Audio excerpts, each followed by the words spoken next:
from having at this moment. But we can continue in a bit.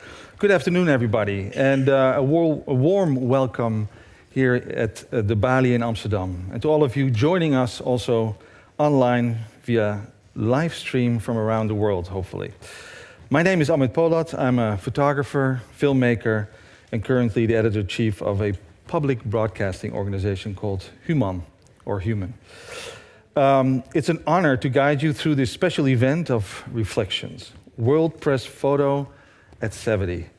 What have we done? It's a good question. For 7 decades, World Press Photo has championed photographers who help us see the world, question it, and remember it.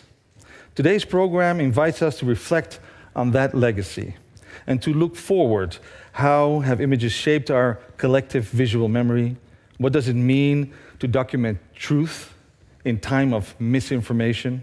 And what responsibilities do photographers carry as custodians of our shared visual history? We want to thank and send our gratitude to Open Society Foundation for making this and our other 70-year events possible. And for today's program, we have an amazing panel and such a wonderful treat in store for you. We have Bram Jansen, Mirjam Boulot, and Noël Théard in a panel discussion. We have Prins Constantijn in a short interview, and we have a photographer talk by Hana Reyes Morales, and a keynote lecture by Fred Richen. Met him just yesterday for the first time. I was always a fan, and it was an amazing conversation, so I'm really looking forward to that as well.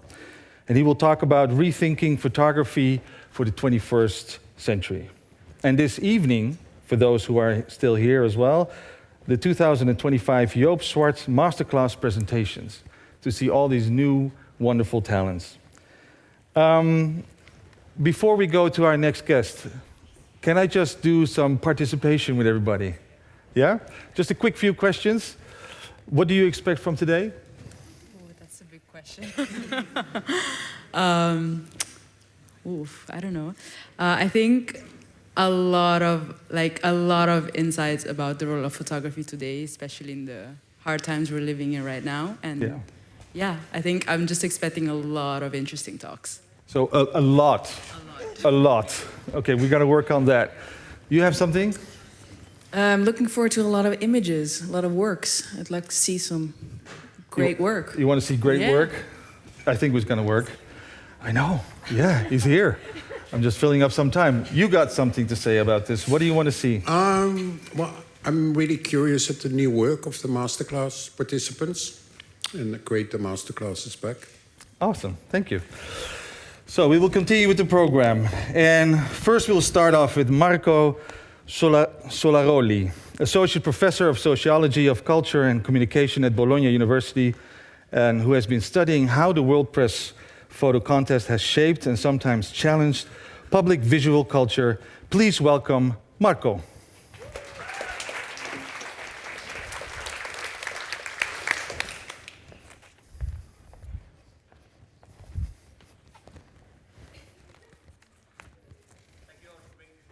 Can you hear me? Okay. Thank you all for being here. And before I get started, please let me thank the World Press Photo Foundation for the invitation and the opportunity to share some early insights from an ongoing research project. I'd like to start actually from the very basics. What do you think about when you think about World Press Photo? An easy answer to this question is that World Press Photo is an organization, specifically a foundation, as probably all of you already know, that organizes a number of activities, mainly an annual contest for professional photojournalism and documentary photography. The selected winning photographs travel worldwide in a number of different cities through exhibitions, and they enter the World Press Photo archive. And the archive itself is also used to produce new thematic exhibitions. Very easy answer, right? But actually, that's what World Press Photo does. But what does it mean? What's the significance, the role, the effect of this kind of activities in and for the professional field and more widely in the media and the public visual culture. We can say that WordPress Photo, what WordPress Photo actually does through awards, exhibitions, and its archive is making selected photographs and the story they contribute to tell valuable, visible, and memorable. Value, visibility, and memory are clearly major stakes in the professional field of photojournalism and documentary photography, being recognized by expert jurors as a valuable photographer, producing good or great photographs and quality stories, and so on, acquiring media and public visibility. That clearly makes the stories you want to tell, your photographs, and your name circulate. And this increased visibility generated by WordPress Photo Awards is easily demonstrable. Just look at the publications of the photographs the day after the announcement, but also through the social media practices of exhibition participants throughout the year who take pictures and share pictures of pictures, of course. And finally, memory. The capacity of photographs to bear witness to various events, and to be mobilized as symbolic resources for memory building. If you think about even very well-known, even iconic photographs from the past, very often they were produced initially in the news field, and very often they were awarded a WordPress Photo Award. This is important, the issue of memory, because memory is a strongly selective process in which what we forget is always much more than what we get to remember, and both individually and collectively. And in this selective process of memory building, different forms of power, especially institutional power, play a relevant role in deciding what's worth remembering and in preserving and promoting that selective memory. And this brings us back to the contest, which is indeed a highly selective process of memory building based on shared conceptions of value. Selections takes place throughout the process. The photographers selecting the photographs and framing them. The photographers selecting which photographs to submit to the contest. The contest selecting, the organization selecting the jurors selecting the winning photos, and then selecting the hierarchy of value among the winning photographs, the WordPress Photo of the Year, and so on. At the end, the WordPress Photo Awards go to a few dozen photographs out of a few dozen thousand submitted photographs. But beyond value, visibility, and memory, what I'd like to suggest is that the WordPress Photo Contest actually produce other, let's say, more implicit, sometimes even unintentional effects. First of all, WordPress Photo works as a consecrating institution. It doesn't only contribute to produce shared conception of value for photojournalism and documentary photography, but it clearly produces prestige. It consecrates specific photographers, their photographs, the way of telling stories, and so on. And we are always remembered of this sense of recognition, reputation, prestige. Just look at the top lines of every CV of major photographer, or the top of their social media profile, and you'll find WordPress Photo Awards. As an effect, the winning photographers and photographs can come to be considered also as models, as professional models.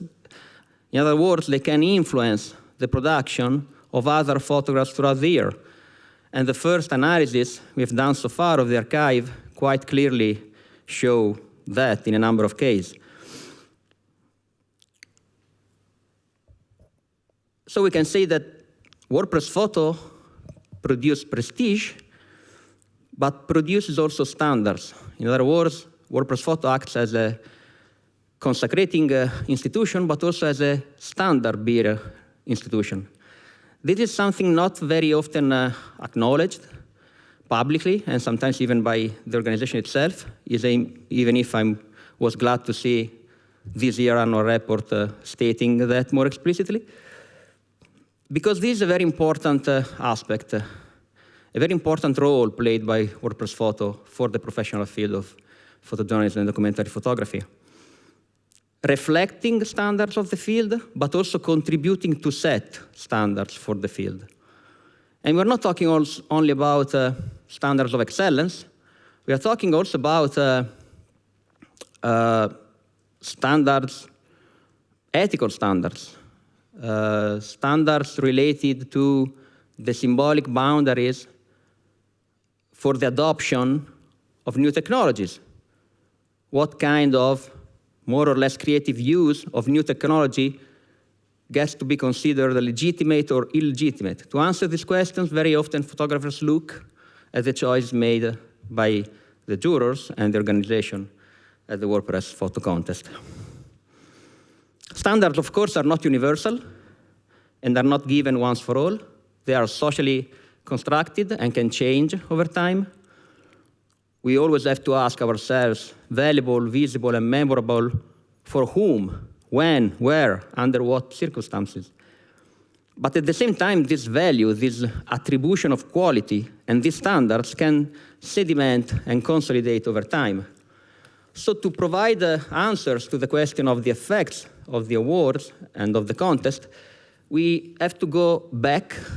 We have to look at the history of the contest and also behind the photographs, to look at the variety of social processes that shape the output of the contest and the value, the shared conception of value for the photographs.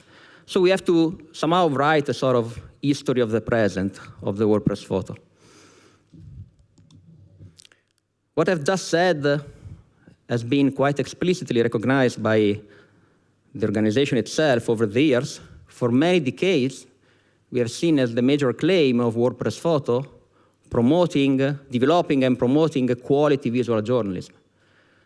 The stake, the major aim of the organization was directed inside the professional field, was a function to be played for the good, for the benefit of the professional photographers, helping them to, how can you define it? But over the years, especially over the last decade, we have seen a shift in this complex balance of different dimensions and dynamics involved in the process towards the outreach, towards the public, towards the impact, connecting the world to the stories that matter. And from this last point of view, WordPress can be considered clearly also a consecrating institution, a standard-bearer institution, but also an impact-oriented institution. Now, in order to try to deepening the understanding of this process, we have to go back. And very quickly today, I will offer some insights on the second half of the history of the WordPress photo contest over the last 35 years, so starting from 1990. We can divide this phase in two sub-phases, from 1990 to 2015, and then the last decade. In the first phase, over 20 years, we see the number of countries doubling. So the number of countries has doubled. The number of photographers has quadrupled. And the number of photographs has increased almost tenfold. This has consolidated the WordPress photo brand, we might say, as a valuable organization whose value derives by the capacity to organize the contest. That's the selection and the promotion of valuable photographs, stories, and photographers who took those photos to tell those stories. In so doing, clearly promoting itself also. So what we are seeing by this data, by these numbers, is also the centrality, the increasing centrality of WordPress Photo as an organization. And all this has produced effects, even implicit effects, much beyond the official activities of the WordPress Photo in terms of influences, in terms of dominant representational models, in terms of expectations of the photographers and the wider public towards the institution. Now, I'd like to show a few examples from the winning photographs and photographers of the contest. And for reasons of timing, I've just selected a few photographers who were some of the most prized photographers over the years. I think this is interesting because if a photographer gets WordPress Photo Awards over different years with different stories from different contests, this tells us something about shared conception of quality. So let's start from the 90s with a major master photographer, documentary photographer that you will, probably all of you will know, James Natry. He has received a huge number of WordPress Photo Awards since the late 80s. And as we know, Natry and some of the photographs he has produced can be clearly interpreted as being based on some core conditions of the profession: the physical proximity, the eyewitnessing role of the photographer. These are crucial vehicles for the photographs to be considered authentic and to bear witness themselves. Of course, I don't want in any way reduce the vast and richly articulated body of work of these photographers I'm talking about today with these just very few pictures, but these are examples of their pictures being awarded at the WordPress. WordPress Photo of the Year, multiple times, and many other awards. Here we are in the 90s. If we look at the evolution of the contest in the first decade of the century, we see other photographers, and here we have Paolo Pellegrin, for example, with quite a different approach to photographic production, being awarded multiple times over many years with different stories from different geographical, cultural contexts, with different stories and so on. And what we see in these pictures is quite a different style, we might say. With this kind of images, look at them. They are very dark, blurry, dark, fuzzy. Sometimes the composition is unusual. The camera was tilted to take the photograph. We don't see a lot specifically in the photographs. We see the attempt of questioning accepted conventions of practice, styles, and techniques, for example, the frontal and detailed shoot, and somehow rejecting or innovating the historical orthodoxy of the field in favor of a more symbolically and subjectively articulated form of authorial production. In other words, this style and the process of consecration of this kind of style, it could be argued that it was related also to the wider crisis of professional photojournalism since the beginning of the century due to the digitalization, citizen photographers, then the financial crisis, and so on, which probably ask some emerging photographers to rethink their position in the field, their approach and their style. And we see this attempt of rethinking their job in the forms of the photographs at the end of the process. So that rather than exclusively providing the viewer with traditionally conceived photographs, news photographs, documentary photographs, we see here also the attempt of conducting the spectator into a probably more emotional sphere of imaginative speculation. And this is interesting because it's relatively unexpected. There are clearly some precedent cases, but in the first decade of the century, we have seen a number of photographers, starting with Pellegrin, but surely also others, going on and trying to push the boundaries of the traditional representational formats. Now, this process, these changes on shared conception of value, can be seen clearly also in some of the major awards of the WordPress Photo of the Year. 1997, this picture on the left, this photograph by Francesco Zidola, classic compositional format, black and white news photograph, documentary photograph. On the right, we see instead the WordPress Photo of the Year in 2009 by Pietro Masturzo. Very different. Here we don't see that much. It's hardly to understand what's going on at the first sight. Then we learn that this is a photograph of some women shouting for screaming at night as a form of protest against presidential elections in Iran. But here the approach is completely different. The photo was taken at a distance with long exposure. We don't see the faces, probably also as a way to protect the identity of the women protesting. So very different conception of value that can be registered through the awards. Of course, there are also some persistent models of representation throughout the awards, and this year WordPress Photo has done quite an interesting self-reflexive work on the visual tropes that we can find in the archive. One of them is clearly the figure of the mother with child, evoking Christian, Catholic pietas. We see that in a number of awards over the years. And I think this is interesting also because it speaks to this process of this tension, this constitutive tension between the informational value, the situated practice of photo taking, and the more symbolic or emotional approach and style that have shaped winning photographers since the beginning of this year, this century especially.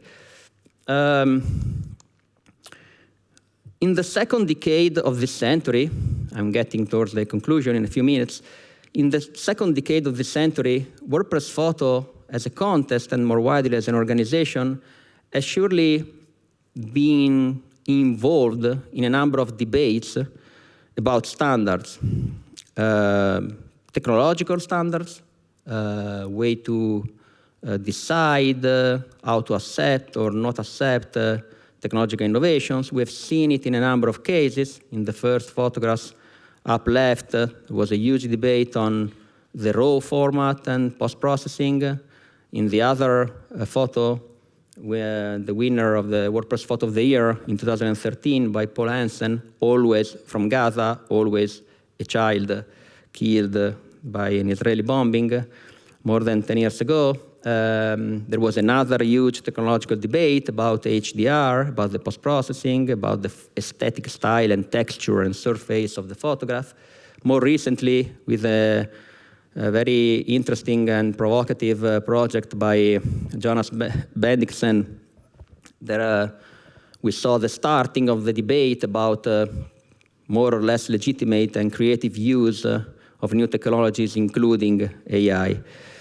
But the WordPress Photo has done, in the second half of this century especially, a lot of work also in terms of self-reflexivity, to understand the effects of its way of working.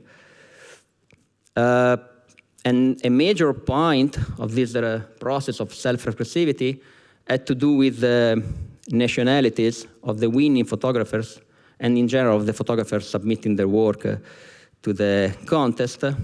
Here we see that for at least a decade, but other reports published until at least 2021 easily confirmed this, there were just a very few countries dominating the number of awarded photographs.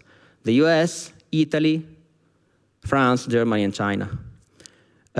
So this was a peculiar moment for the organization to decide what to do on the basis of this data. And with the new governance and the new regional model, the contest has clearly tried to offer an answer to improve its representational function in order to let's say, change this dominance of a few Western countries. In other words, over the last 5 years, the new regional model of the contest has opened up space for new visual subjectivities, sensibilities, and representational forms that could tell a wider variety of stories from historically underrepresented countries and communities. At the same time, the new model has also encountered some, let's say, resistance or skepticism. And these were based on conceptions of quality and value from the past. Conceptions that WordPress photo itself has contributed to shape over the previous decades. So this has generated a sort of mismatch between, on the one hand, the changes implemented by the organization to improve its global outreach and its representational spectrum and be more aligned with new cultural sensibilities, to be true to its mission, global WordPress photo. And on the other hand, the expectation about the working of WordPress photo and about WordPress photo being a sort of beacon or a gatekeeper for mainly Western conceptions of photojournalistic value and quality. Now, to conclude, the evolution that I've briefly and highly selectively reconstructed highlights the need to keep the dialogue with the professional community open, to collectively shape forms of moral institutional authority for the professional field and the wider public culture. In other words, as we all know, we live in complex times with complex global crises, innovations, and challenges that must be addressed.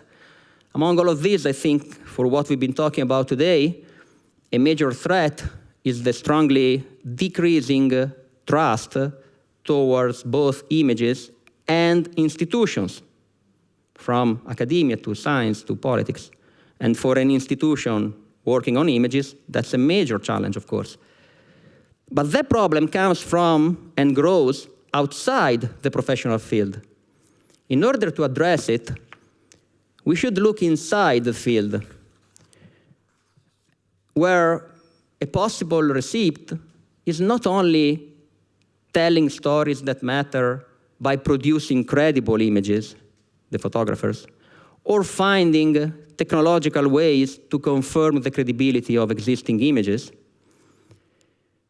The receipt is also having and even critically supporting credible institutions. Only in this way will WordPress Photo continue its important work for photography, journalism, and the public good. Thank you.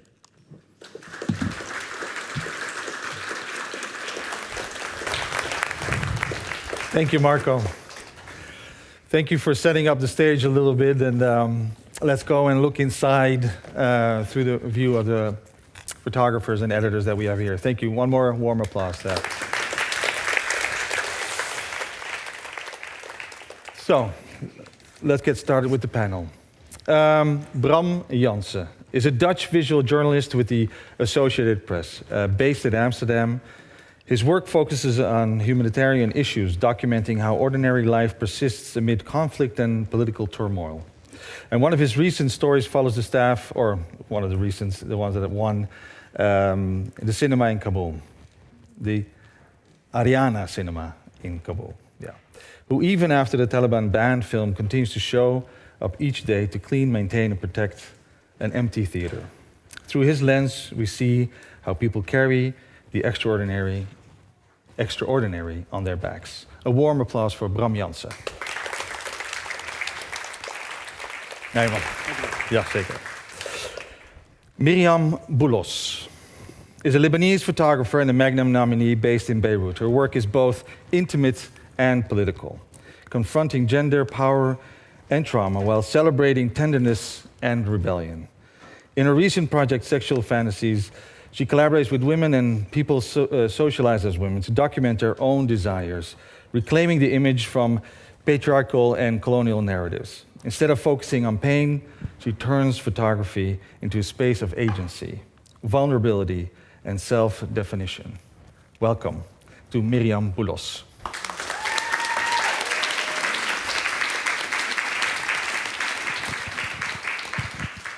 And our last guest, Noël Theillard, is a senior photo editor at The New Yorker and co-founder of Photojournalism. Did I say that right? A nonprofit empowering Haitians to tell their own stories through photography.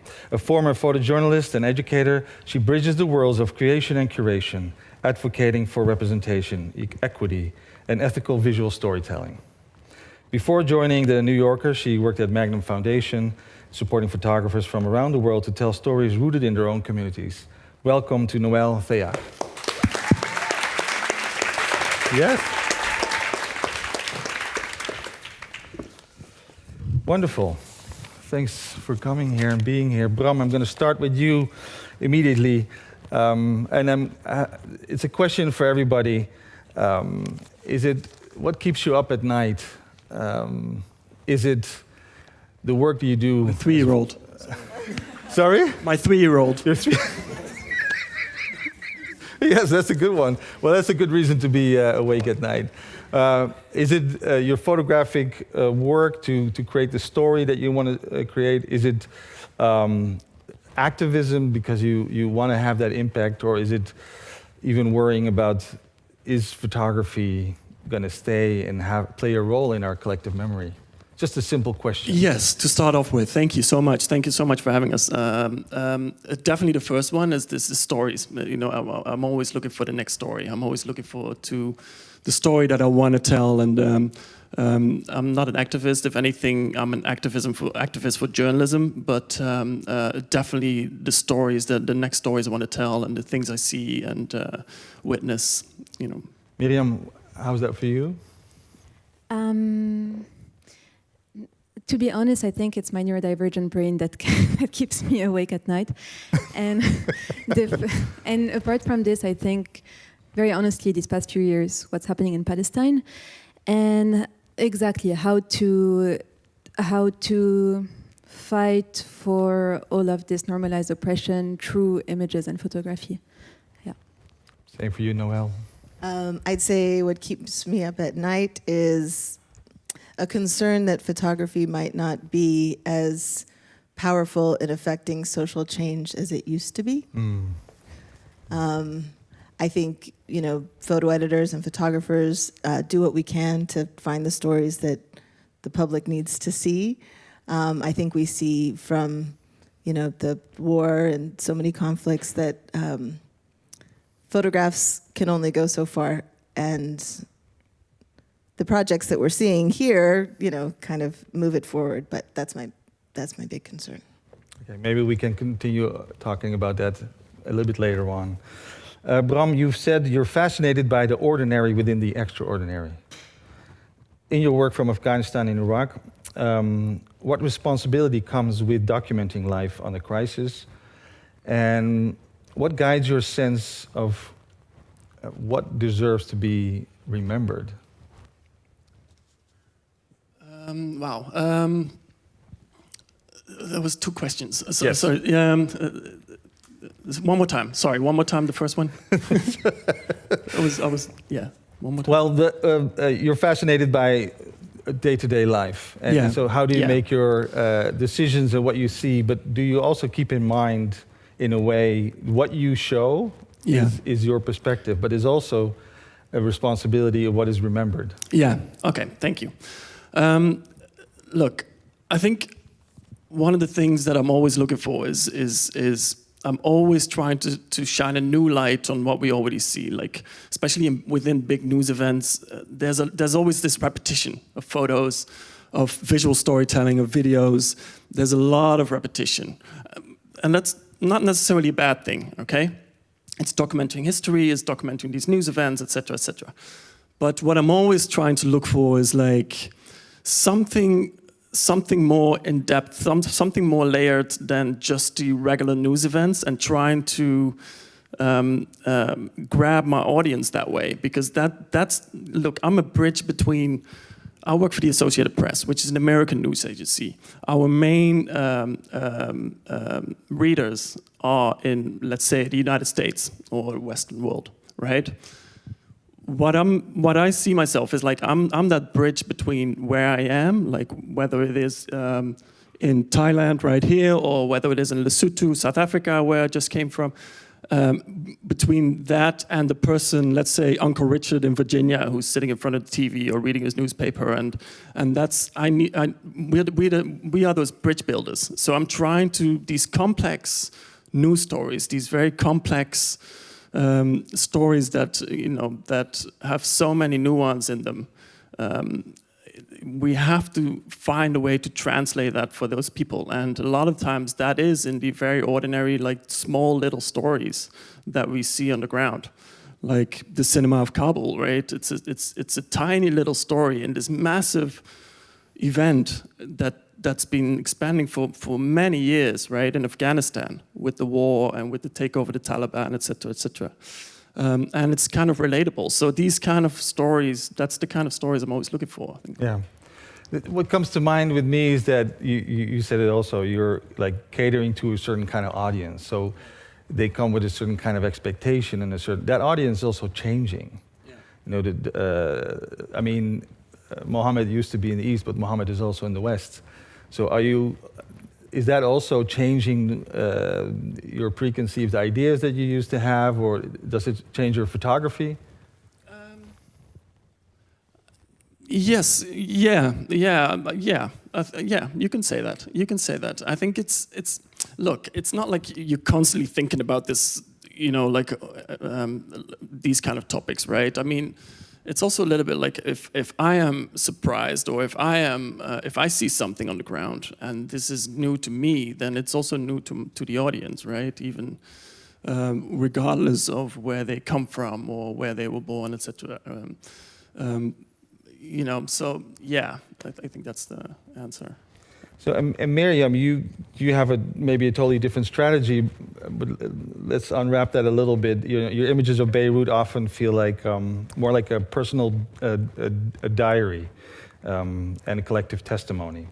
And so, do you see your camera more like like creating empathy, or even give a voice to resistance?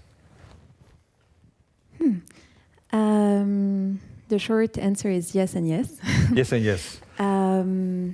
But yes, definitely, because like the first reason I use photography is to express myself, like without even thinking of who is going to see the images. But the second one is to communicate with people. And it's not that, I think that it is, like for many years I was trying to create, like to awaken the empathy of the viewers. And then I realized how problematic this is. Like, we're not supposed to, as an Arab photographer documenting what's happening in my region, I'm not supposed to try and humanize us in order to like create empathy. Like, people are just supposed to have empathy. But yeah, it's definitely, because I'm an empath, automatically there is empathy in my images, and I think that it does trigger in a good way empathy in the viewer. But also I think that it's because I document the different realities through personal stories, which is very important for me, because this is what I am interested in, but also because it's my way of, which is linked to empathy and humanizing us, but it's a way of not reducing us to numbers and statistics, like fast news and Western, like mainstream Western media tend to do. No, not tend to do, like, yeah. Do. Is it also a way for you to relieve yourself from that pressure? I mean, we talk about certain things that we put on photographers. We project a lot on photographers, a lot of responsibilities. So is that also a way for you to allow yourself to at least, make mistakes, move around, have a life, sleep at night? Can you ask the question again, just so I think while you ask it? Yeah, ask so it again. you said something like, and Bram also mentioned this, and I will also ask your role in this is to translate or to be a voice for those who don't have a voice, to show what's going on in this side of the world to the other side. That responsibility is huge. It is. Yeah. Thank you for asking. Honestly, it is a huge responsibility, and I have been heavily cyberbullied in 2019 during the revolution in Lebanon, because people were saying that my images don't represent us, whatever us means. And actually, this is when I became very, very much aware of the power of images and of the fact that by telling my own story, I was inevitably documenting a collective one. And this is where I think it's important, at least for me, that my approach is collaborative, because it's a way of not saying this is reality and that's it. It's a way of listening to the people in the images and of showing that reality is constituted of so many personal ways of living it. Yeah. Yeah. So Noelle, when I ask these questions, obviously stuff goes through your mind, because you, as the photo editor at the New Yorker, also give the assignments, you facilitate. So how do you see your role has changed, or can you add to this a little bit more from your perspective? My role is, I have two sides. I'm responsible to the public, in the sense of what I select or choose goes into the public discourse, but also to the photographers. So it is really a bit of a bridge, in the sense that I, especially working with photographers who are often very empathetic and very thoughtful about how they approach their work, I've always got to take their perspectives and in making into consideration. And then I also have to navigate the very complicated world of an institution and a public that may or may not understand the nuances of the work that you produce. So I've told this to the photographers who are in the Joop Swart. When you make that picture, you kind of give it to the world, and the world will interpret it as it may. And I think as a photo editor, I do see my responsibility as finding the image that will open up a discourse, and one that won't cause knee-jerk reactions or contribute to kind of stereotypical understandings of the world. Really try to find something that can get into the complexity of the conflicts and the rest. And how, in your experience, has time changed when it comes to, we used to have a time, and maybe we all feel that we used to embrace stories. We knew it wasn't always the truth, but there was a level of truth and authenticity that we trusted in that. How do you look at that at this moment, at this time frame? I mean, I think it's interesting, the kind of postmodern, there is no truth, everyone has a subjective position. It is true, and it's a very useful position in which to see the world. What's really challenging now is that actually there is a truth, so as much as there are facts. There are facts. Okay, and thank so you. Exactly. Thank you. So while for years, those of us who are concerned with diversity and equity and these issues of seeing the world from the perspective of the people and the countries that they're representing, for example, like Miriam, there's also this kind of, so for years fighting for more space for subjectivity, and now all of a sudden you're fighting for fact and to respect facts. And so it's a bit of a, you feel a little whiplash between these two things, because you spent, half your career fighting for one thing, and then you're like, oh wait, there's something else to fight for here. And Miriam, I want to go because I think your work, especially when it comes to the sexual fantasies. I mean, I don't know if you wanted to talk about that.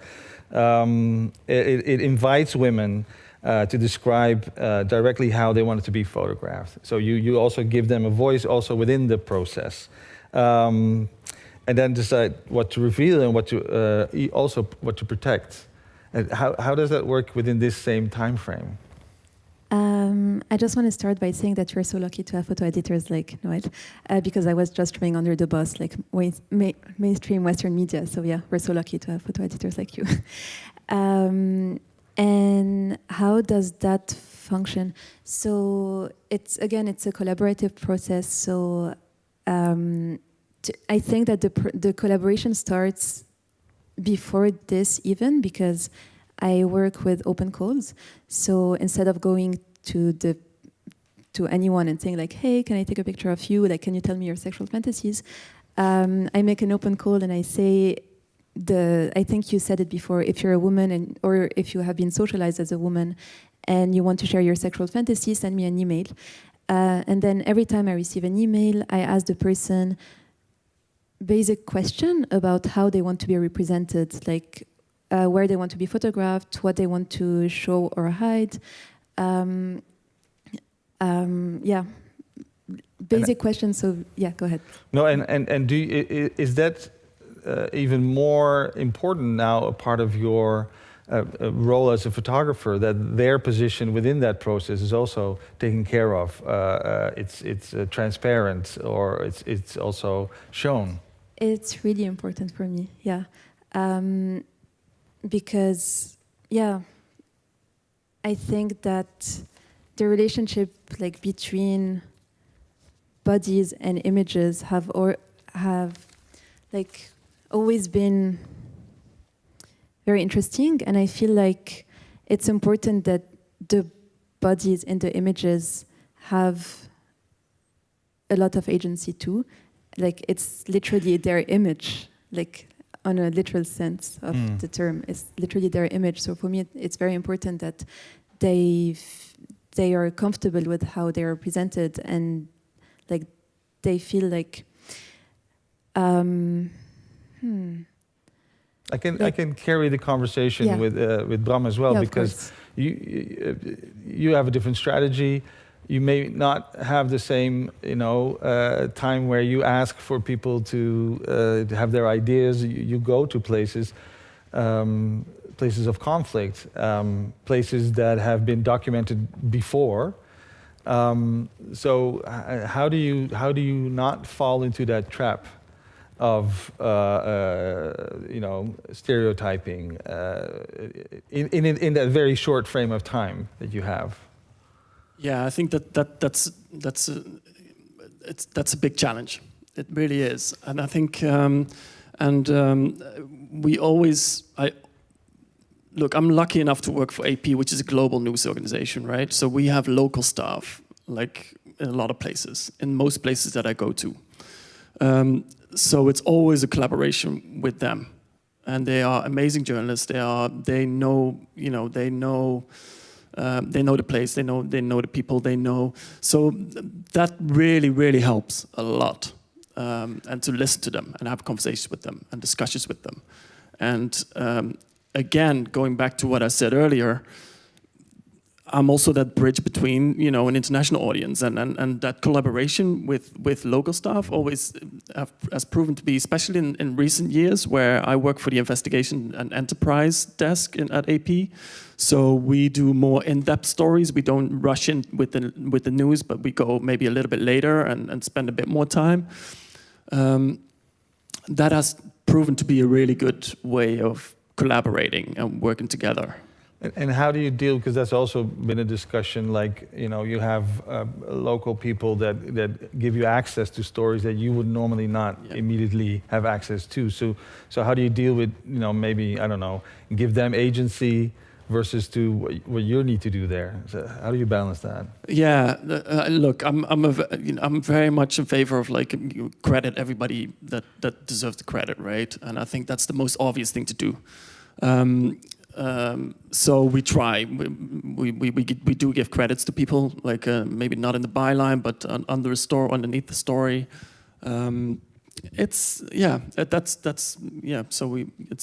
giving credits to credits due, right? Yeah. And how do you, when you give an assignment, how do you deal with this changing landscape? On one hand, you want to create space for new perspectives, and at the other hand, you want to. I mean, I don't know if you still hope that there is positive impact through photography, but yes, I usually describe myself as an eternal optimist. Recently, I'm realizing I sound very cynical. So No, you don't. but I do want to say that, I commission photographs, so for longer term stories or for portraits, but I do also look to the wires very often, because the New Yorker is a weekly publication that also publishes, 4 or 5 news stories in a day. And so I am realizing just how important it is for these wire agencies, for the AP, for Reuters, for Getty, to be doing that work. It is a lot of work to verify that images are truthful or factual. Of course, it's my responsibility to also make sure that they are. But and then the importance of wire photography too, or maybe the challenge of wire photography, is that I get one picture. So if a story is about, a tsunami in Thailand, my visual brain would say, God, give me 12 pictures and I can tell you the story, but I get one. And so there is a need for wire photography, not to be stereotypical, but to be like iconic, symbolic, tell me the story in one image. And it's a very different way of working than somebody who does like longer term work. So yeah, I think what I said before is also like, with local, we work a lot with local photographers, and it's definitely changed since 5, probably more than 10 years ago, where there was always going to be, they would fly in Western photographers all the time, right? So that has definitely changed. But that's when breaking news stories, and I found that we really rely on these amazing photographers, amazing storytellers that live in these countries. I mean, most recently Gaza is the work that they've done there, absolutely amazing, and Under very hard exactly circumstances. Exactly. And again, my role within the EP is a little bit different, because I, like I said, I go a little bit later. Like I go when the news has already kind of faded, the news cycle has gone down a bit, and then we're still trying to see how can we get this audience, how can we get this story across, right? And that has sometimes proved to be a bit challenging with, well, not challenging, but that's a discussion we have all the time. Like, again, talking about, for example, with the cinema, was the stories there were getting slightly repetitive, right? After a few months, like Taliban patrolling the streets, the Taliban guarding the prisons, etc., etc. And I mean, we had for weeks, I was talking all the time with like people on the ground, like, how do you, let's find something else. Like, let's find. And there's one morning, like, there was a local journalist, Abdul Kahar, who came, and he was like, you know what? The theaters and the cinemas are closed. And I was like, boom, that's it, right?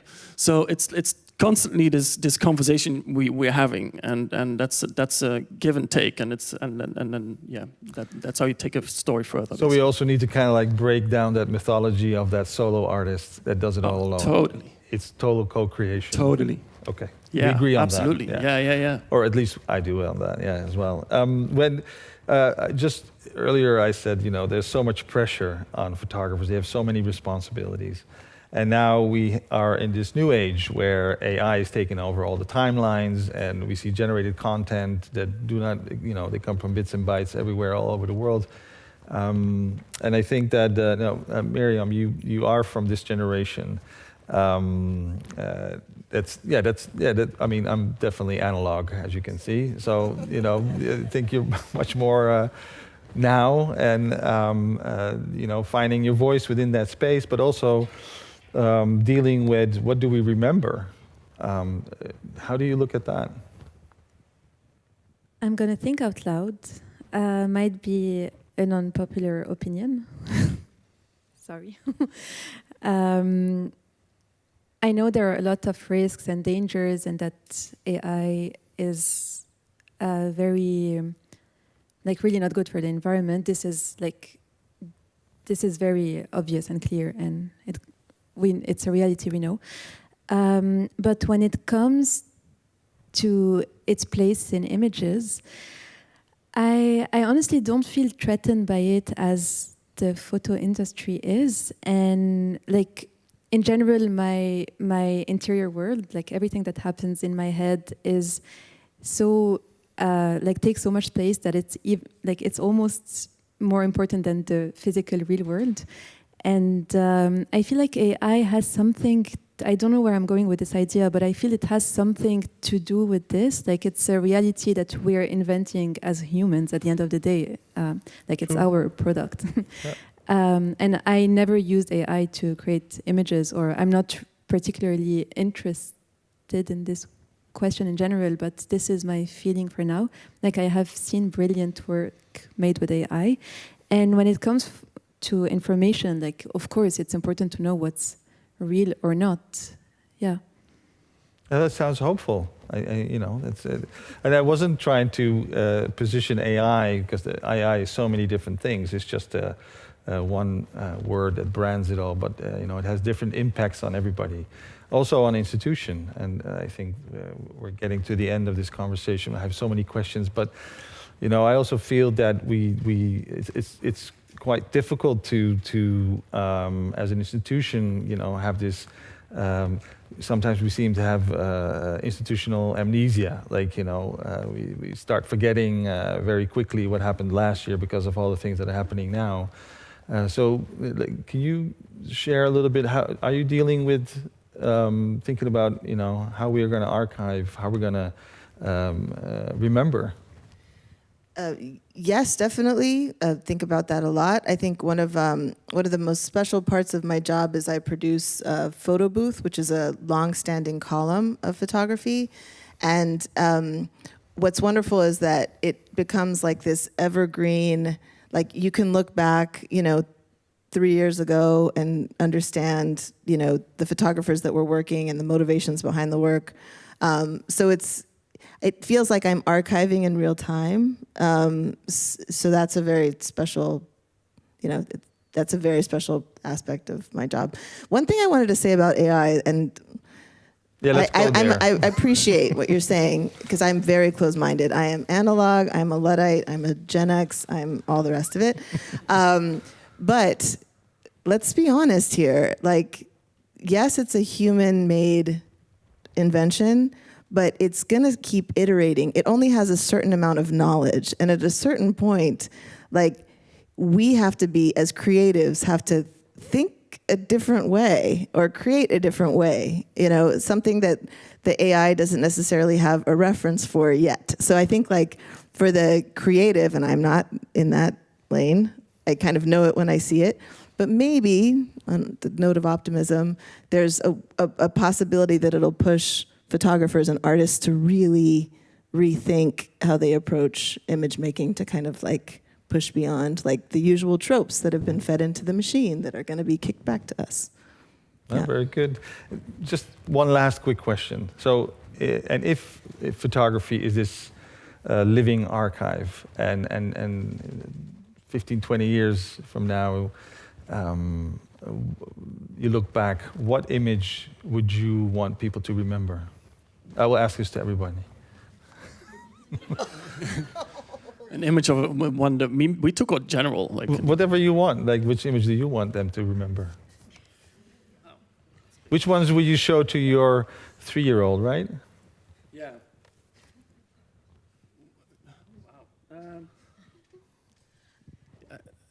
I don't know if it's one image. No, I don't know if it's one image. Like there's these certain moments in time that are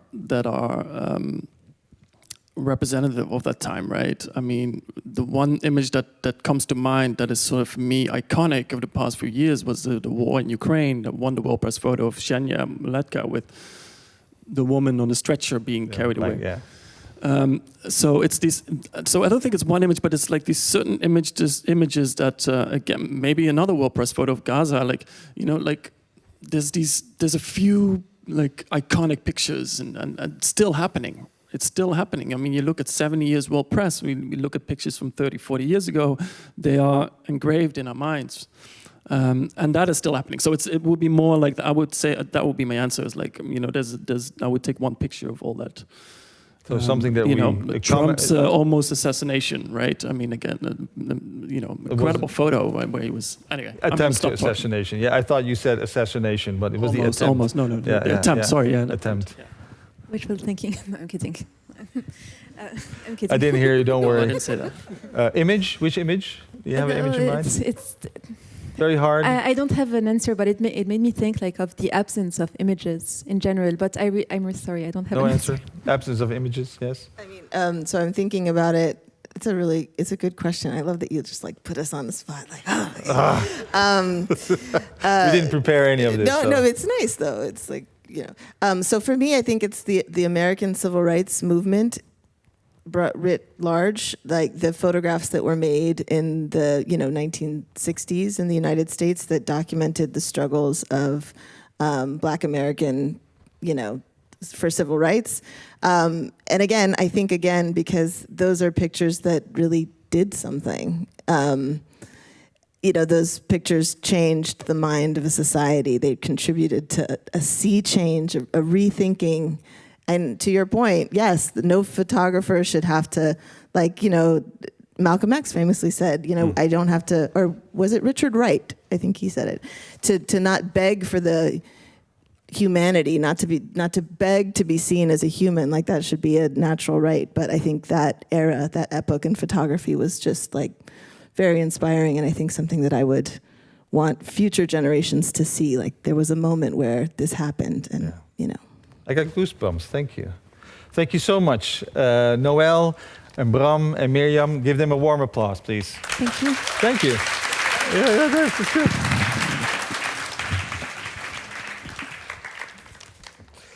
And then I have a special guest, Prince Constantijn. Are you here? Ah, yes. I welcome you to the stage. Yes, I will. Hello. Please. That was a killer question. Like, what was your answer? Is a selfie? No.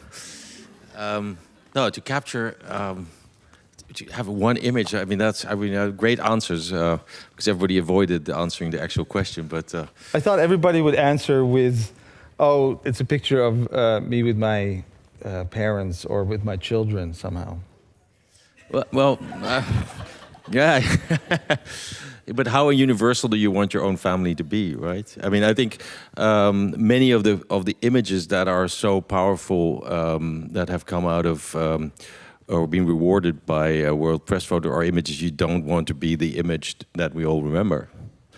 And the fact is that we need them to remember all of the actual stuff that's going on in the world that we would try to overcome. And so to have that image as the universal image, it's basically not what you want, right? No, but sometimes it's a good mirror to remember what we're capable of, and sometimes it's a good thing that we know we can overcome those things as well. But yeah, well, I remember I have the fortune of sometimes sitting in the jury of the World Press Photo, and which is is the biggest perk because and I don't interfere with the process, but you get actually to see the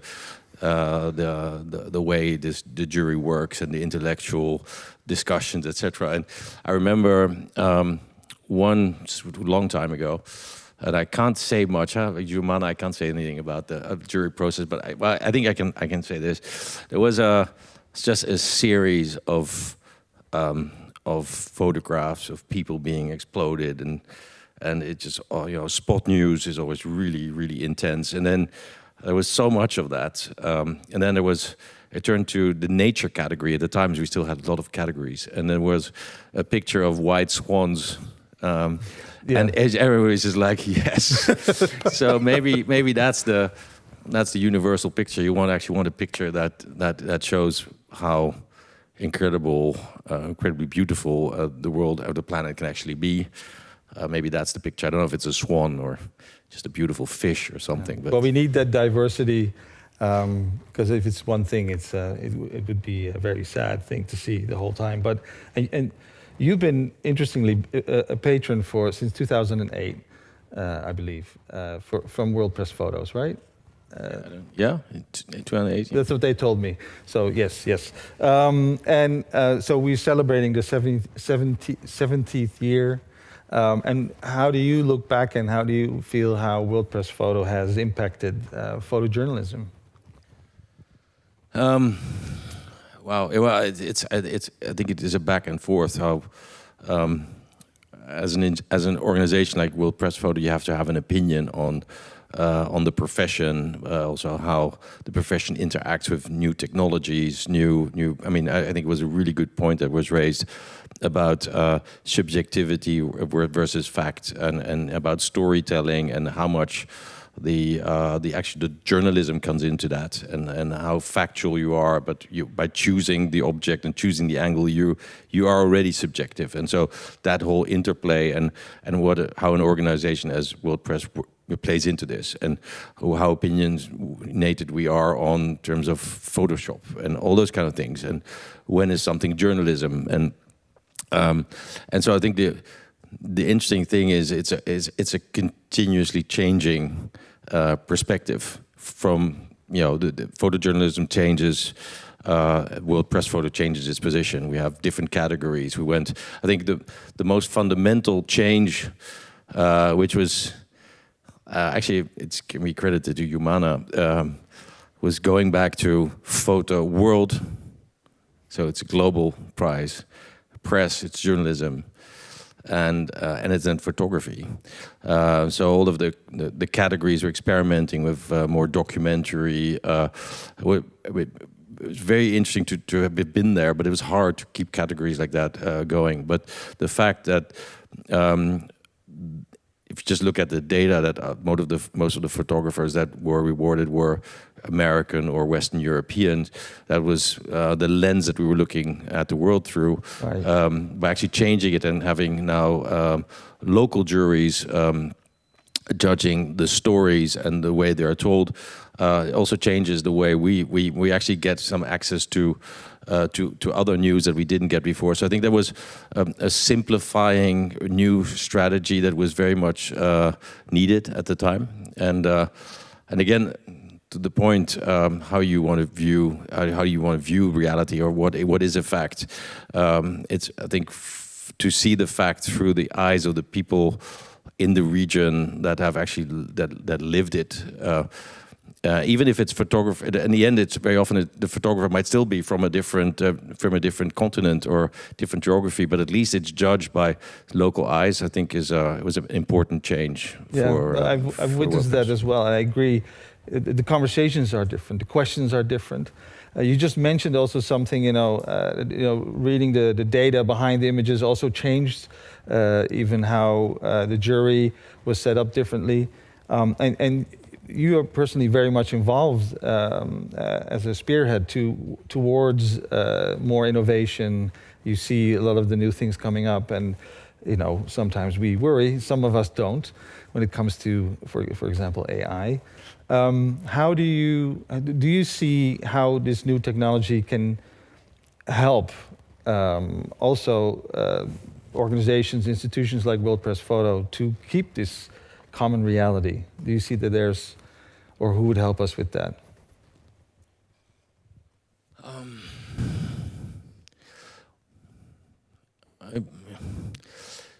I would say it's more like a challenge than a help, because it goes so fast that you always playing catch up. So before you figure out how it can help you, you're already trying to kind of deal with all of the new challenges that it poses.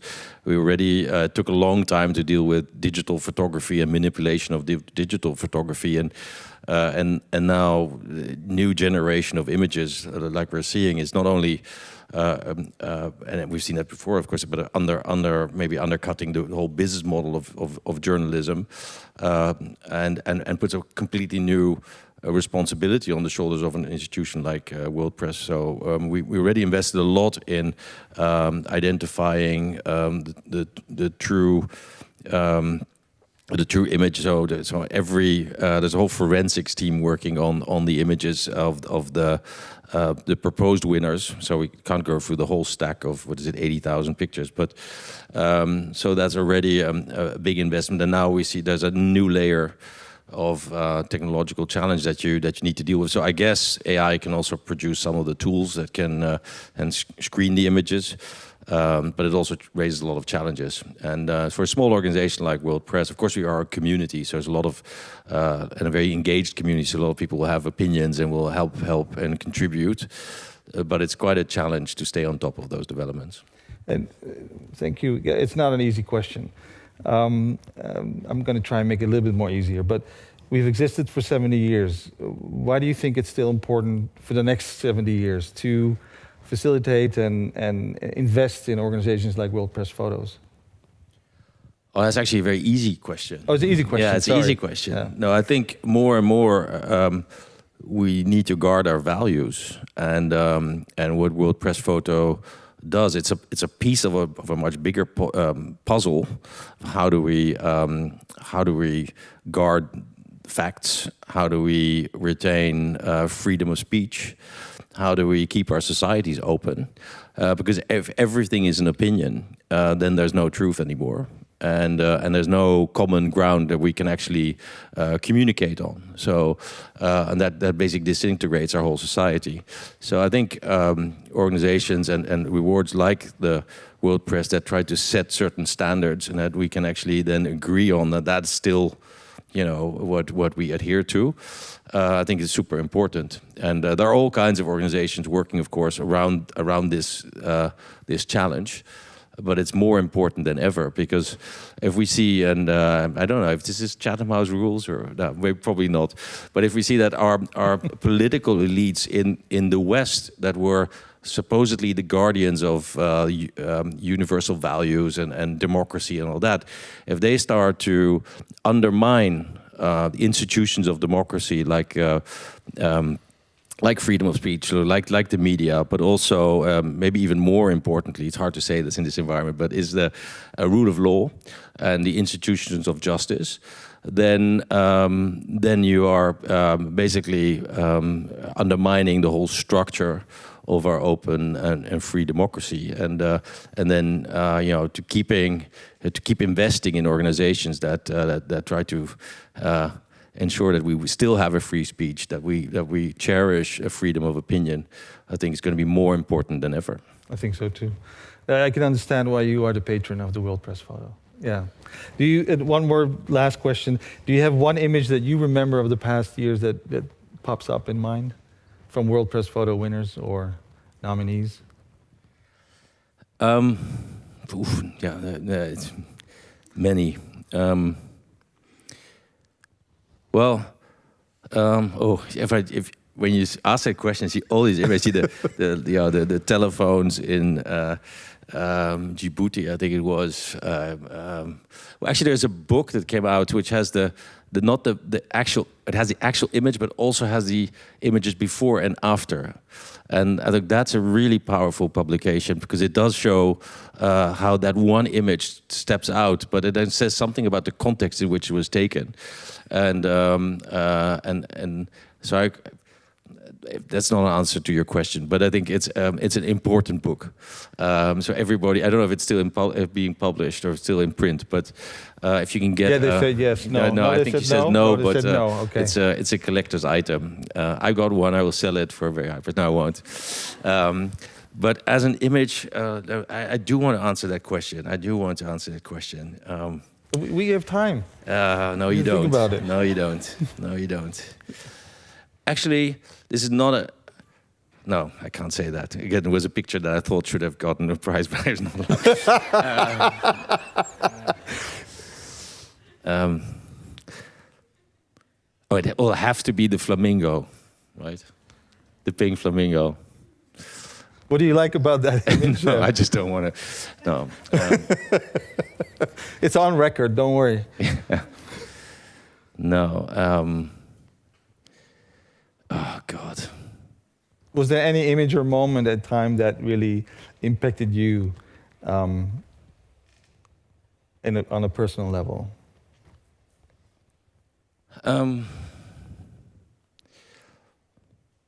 Well, no. This is the thing.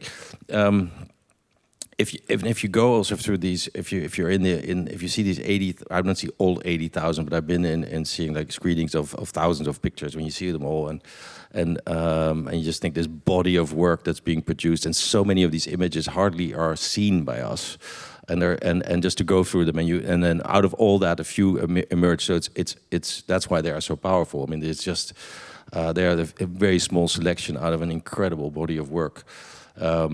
And I do, I mean, because I actually often ask Humana if can I buy one of those? And actually, every year there are a few prints I would want to, but my house is not big enough to hang them all. But every year again, you think, oh, this is a story I haven't heard before, and how come we have never heard about it? And how can somebody actually spend all that time investigating that picture and then actually making it and then sharing it with us? It's such an incredible luxury to be in that position. So I'm going to fail in answering. Yeah, that's the question. okay. It's a good failure. Thank you so much, Prins Constantijn. Thank you.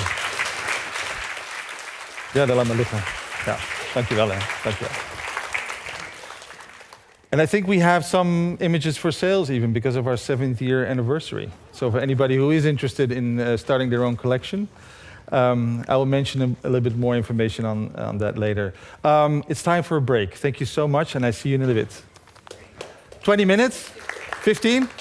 Sorry, thank you. 15.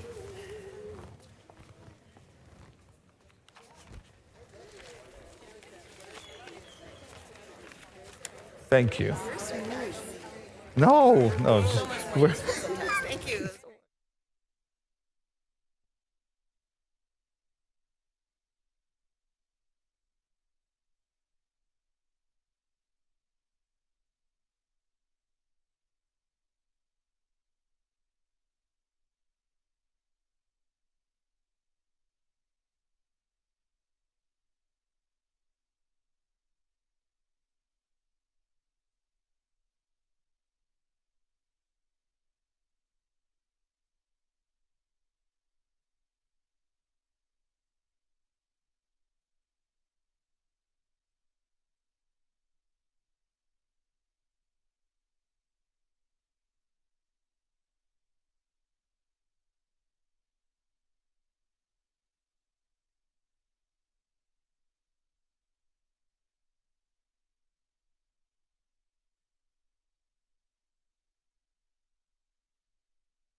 Hello, hello.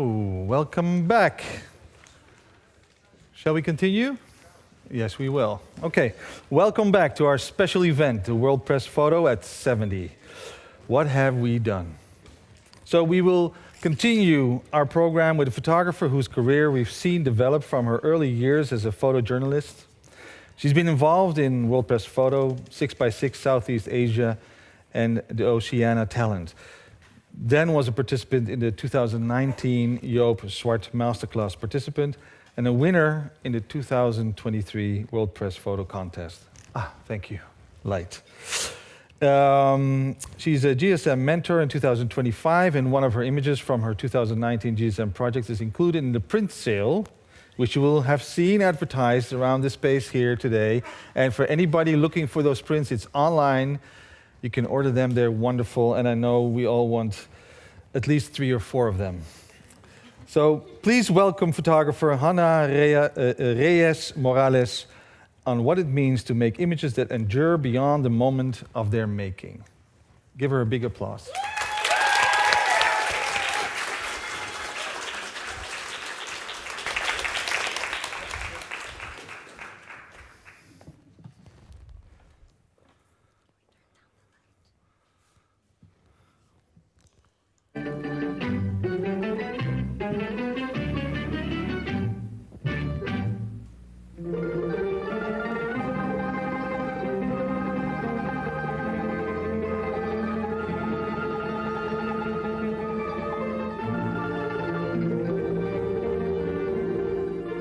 This is the Philippines, our land of beauty, rich in age-old customs, teeming with 20th century progress, richly deserving of the name Pearl of the Orient. You were in the Battle of Manila? From the kickoff till the final whistle.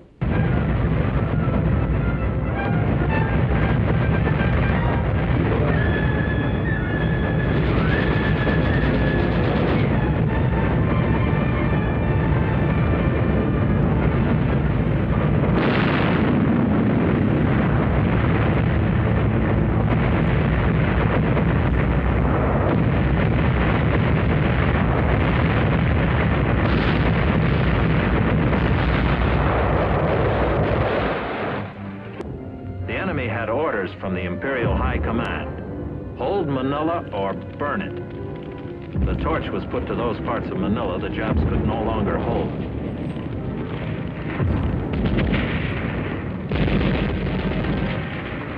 Only the rubble and chaos of combat remained. And among the debris we found human wreckage.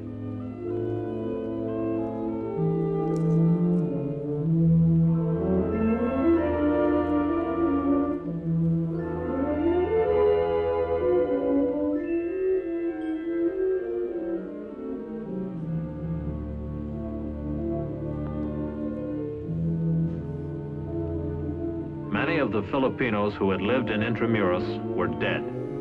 Those who somehow miraculously survived started a great mass exodus across the river to go anywhere.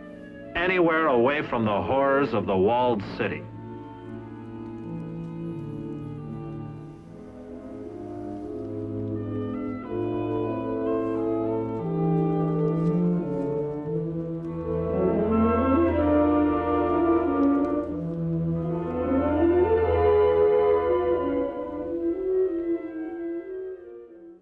This is a monster storm. Most likely, Haiyan is the strongest tropical system based on the winds to ever make a landfall anywhere in the world in recorded history. Here's an image of this massive storm from space. Statistically more powerful and potentially more destructive than our most tragic storms. Superstorm Sandy, Hurricane Katrina.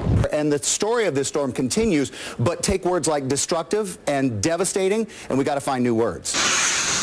This morning, a deadly storm, now being called the strongest tropical cyclone to hit land in recorded history. Oh my God. But aid workers have not been able to reach some of the hardest hit areas.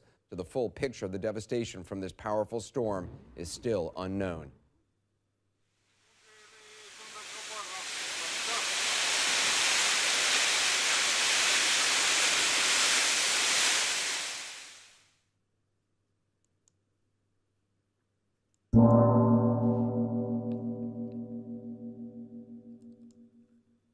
We are an archipelago of abundance, plagued by a long history of loss. Our islands are home to more than 110 million people, speaking more than 175 languages. We're also a hotspot of biodiversity. Half of the species in the Philippines are endemic, found nowhere else on Earth. The waters that connect our islands are the beating heart of the Coral Triangle, home to the most species of marine life in the world. But we've been continuously battered by acts of both gods and men. More than 3 centuries of occupation and colonization have made it so that in the Philippines, post-colonialism isn't an academic idea. It's a living daily struggle. Our islands have seen empires fall and typhoons rise, our homes remade again and again. So in the aftermath of loss, how do we begin to tell our story? I've been searching for a way to make sense of my place in the world since I was small. A starting point for me was images.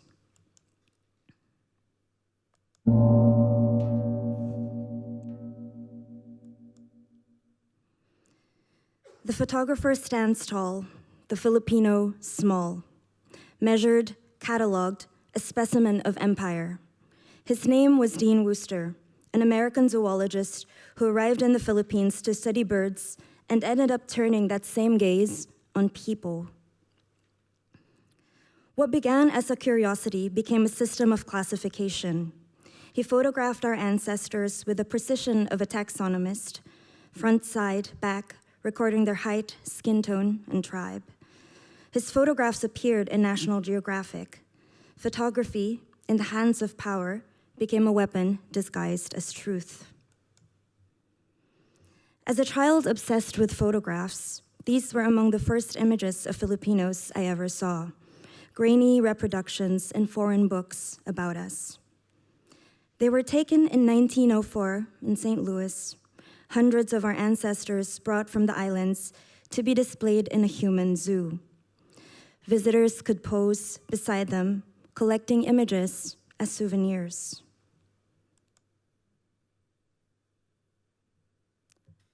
Better than a trip to the Philippine Islands, the poster says.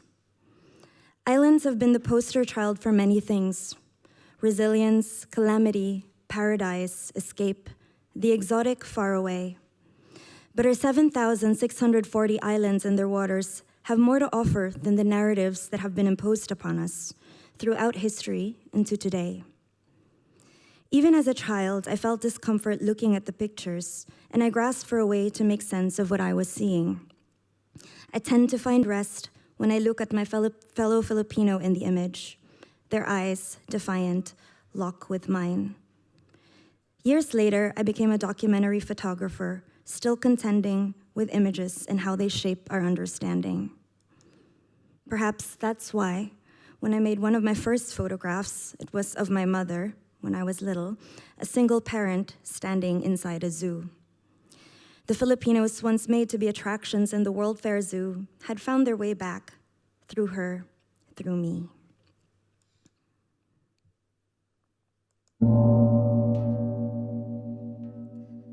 Our bodies remember what our countries try to forget. On November 23, 1944, during the Second World War, soldiers from the Japanese Imperial Army marched north of Manila to a small town called Mapanique in Pampanga. They tortured and killed many of the villagers. The girls were then forced to march several kilometers, where they were taken to a red house and repeatedly raped for days. In the 1990s, about 90 of them gathered together and decided to tell their story through the media, hoping to seek support and justice. This is how they were portrayed. Most of them have now died without ever seeing any form of reparation. A few are losing their memory. Those who remember told me their stories.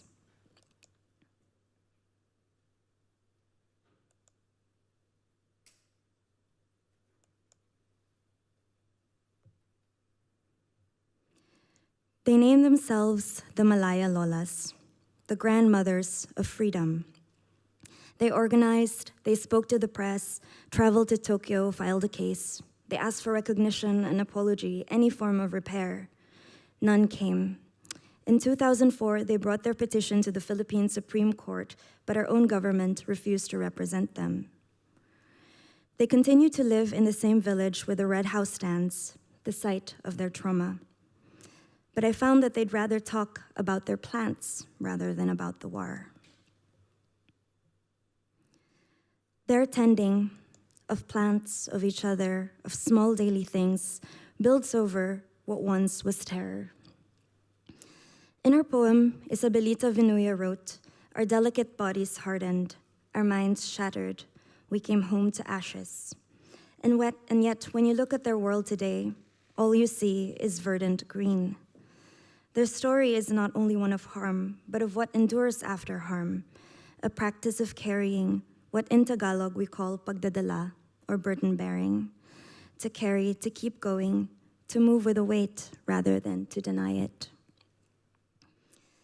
Each act of care lays something gentle on top of violence. Colonization is a deep scar for the Philippines. As we seek to move on and grow our nation, we often try to forget our past. But a legacy of violence against our bodies manifests itself in our present. There is much to be learned when we can try to understand how our foremothers were harmed, and more importantly, the individual ways in which they healed and affirmed their presence, even in the face of erasure.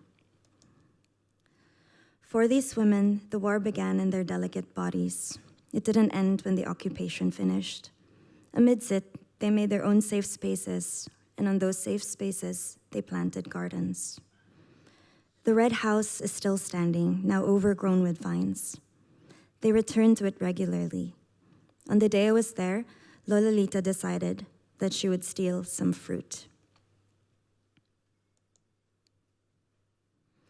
The same legacy of violence that once occupied our land now echoes in new forms, in the war on drugs, in the disinformation that reshapes our memory, in the slow violence of poverty and displacement.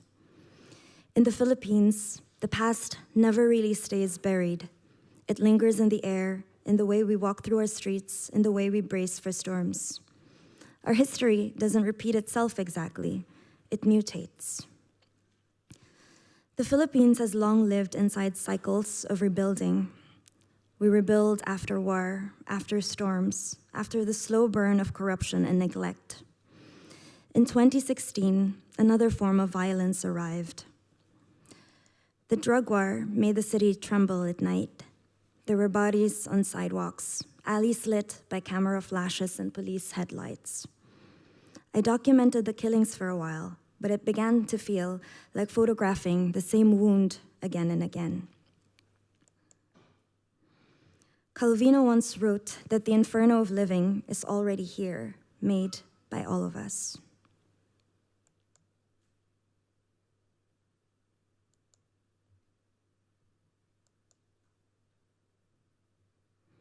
The only way to survive it, he said, is to recognize what is not inferno and to make it endure.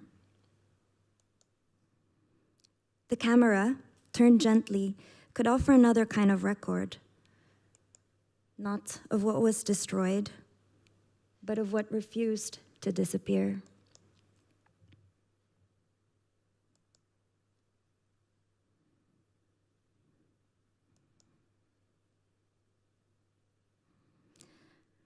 After years of documenting trauma, I found myself returning again and again to water.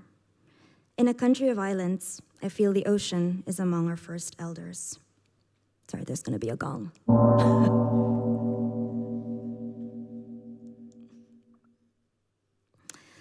Apo Clemente looks up at the night sky. He is a Tagbanua traditional navigator. I've recently been learning about wayfinding, a traditional way of sailing and navigating the ocean without compasses or maps. Instead, navigators pay attention to the world itself. They look at the stars, they feel the wind, they observe the current, they look out for birds. From those observations, they understand where they are in the earth, and they pull to their canoe the island they are seeking. Navigation is a way of knowing that predates empire. one that sees the world as relational, not extractive. To learn it is to remember how to belong again to a living world that still knows the way.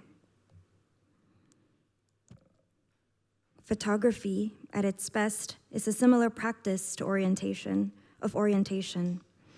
Against the long violence of history, to pay attention can be an act of repair.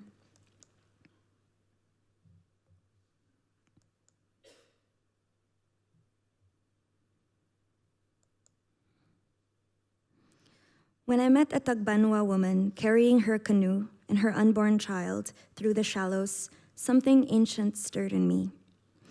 They say pregnant women float, their bodies bridging two worlds. I was pregnant when I took this photo, and for a moment, our bodies seemed to echo the same knowing that we are each vessels for something larger than ourselves, a kind of sacred continuity. I am just one of many voices trying to contend with a crisis. Back home, my community of artists, storytellers, poets, and scientists form a cacophony.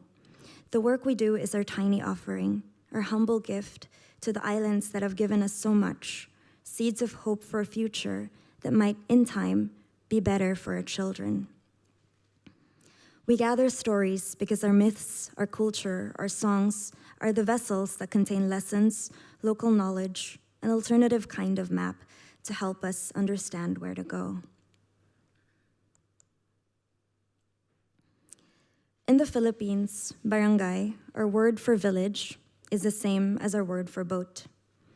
As the seas rise and as the floods arrive, we will need our village, our boat, and if we are lucky, we will have people who still know how to navigate according to the tides, the wind, the sky, and the moon. Listen. Salamat at mabuhay.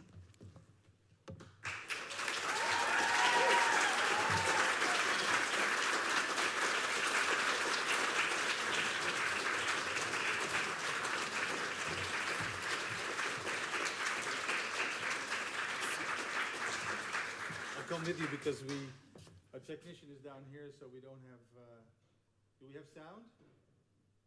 Somebody else is going to try. Can I ask one more question? Yeah. Okay. You mind if I ask a question? Of course, yeah. No, I don't mind. You don't mind? Okay, thank God. Okay, good. Thank you so much. Such a personal and impressive essay in a way, and beyond photography, storytelling in all its forms. Just from a personal perspective, it took me many years. I was born here to kind of like deprogram my own perspectives that I learned here. What helped you do that for yourself? I think it took a while for me to understand that deprogramming, especially I think when I was born and raised in the Philippines. I became a photographer in the Philippines. I only just moved to Europe in 2022. And so I think a lot of what I believe the world to be was whatever was trickling down to us from a very Western lens. I grew up, in a post-America society. That's why my English is like this. Perfect. And I think it took me a while to sort of recognize that my own perspective mattered, even if that sounds kind of cheesy. And then I think later on, as I went on to become to become a photographer, I think the good thing about photography is that whatever happens when you're assigned anything, whatever notion you had a story, the people that you talk to, they break that notion in a very big way, right? And so there becomes this sort of alternative knowing that you have, like a different kind of story at the back of your head.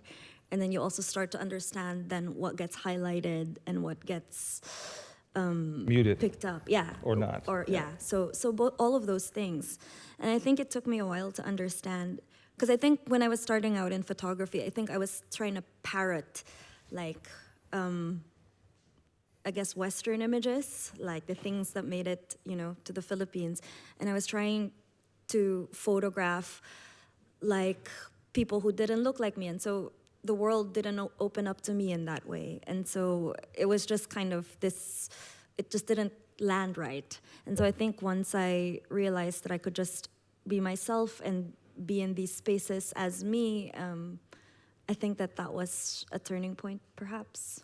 And a great inspiration for many of us. So thank you so much for that. Thank you so much. And Thank you for having sharing me. your voice. Thank you. Warm applause.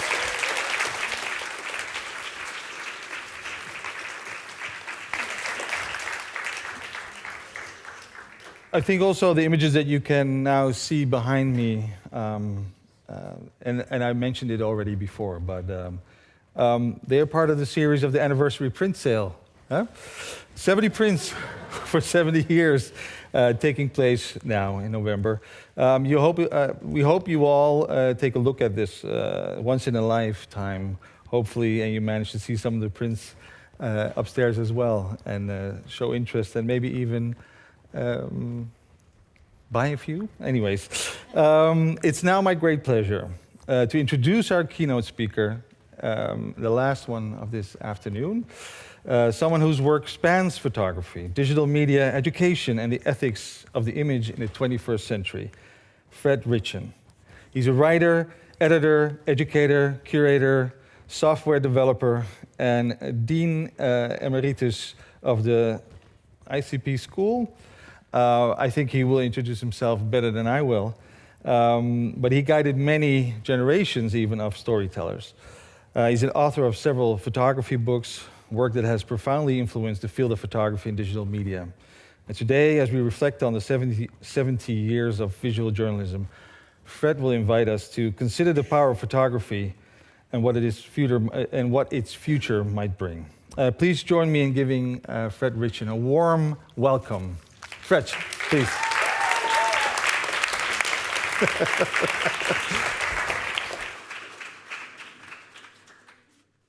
Okay, so what I'm going to do is kind of show you a transition of photography from the last century, a film-based analog photography, what Susan Sontag called a footprint, this kind of recording of the visible, to computational photography changed by algorithms. 93% of the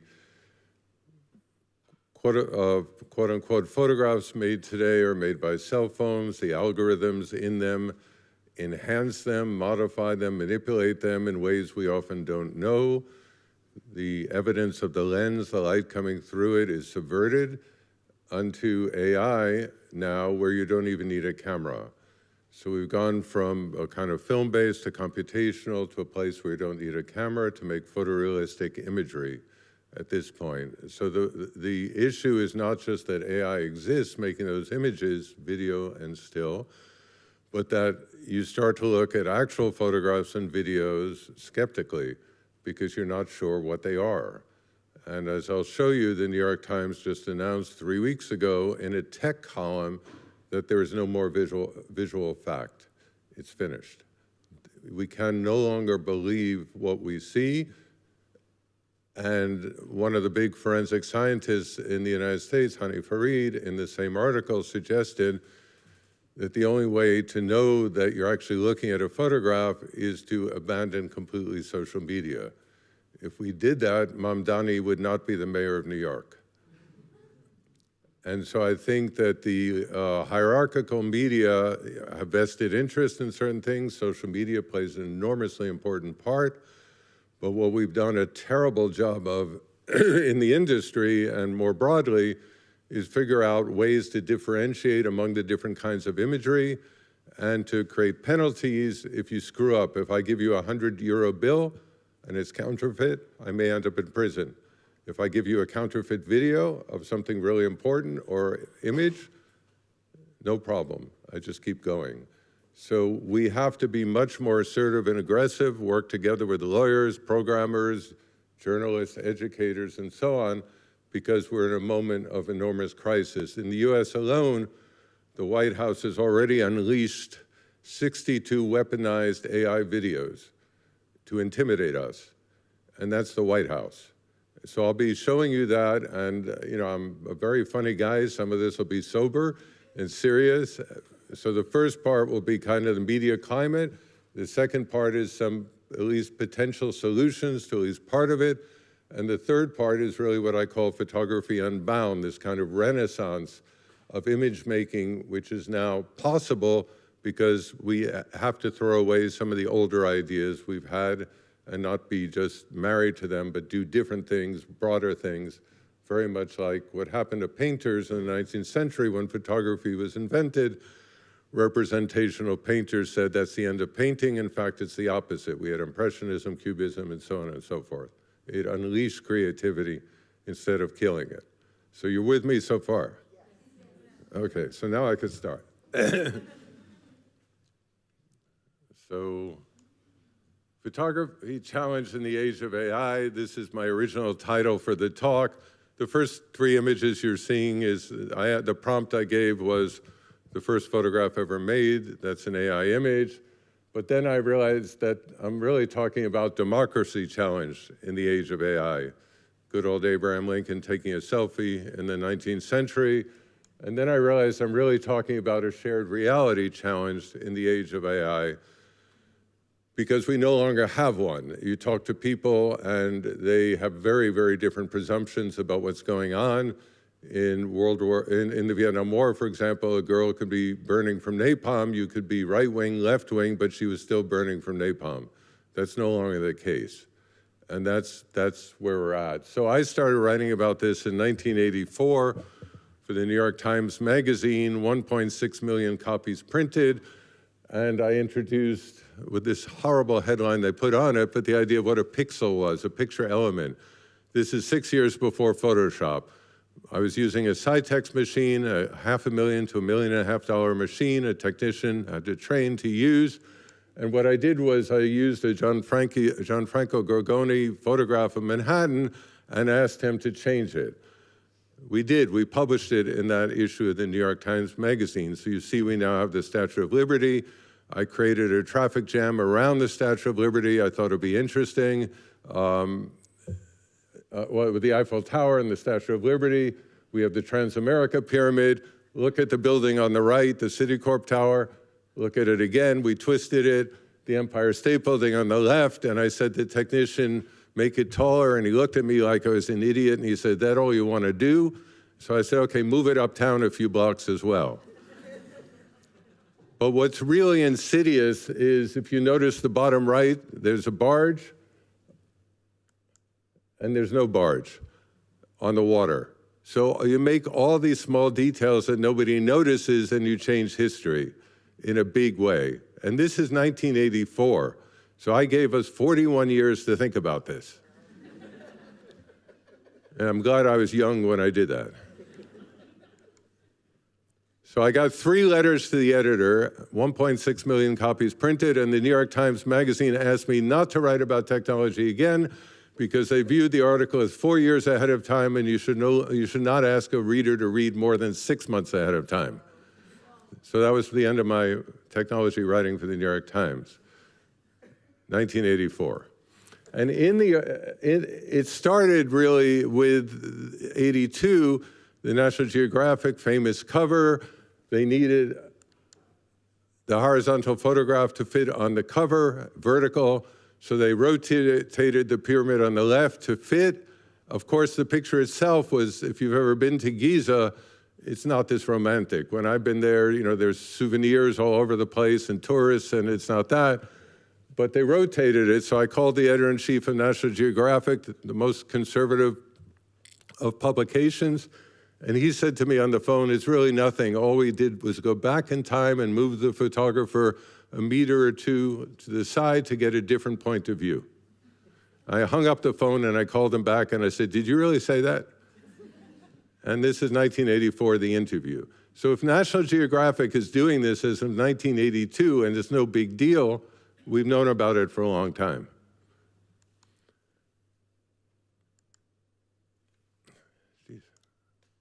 So this slide, which somehow now disappeared, was in the article I wrote that in the future we're probably going to have to depend on the author of the image, the photographer, to know if it's fiction or nonfiction, not the camera.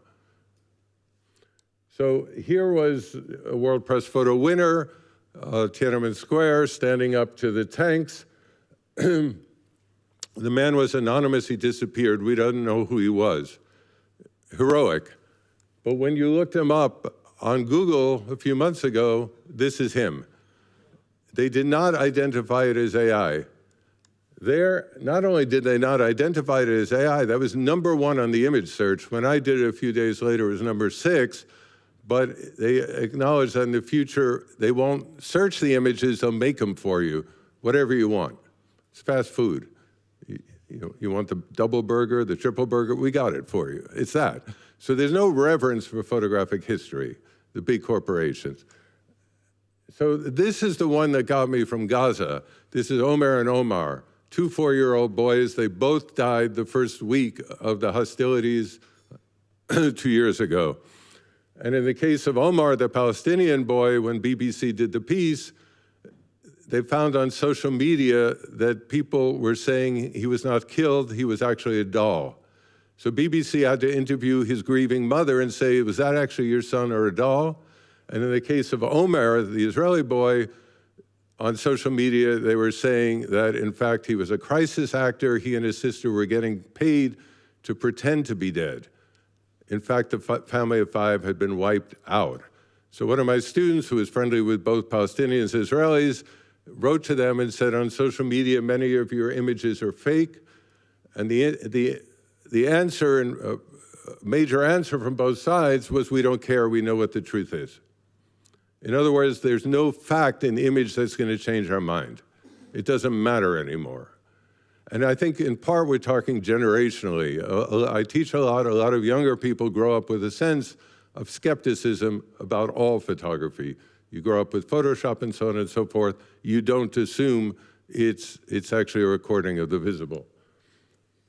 So what used to happen was, like Omer and Omar, in the case of children, Emmett Till, who was tortured and lynched, his image as a 14-year-old boy, I'm not showing you the worst of it, kickstarted the American Civil Rights Movement. Hector Peterson is a 12-year-old boy in South Africa who was killed by the security forces. According to the photographer Sam Nzima, when Nelson Mandela saw the image, he said, we have to stop apartheid. This is too much, after seeing the image. When we saw Kim Phuc burning, 9-year-old, the following year, the United States pulled out all its soldiers from the Vietnam War. And when we saw Aylan Kurdi, a 2-year-old boy from Syria, drowned on the beach, there was an enormous uptake in donations for refugees and refugees being accepted. That's 2015. So this is a 14-year-old, a 12-year-old, a 9-year-old, and a 2-year-old affecting the world through photographs, their deaths, as they should.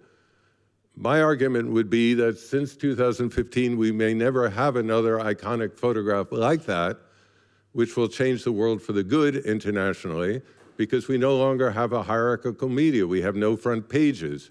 We have a kind of a skepticism about the image. And we have social media, which contests images. So you're always, what tribe you're in, that's the image you believe. So it's changed radically. It's transformed. And I think, like Samar Abu Alouf, who worked in Gaza, from Gaza, she was saying every day she would photograph in Gaza, hoping she would make the one image that would stop the war. The iconic image. Nothing stopped the war in Gaza. Nothing stopped the war in Ukraine. And I think we also have to be, think about it and say, what other strategies are there to stop the horror if one doesn't work? What do you do then? You just don't keep doing the same thing, but what else can you do? And that's, a massive question right now. So, for example, after this image, front page New York Times, the U.S. then started pulling out what would be 150,000 soldiers, Richard Nixon, the president. And after this image, as I said, could you imagine on the front page of a newspaper today, they don't do these things. It pulled out all the troops the following year. So to me, this is the legacy. And the other legacy is that Eddie Adams, who took the picture on the left, was an American in Vietnam. He was the outsider, but he helped stop the war. And the insider, the Vietnamese photographer, also helped stop the war. So when you're dealing with impact, what's important always is that people know their own cultures and can photograph. But what's also helpful is what the impact is. Who does it help? Does it help anybody? outside the realm of people who love photography. And how do we kind of constitute that, reconstitute it so it's effective? The issue is, can photography be helpful in the world, and how? So I started playing with AI. I asked for a text prompt to photograph of a street scene in Berlin in 1815. I was playing with it starting about 5 years ago. And what horrified me here was there was no photography in 1815 and there were no automobiles. So why the hell was this thinking making this for me when it should have known better? This is supposed to be intelligence. It's pretty stupid. We didn't have that stuff. But I understood this isn't consumer entitlement. I get what I want.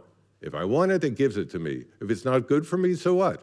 It gives it to me. It even throws in a few flying saucers. So I began experimenting, the canary in the coal mine, to see what it can do and will do and where the boundary line is, what it will allow me and won't allow me, because to me it was out of control. And this is what the big tech companies have been saying about it. So Adobe says AI is the new digital camera. It's obviously not a camera. You could photograph, quote unquote, Gaza from Amsterdam. You don't have to go. Samsung, there's no such thing as a real picture. OpenAI is saying it's just a continuation of photos. The Washington Post, your smartphone photos are totally fake and you love it, which to me is probably the most accurate. And then Google said the worst possible thing: a photographer should be able to override the evidence of the photograph or for a depiction that's authentic to your memory and to the greater context, but maybe isn't authentic to a particular millisecond. So if you disagree with those pictures of you as a kid, where you look a little heavy, a little skinny, a little sad, a little happy, just change it. It's no longer a dialectical relationship with the real, the photograph. If you're a big corporation that makes billions of dollars, you just override it to get what you want. And if somebody's suffering, you can make them smile. Just override it. That's your memory. Why not? If you're a fascist, look at the way you want, the world. That's the implications. And that's what tech companies are doing. And all my interviews with them and attempts to reach them, pretty much no success at all. So Adobe is selling AI-generated images. The Israel-Hamas conflict. So you can make the image from anywhere. They do Black Lives Matter, Ukraine, whatever. Anybody anywhere could define a conflict somewhere else without going there. There's no longer an idea of witnessing. You get what you want.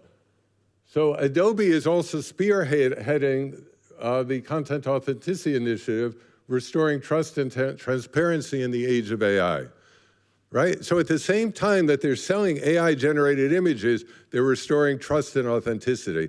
And according to a study in April, about 49% of the images on Adobe stock are now AI-generated. And my guess it'll be 80–90% soon, generally, because they're so easy to make. It takes seconds to do it. So that the whole media ecosphere, photography becomes a boutique industry compared to everything else. So this is an AI-generated photo of a Palestinian refugee being sold by Adobe 2023. The language is incorrect. There are no AI-generated photos. AI-generated are images, they're not photos. There's no camera involved. So saying it's an AI-generated photo is incorrect and misleading. It is not a connection to the real that we know from the photograph. You still with me? Yes. So this is now spread to NGOs, to non-governmental human rights organizations.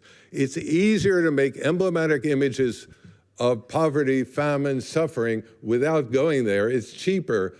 You don't have to pay transportation, photographers, and so on. Just do this and run it.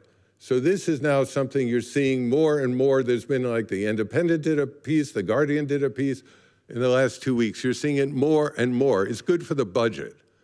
I could make you one of these things real cheap. So this is a demonstration against security forces in Bogota, Colombia, recently that Amnesty International ran. The problem, of course, is that they're not real people. This is Amnesty International.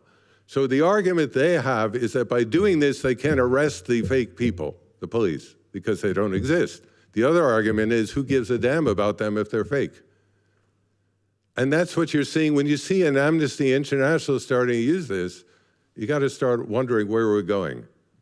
They took it down after a big outcry, but that was a while ago, and now various organizations are using it.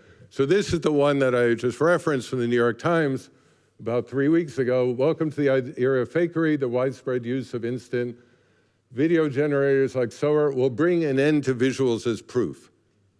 How can the New York Times say that in a tech column?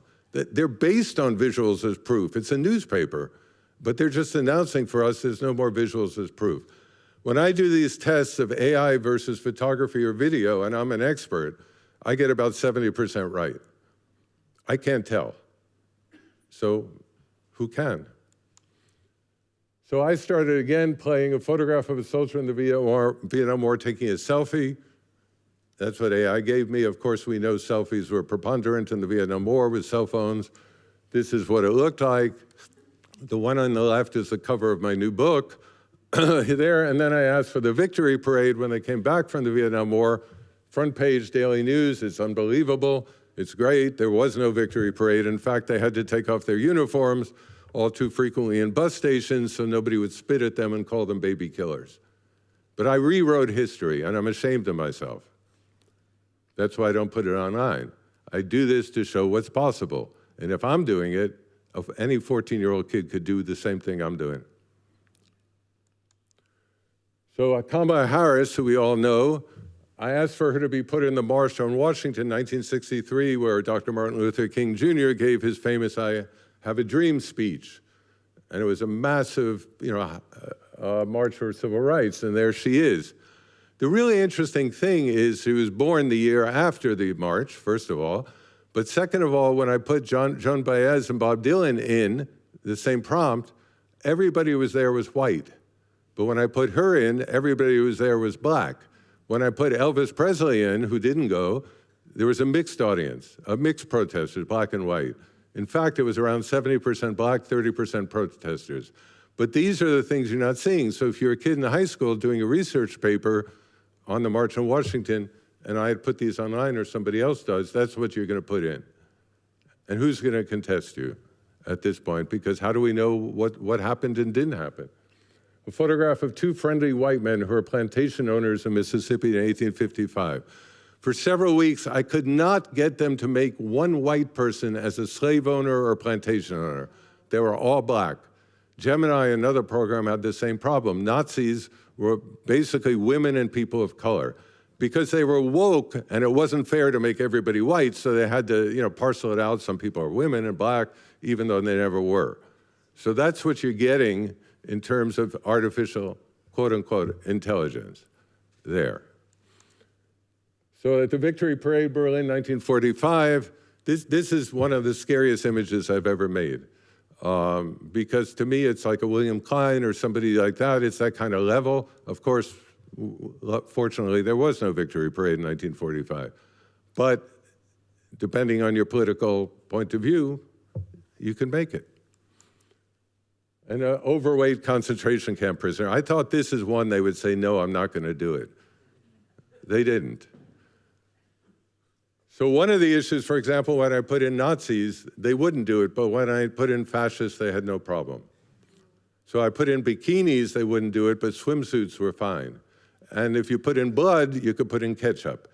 There's a lot of ways around it. There's no foolproof in any of these systems from stopping you from doing something at all. People, again, you don't have to have a lot of experience to do it. So this is the issue of Life magazine after the liberation of the concentration camps by Margaret Bork White and by George Roger Belson. This is it. This is important.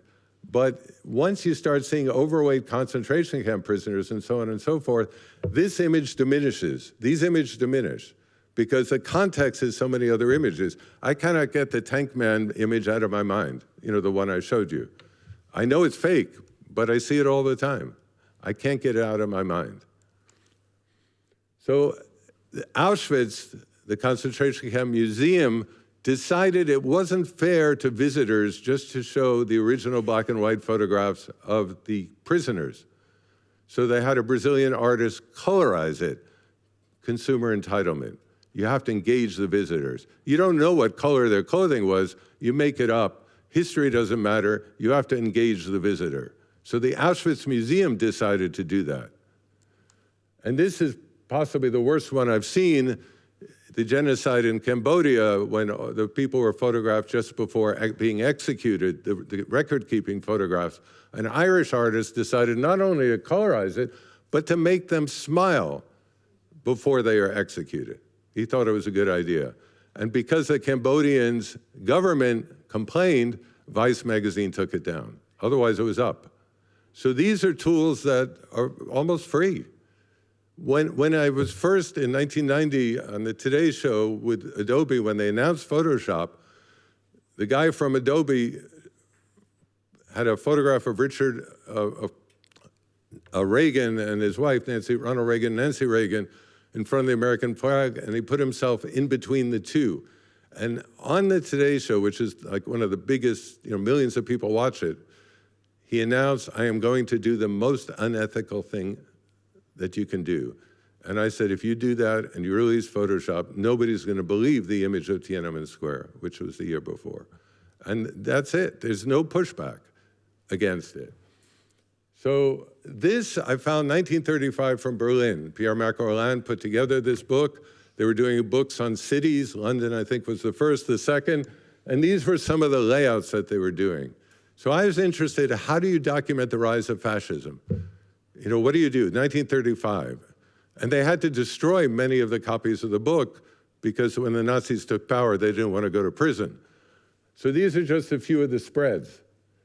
And this is not what we're doing today. On a cell phone, it's image by image. You're not making, juxtapositions, contrasts.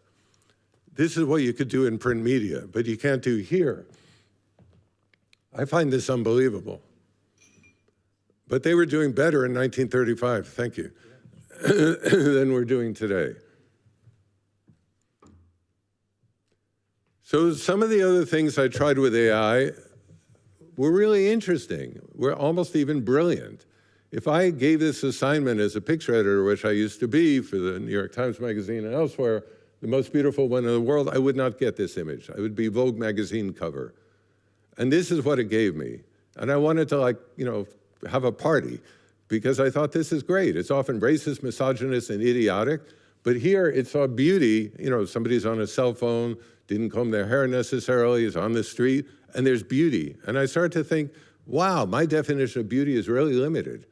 And it opened it up. Or when I asked for the perfect family, look what I got. I said, where did this system come from? It's finally getting intelligent.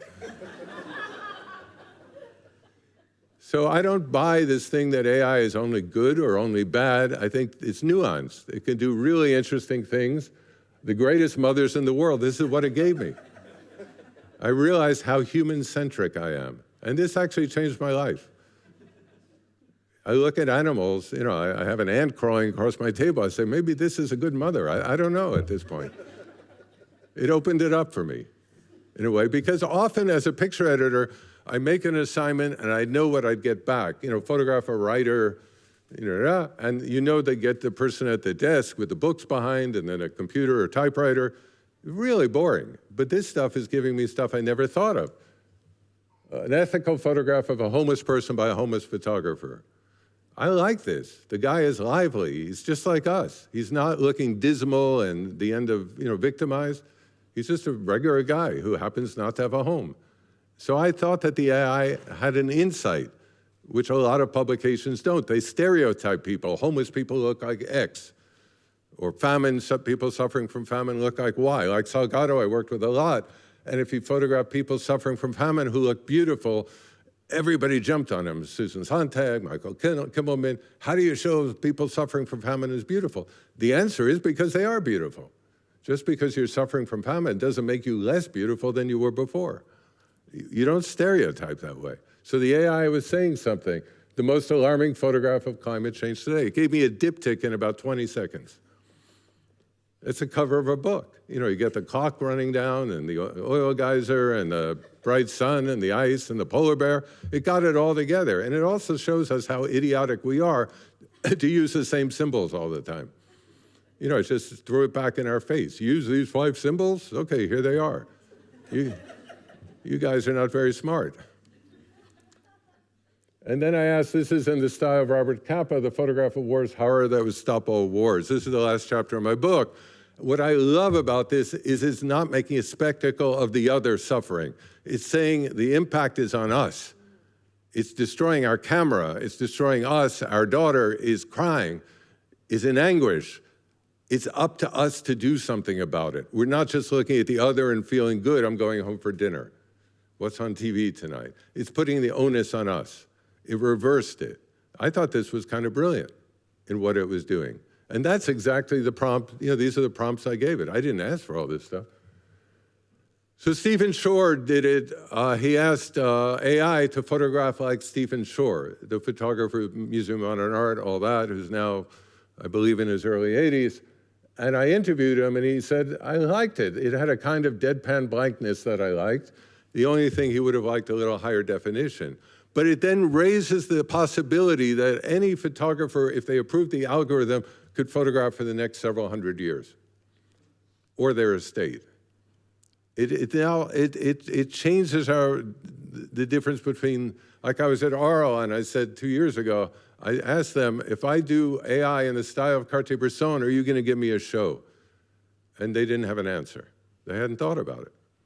These are really important questions. Some of them are copyright infringement, some of them are unethical, and when I speak to some photographers, they say, I'd be delighted if somebody did it in my style. It's different, but we haven't thought about it. With all the different conferences, we haven't thought about it yet. And this I like because I asked what one first sees after one's own death. I'm really interested. You know, it's a good question. I can't assign a photographer. But AI has given me a series of images that I find comforting, because I found that the way AI saw after one's own death, how much of the world is constantly dying and being born and reborn. I'm not alone in my death. I found it comforting, spiritually so. So AI sometimes can do these things. I'm not saying I love AI or hate AI. I'm just saying it's a new set of strategies. Trump's favorite dictators, this is one of my favorites. It seems to know something that most of us didn't know right away. And then in Australia, offshore, there's 2 islands where they house refugees for years, and there's a lot of abuse. Drownings, rapes, just horrible things. And so a law firm, Maurice Blackburn in Australia, took 300 hours of testimony from those people being abused, and if there were no cameras present, but they made photorealistic images to use in court about the abuse. The case was thrown out for other reasons, and then they made a book, a video, exhibitions. So the victim of the abuse gets to tell their own story. They approve these images. They testify to these images. So the people being detained by ICE in the United States with no cameras present, you know, enormous number of people in a small cell, nothing to eat or drink, the lights on all the time, they could then make photorealistic images to detail their abuse. So instead of the outside observer who may be there for 2 minutes, you could do it yourself. So it also raises the potentials that a child suffering from trauma could make photorealistic images working with a therapist describing their nightmares, which might help in therapy. There's a lot of these uses. In this case, the people who worked with the text prompts had to see a psychologist as well. They made them also available for the people doing it. It was very intense. So you can find this online. So then it raises, I'm finishing up this section. So Carl de Keyser, the Magnum photographer who's been there for several decades as a member, just published a book on contemporary Russia without going there. He'd been there before, did another book, but he didn't go. It's called Putin's Dream. And all the images are AI generated. This came out last December. I think this is a beautiful image, personally, but it's fake, it never happened. So Magnum had the problem, what do you do with, testimony since 1930s about the world, witnessing the world, when a member does that. So their decision was, you can't kick him out. Their decision was not to allow his images into the archive. But if Magnum is doing it, it's like Amnesty. These are big players that are now entering AI. It's more than just, fiddling with Photoshop. This is big stuff.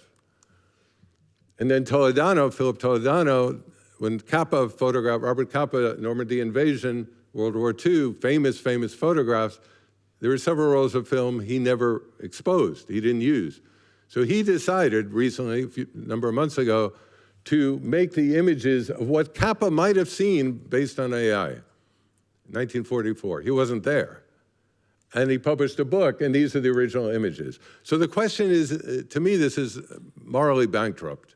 You don't take a photographer's other rolls of film who risked his life in D-Day and just decide he might have also made these images based on AI. You don't do that. You just don't do it. But as far as I know, there's been no resistance, at least publicly, either from Magnum or ICP, which has the archive, Cornel Capa's brother, not. So these are inroads that we're seeing. It's like the elephant in the room that we have to pay attention to. But we're not, for the most part. We're just business as usual. But this is how, it's not coming, it's here. So just to finish this thing, this is the New York Times front page when Trump survived the assassination attempt. And you notice it said he's safe, but they ran the image where he goes, fight, fight, fight. In my opinion, oh, come on. This is the image that they should have run from the same take. He was terrified, like any of us would be.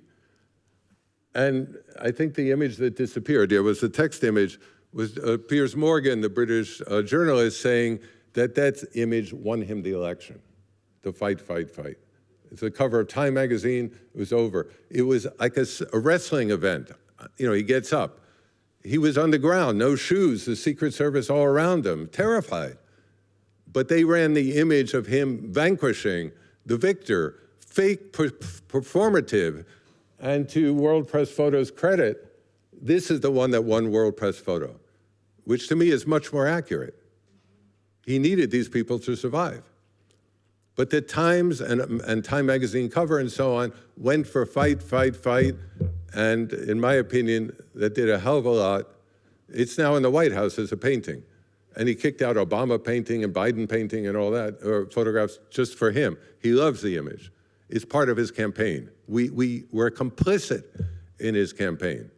And it's not the photographer's fault. You make a lot of images, but the editorial people should have said, which is the right image, the one where he looks scared. That's normal.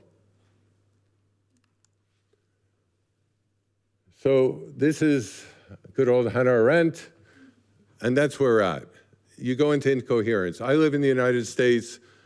Every day it becomes more and more incoherent. We don't know what's going on. And you don't know who to vote for. You don't know what's happening. I just talked, Mamdani won this week. I was in New York leaving that night for Amsterdam, and I talked to a friend who's a gardener, and he said, well, I guess we're all being taken over. Is that, you're leaving tonight, good for you, because he thought we were getting communist rule the next day. That's what you get in a lot of the media right now. The New York Post and elsewhere, that's what they're telling you. So you need some coherence. Without it, democracy doesn't work. Okay, so this is now part 2. Painting is dead, but you go on and you do other stuff. What do you do with it? So this is, Tanya Abjuka, many people know, working Occupied Pleasures with Palestinians in Gaza and West Bank, and it's a sense of daily life. I think one way we failed in media is Gaza is only important when it's part of a conflict. Ukraine is only important when it's part of a conflict. We're not interested in knowing people from Gaza or from Ukraine or elsewhere unless they're part of a conflict. If you know the people, it's much more difficult to declare war on them because they're like us. And we have to do a much, this is the medical school, we have to do much better job with that. That's one example. This is one I do with my students. It's very easy, interactive portraits. So what you do is you just make a portrait of somebody, you show them the picture, and you ask them, is this you? Does this represent you? And you record the voice. Do you think that photo represents you? No, because I'm a smiling person. I actually like to be smiling, you know. I do that just about most of the day. So if you're not smiling, it's not you? Huh? So if you're not smiling, it's not you? Yes, it's me, but I mean, that picture, I mean, definitely, I don't think it really tells me, because it more look like I'm sad or something like that. So my student was trying to photograph him respectfully. He doesn't like it because he's a smiling person. So she was trying to be respectful. She didn't know him, like many photographers do. He didn't like it. He didn't want to look respectful. I'm a smiling person. This makes me look sad. Forget it. Here's another one. I hope you can hear the volume. I don't know how it works. Do you think this is a photo that depicts you? That says who you are? No, Why not? because I don't think any picture ever will. Why? Because it's just, I don't know. You can't see inside of a person in a picture. You can see parts of them that leak through, but that's just a glimpse. So he doesn't think a photograph can ever say who he is. And the last one, this is a student originally from Iran. This picture is definitely not me. I used to be much clean cut, much better person looking. I'm very, very depressed and sad about the way I look right now as a human being. But, you know, with an opiate addiction and being homeless on the streets in the freezing cold winter, it's really hard to maintain yourself, let alone shave, shower, or anything like that on the streets of New York City. So, yeah. So that changed the way I look at people on the street. He has an opioid addiction. 2 weeks before, he might have been a truck driver. But we're putting him in a stereotype. He doesn't like the way he looks. He's ashamed. Why pick on him? Why do it? Let him talk back, collaborate. You can't do that with paper in the 20th century. You can do it easily, interactively, just a cell phone. But we don't do it because we don't give up our power as the observer. When I show professional photographers stuff like this, they say, you're taking away my power. I said, no, I'm giving you power. You're asking the other person to collaborate on the image. So in English, you say, I'm taking a picture. You're not. This is not your subject. You're not the king or the queen. This is your collaborator in trying to define who they are. And you're part of it. And you should think of it as a privilege instead of an authority. So this was a conceptual documentary. So these in the US, we have this policy of executing people in prisons. And we give them last meals. You know, there's often a budget, $20 or whatever it would be. So this is the last meal of David Spence. And then Amnesty used that because it turned out that they made a mistake. Presumably, according to DNA, he was innocent. But once you have your last meal and you're executed, it's too late. That's it. Or Ruben Cantu, this was his last meal. I often ask myself, what would my last meal be? You know, 4 quarts of ice cream or whatever it would be. But then it turns out that Ruben Cantu was presumed innocent 12 years after he was executed. So that you can also use these things with impact. It's conceptual. It was not an actual photograph of the meal. They reconstituted it based on the menu. Or this was about 60 US veterans, military veterans, died during COVID in a nursing home in Massachusetts, and the Associated Press photographer, rather than show them, you know, emaciated, dying, sick, ill, he decided to honor them by showing them when they were in the military, projecting it on the home of a family members, and interviewing the family members, what kind of guy was he? He was amazing. He used to dance. He was great at ping pong. He beat us all. And poker, he used to cheat, but we forgave him. So that the guy, the whole town had to honor them in their deaths. It wasn't just re-victimizing them and just doing it over and over again. Or this one from Argentina by Gustavo Hermano of the disappeared. So what he did was reconstitute the image, you know, a couple of decades later, And what he's doing is not just about the person who has disappeared, but the person, people have to live without him. Photography isolates things in the past. The past lives in the present. Hermano himself is on the left, one of his brothers was disappeared. Or this, I have to run down the hill without my brother. I have to live without him. He's been disappeared. Or my sister. So that when I was with him at the United Nations used these pictures to commemorate the disappearances in Argentina during the dictatorship. The fact that people have to live without them, as opposed to, oh, it's in the past, we don't have to worry about it. Or this one. There was a friend of mine, a former student in Argentina, and one of his students did free Photoshop family albums, putting back disappeared people into the albums, just to complete the family, even after they'd been disappeared. Or this from Syria, Women We Have Not Lost Yet. Baz is here, who published this. You're here, right? Oh, there you are, right in the middle. And I'm the only person in the United States who keeps showing this, you tell me, but I do. So this was during the Russian bombardment in Aleppo. So he gathered, a number of young women gathered in his art gallery. And it's women we have not lost yet who could have been killed. And the bios are amazing. I studied anthropology. I was going to go to London, but there's a fatwa now, based upon you can't do it, so I can't get my PhD. Whatever people say, and there you go. And I think it's an incredibly effective, it's like Robert Adams did in Colorado when there's a radiation leaks, the people we have not lost yet. Proactive. So one of the things I'm really for is what I call peace photography, what you can do so the worst doesn't happen instead of conventional photography where you wait for the worst to happen and you photograph it and everybody celebrates you. I'd rather it not happen, that proactively. So a guy in Berkeley, California last week or 2 weeks ago when I gave a talk, he said, but all my students want to photograph war. And I said, tell them not to. Photograph the prevention of war. That'd be much more helpful to do that. Change the paradigm. And then we did this, a project, Daylight Foundation, they gave 10 disposable cameras in Iraq a year after the US invasion, 2004, and a taxi driver just handed them out to people to photograph. These are my friends. This is Ruah, who goes to the university. This is, going to the dentist. To me, I used to give these lectures. To me, this is the most important photograph of the Iraq War, for me, because the people were just like us. They go to the dentist.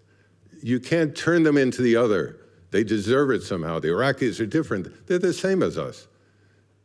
We go to the dentist. We should do it too. CNN went to our little exhibit and they ran it 7 minutes. I think the project cost like $200, or something like that. But they didn't think of it. But you ask the people, who are you? Instead of just dictating who they are, a photographer may have arrived 3 days before.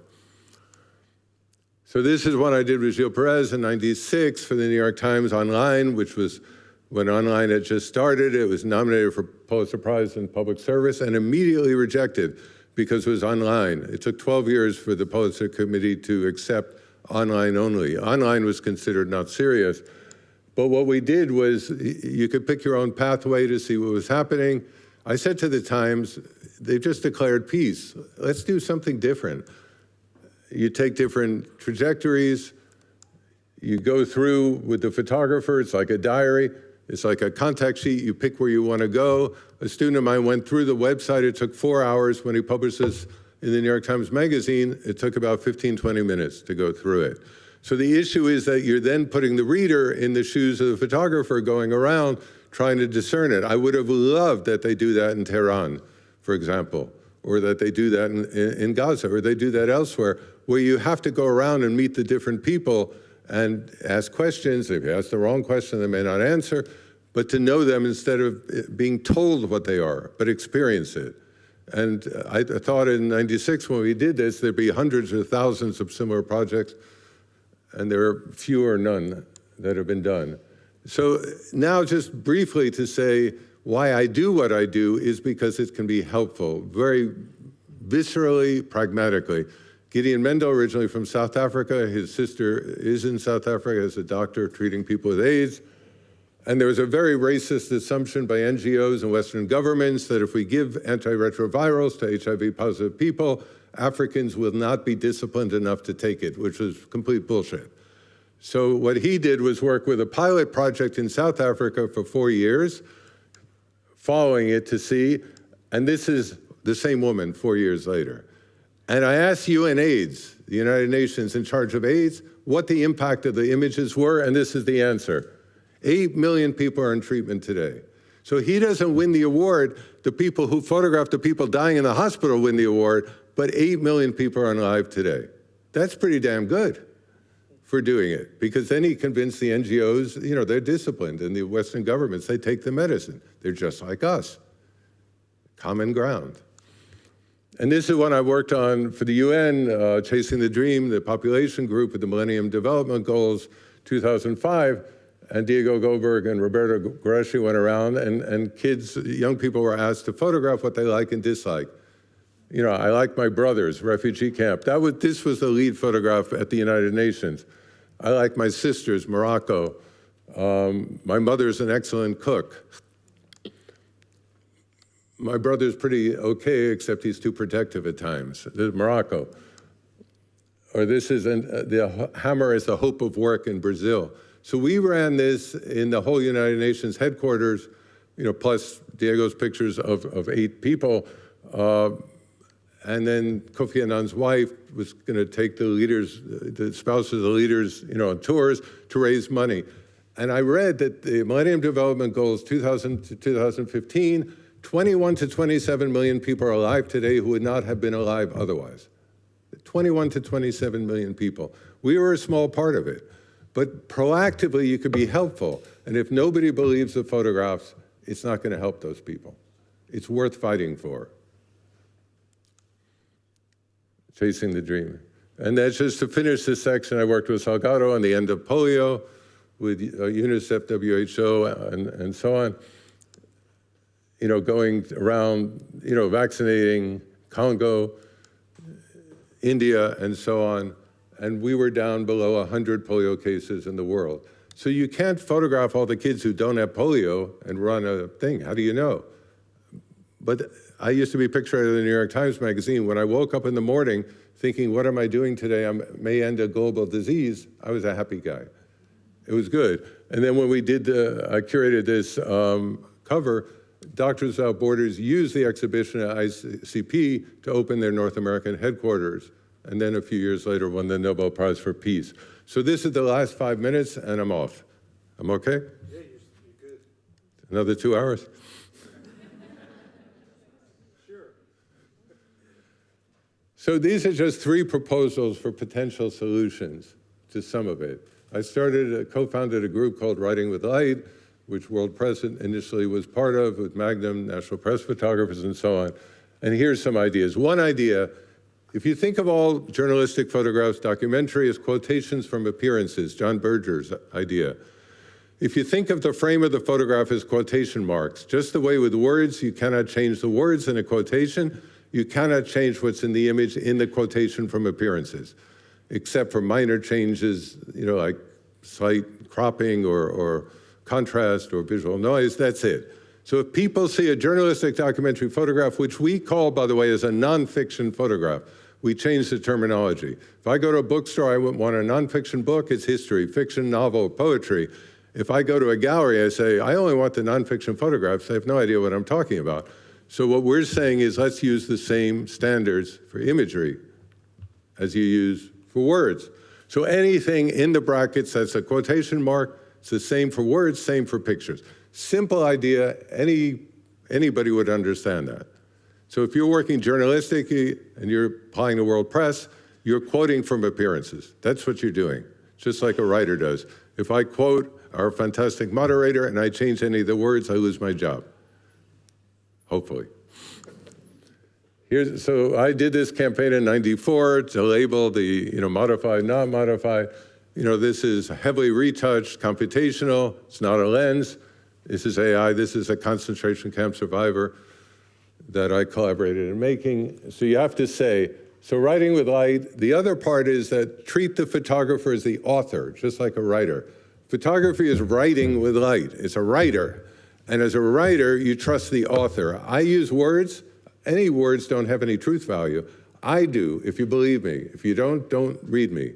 But that's what we all do. It's the publication, the editors, the editorial staff, the writers, you trust them. Same with a photographer. There's certain you trust. You cannot trust the camera at this point. The camera lies just as much as a pen does. You have to trust the author. And so we have a declaration of principles. You can see it online.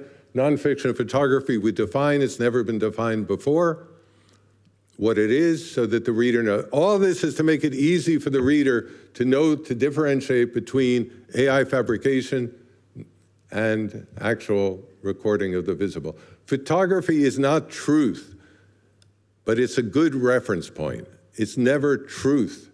It's not an absolute truth. It's always subjective. It's always interpretive, but it is a recording of the visible, the journalistic documentary, and that's important. You know, if I photograph you guys, we know a giraffe wasn't sitting in the 12th row. In AI, we don't know. And then finally, the third one is pretty much what I showed in 2004 at World Press when I was the keynote speaker 21 years ago, but it was a Four Corners project. So it means that on a photograph, every corner contains information if you want to use it, and it's templated. So this is the way it works. The authorship is bottom right. You could put your code of ethics there. You know, my ethics is I'm a photojournalist. I do not set up photographs. I do not change them in post-production. My ethics is I'm a wildlife photographer. I don't photograph in the zoo and pretend it's wildlife. One sentence, two sentences. The bottom left is backstory, upper left is related imagery, and upper right links to websites. So I'll show you how it works. Aileen Kurdi. So the bottom right is photographed by the Turkish photographer who did it, the caption, the credit, all that stuff, and the code of ethics, which I wrote. While all photography is interpretive, as a photojournalist, my photographs are meant to respect the visible facts of the situations I depict. I do not add or subtract elements to or from my photographs. I wrote that as public domain, you know, to do it. But that's a simple ethics statement. That's it, and you reassure the reader. They just can see it easily.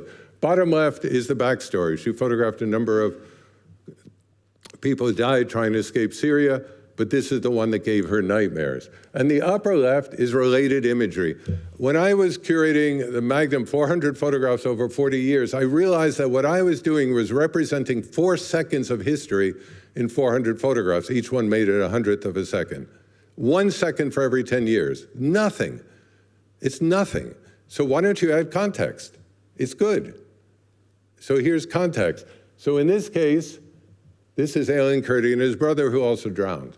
So you don't have to define him by a body washed to shore. You define him as a little kid who had a life just like other little kids. Related imagery. If a politician sets up a thing, I'm putting my hand around a factory worker, show a related image from the side about how the whole thing was set up. There's so much you could do. We're stuck in a 20th century model of photography. You know, 100th of a second is supposed to be a big deal. It's something. And then the upper right is related links. Human Rights Watch, why it's okay to share a photograph of a drowned child. That's how it works. So I'll show you just, these are codes of ethics. I wrote them all in about 40 minutes. You know, I'm a fashion photographer. I do not work with underweight models who are ill because they're starving themselves to death. Whatever, I'm a fine art photographer. I do any damn thing I want to do. That's fine. Just tell people. Be transparent. Do whatever you want, but be transparent. Don't pretend one thing and do the other. That's it. So this is the one I showed at World Press in 2004, and I had 2 photographers got really mad at me, and I had to respond to them and so on. This was the U.S. invading Haiti in 1994 to bring democracy to Haiti, Aristide government. You saw this in the press. So this is what you saw from the side, the related imagery. You see? That's what we saw. And the photographers who were World Press wrote to me and said, yeah, we were there. You shouldn't give it away. Wow. The whole point is to give it away. The whole point is to give it away. And the director at the time had me write a letter and, you know, do all these things. But you should give it away. You shouldn't keep the secret. The secret doesn't help anybody to do it. You know, there was the Israelis and Palestinians Jordanians and so on were doing a peace conference, the Americans in I think it was in the Sinai or near Eilat, outdoors, and it was hot. So they spent $500,000 to air condition it so they wouldn't sweat, because if you're sweating, it's not going well. $500,000 to fabricate an image. And as far as I saw, no photographer gave it away. You have to give it away. You have to show the manipulation. $500,000, you could build 3 schools. So, that's how it works. We have a website for it, and this is the last example, and then I'm almost done in case I ran over my 2 hours. So this image there was a campaign, If They Gun Me Down, in the US. Young African-American men and women, if the police killed them, often what happened was the gangster, quote unquote, image was what the media ran. So with 4 corners or even just a rollover, this is the same guy. You shouldn't be defined by just one gangster image. We all have multiple images. You can do this. In digital, this is easy. It's just a rollover. It's a diptych. You can do it even if you don't use 4 corners. It's not fair to the person who died at the hands of the police just to run it in the one image, like that. These are simple ideas. These are, in my opinion, very simple ideas. That's it. So now I'm just going to do one more slide, if it actually recorded. These are, I wrote 4 books on this going back to 1990. The first one was In Our Own Image, The Coming Revolution of Photography, 1990. And the assumption was that with Photoshop and everything, we would change the world in our own image. It's not dialectical anymore, showing us stuff we might not want to know, but it's in our own image. Consumer capitalism. You get what you want, which is terrible. And this is the first masterclass I taught in Rotterdam. It was the first one.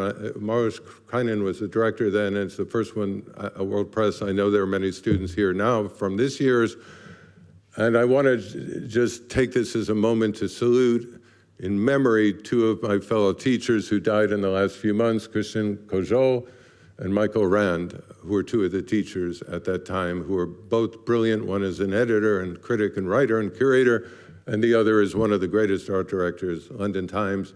Don McCullin said about him, he's the only art director he ever worked with who let him pick his own pictures, which is amazing. And it was an honor to work with these people in 1994, and that's part of my World Press affiliation. So, geez, for some reason this doesn't pick up text slides. So I ended, which you can't see, but maybe that's good, is like really interesting things you can do with AI. I had like 8 ideas. I think as a curatorial function, it could be amazing. You ask every picture in Amsterdam of people walking dogs from 1930 to 35, it could be really interesting. It could do that stuff in seconds, in kind of interesting ways. There's work being done. I'm really interested is you photograph this building, with a camera, and then use the AI and the same camera and say, what did it look like in 1930? Same building. So you have a sense of past and present, you could work with it. I'm also really interested in creating different kinds of AI-based cameras, a Zen camera. How would you photograph so the AI would make it contemplative? What would it be different? Maybe you learn and then you just photograph yourself without it. Would there be, different kinds of ways, a quantum camera, different ways of using it to do things. And, the AI-generated imagery in terms of treating trauma, I think is going to be very useful for psychologists, psychiatrists, and social workers and others working with people, that they did even for older people, what was trauma like when you were a kid and kicked out of your country?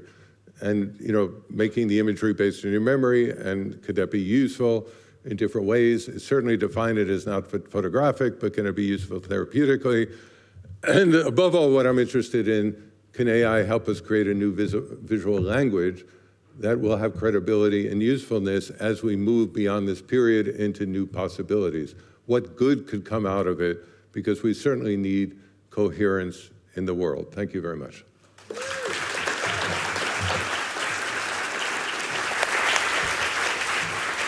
You want to stay here or you want to sit down? Yeah, please.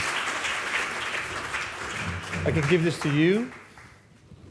It's wonderful. And you call these simple ideas, but in my mind, I'm going through a roller coaster of losing faith in photography, gaining faith in images, going back to it again, doubting it again, and saying, like, oh, I have to change my strategies. It's a Q&A, so for those who want to stay and ask really important questions, please do. And for those who don't, I understand that as well. One thing I wanted to say about the therapeutic part. We work on a program with Human, it's called AI Love. It's a series where we discuss the influence of artificial intelligence, and funny enough, in our last series that's coming up in December, there's a lady who is traumatically afraid of mandarins. And the way to use AI therapeutically is to recreate her image eating mandarins, but it's not her. It's generated, and it works. So I mean, just because you brought in that point, I said, like, well, it's you know. So there is some positive parts to it. Questions? Are you okay for a few more questions? I'm okay for as many as you want. Okay. Sure. Who wants to start? Nobody. Shall I point finger? Oh yes, there is. Good, good, good.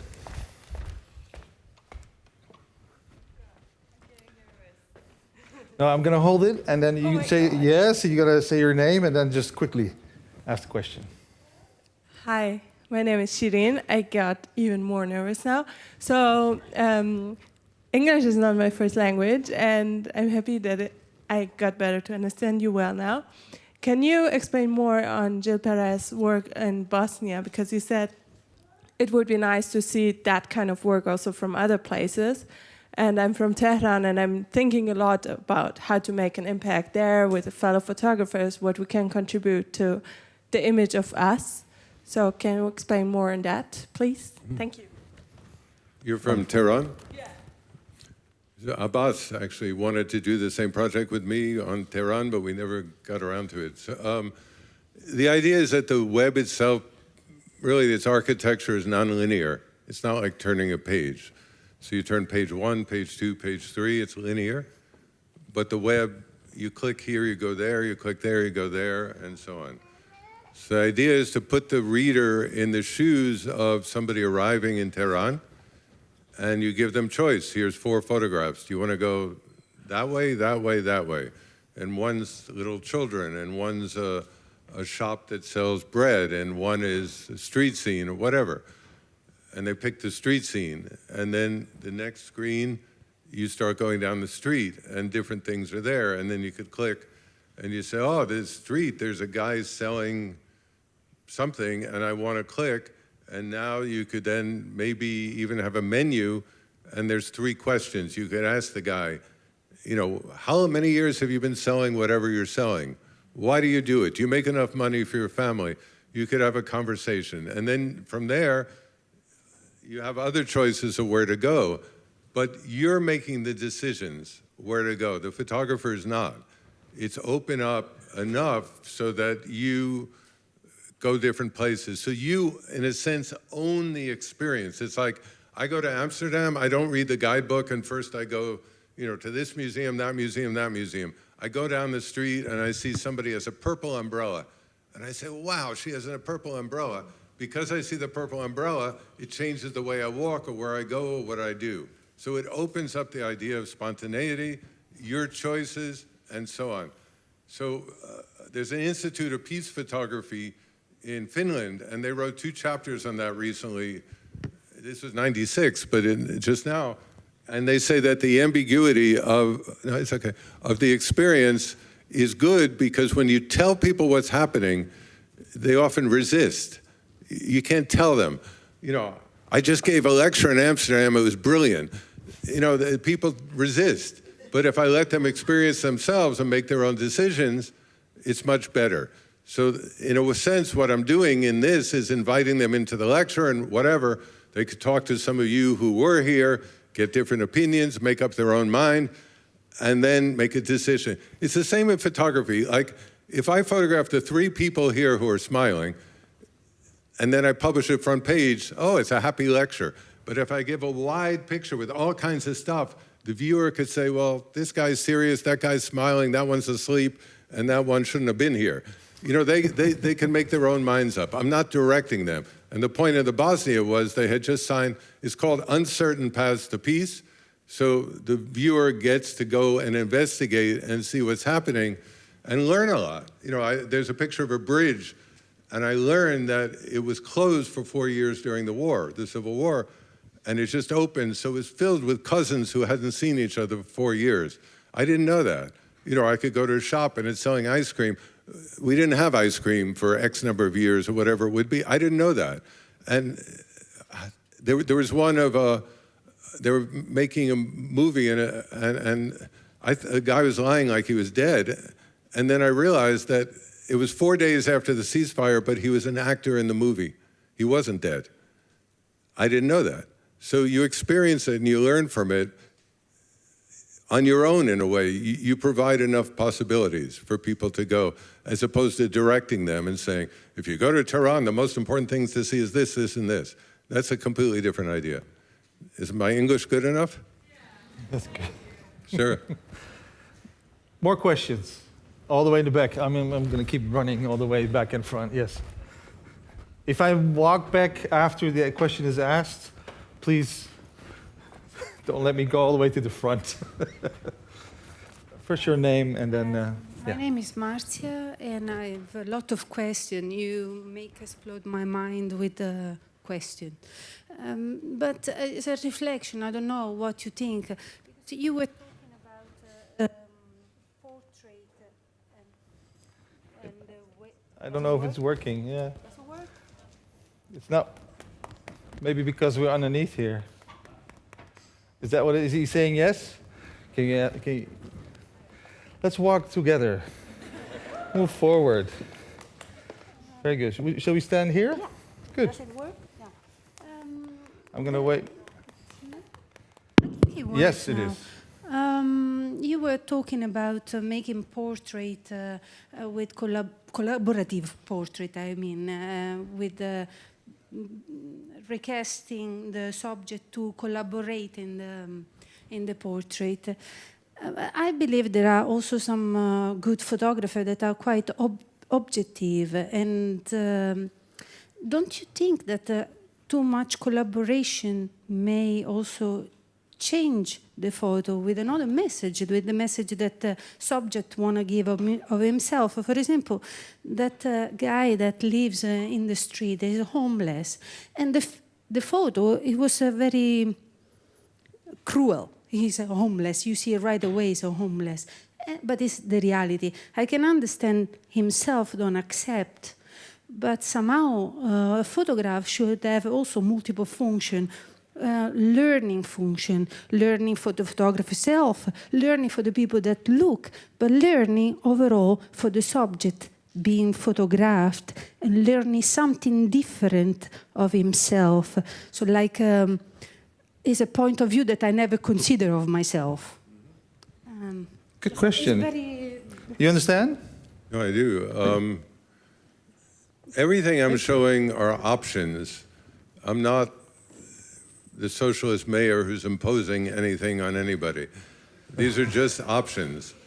So I'm not going to spend a day, 75 interactive portraits clicking on each one. I agree with you that a variety of kinds of images make sense. I don't think any photographer is objective, ever. I don't think any person is objective, ever. But yes, I agree that photographers will have insight. You can learn from the way they photograph you.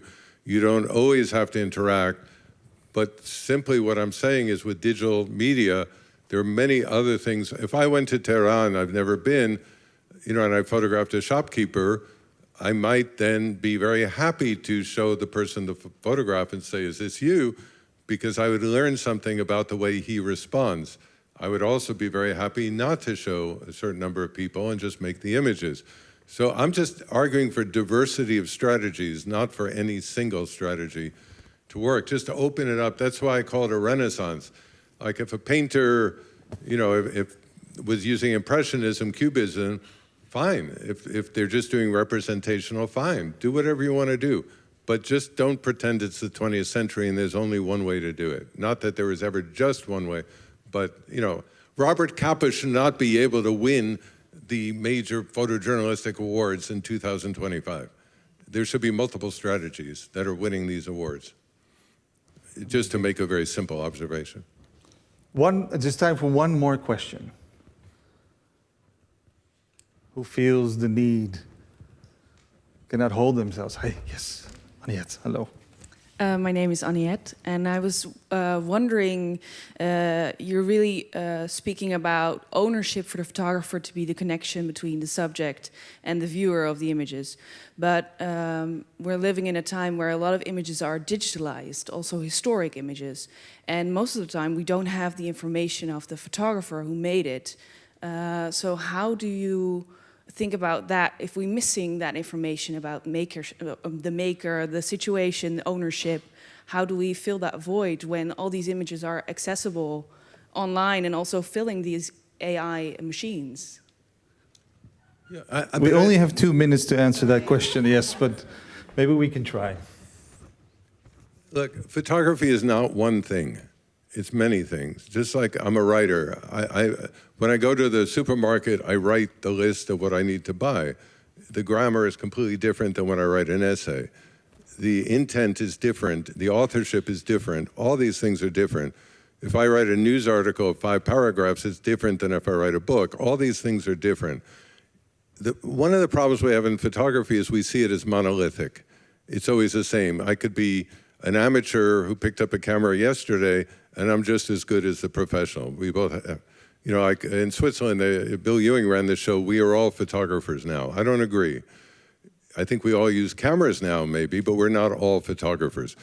So I think that the people here who are serious photographers, professional or whatever they do, need to draw lines of what do they do differently than other people do. So there's a reason that I would go, or you would go, or anybody would go and see their work and not somebody else's work in that sense. So I could go on Instagram and see enormous numbers of images, and I view them in a different way than I view some of the people in the masterclass I saw today, who I understand intent, vision, authorship. This is to their heart. This is serious stuff. That's a whole different thing. So I think we have to do a much, much better job of differentiating these kinds of images. They're not all the same. In 1990, I started calling digital work images, not photographs, because of the amount of modification that happened in it. So you know, like as a writer, you could write opinion pieces, news articles, feature articles, poems, novels, you know, screenplays, books, essays, and we respect that. Photographers, we should do the same thing. I'm doing a photo essay. I'm doing a feature piece. I'm doing this, I'm doing that, and they're different kind of categories. And, you know, as Joanna said before, we're really terrible at media literacy at this point. We don't teach media literacy. That's the only reason that attractive women and men standing next to a car makes the car more saleable. The car doesn't work, but, oh, they're good-looking people next to it. I got to get that car and spend 25,000 euros to get the car. That makes no sense. We don't have media literacy to deal with it. So, you know, if you have an 8-year-old at home or you teach or whatever you do, that's where you start, you know, with that. But we have to just broaden and be more sophisticated. And, you know, cinema has that, novel has it, poetry has it, painting has it, theater has it. Photography, for the most part, is if your pictures aren't good enough, you aren't close enough kind of stuff, which is really basic. There's a lot more to it. So I'm arguing for an expanded vocabulary, and I hope that sufficiently sort of answers your question. Yeah, well, it's definitely resonating today. Thank you so much. Thank you so much. Thank you so much. Fred Richen, thank you. People at home, thank you. We're closing this afternoon program, and World Press Photos will continue also this evening with their 70-year anniversary. And we invite you to join this program. It starts at 5 p.m. We're looking to the future of photojournalism through the 13 talented photographers of the 2025 Joop Swart Masterclass.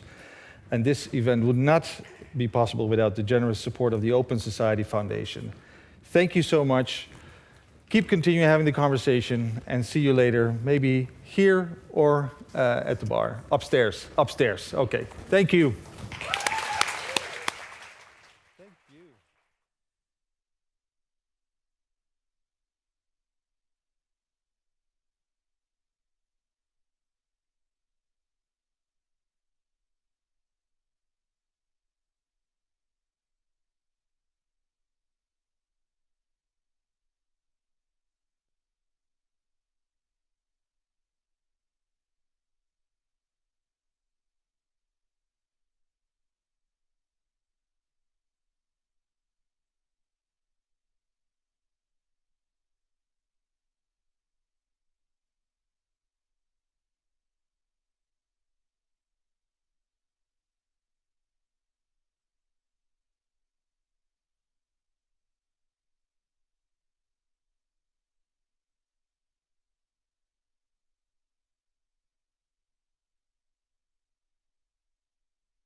Welcome, everyone.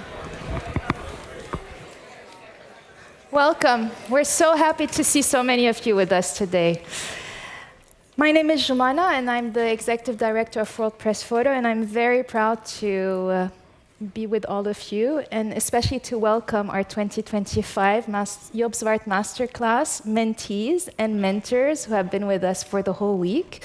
I would like you all to give them an amazing round of applause, please.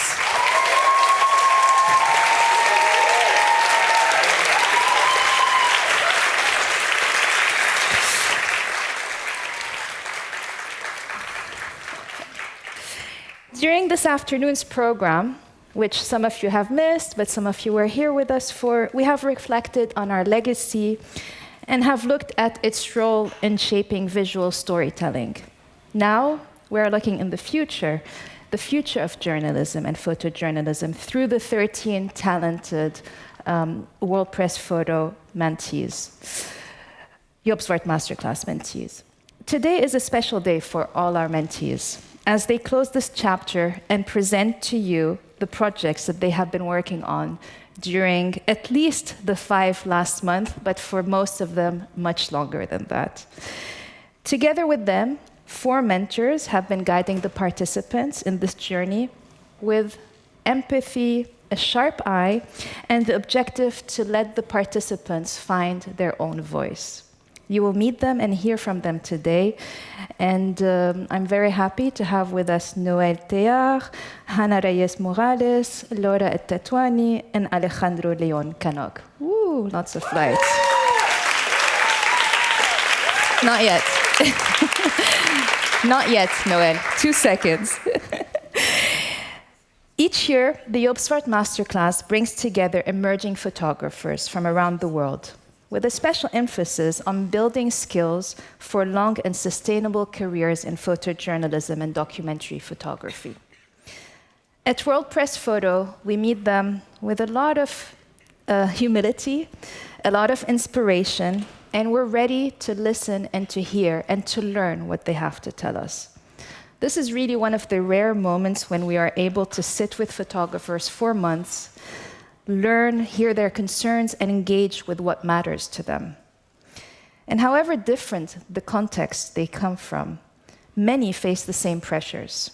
They operate in an increasingly uncertain future, navigating a shrinking industry, and often bearing the responsibility of telling stories in their own communities and lived experiences. This 29th edition of the Masterclass is grounded in the realities of photojournalism in 2025. Right now, with press freedom under attack all over the world, it is more crucial than ever to document what unfolds around us. The 13 participants are working on some of the most pressing issues of our time: war and displacement, gender-based violence, and environmental destruction. They approach these subjects with care, embracing complexity and new forms of storytelling that goes beyond the single frame. For the second time, the program unfolded online over 5 months, culminating in this 1 week in Amsterdam.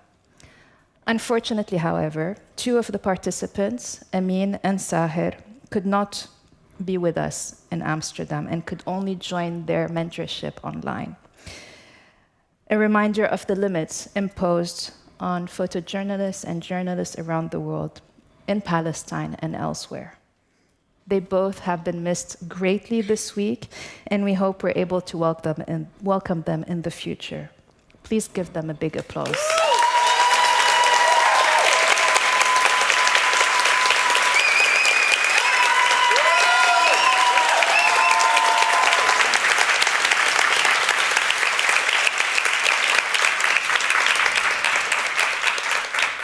And their situation is a reminder that even though we've been running the masterclass for 29 years, the world keeps changing, and so must the way we do this.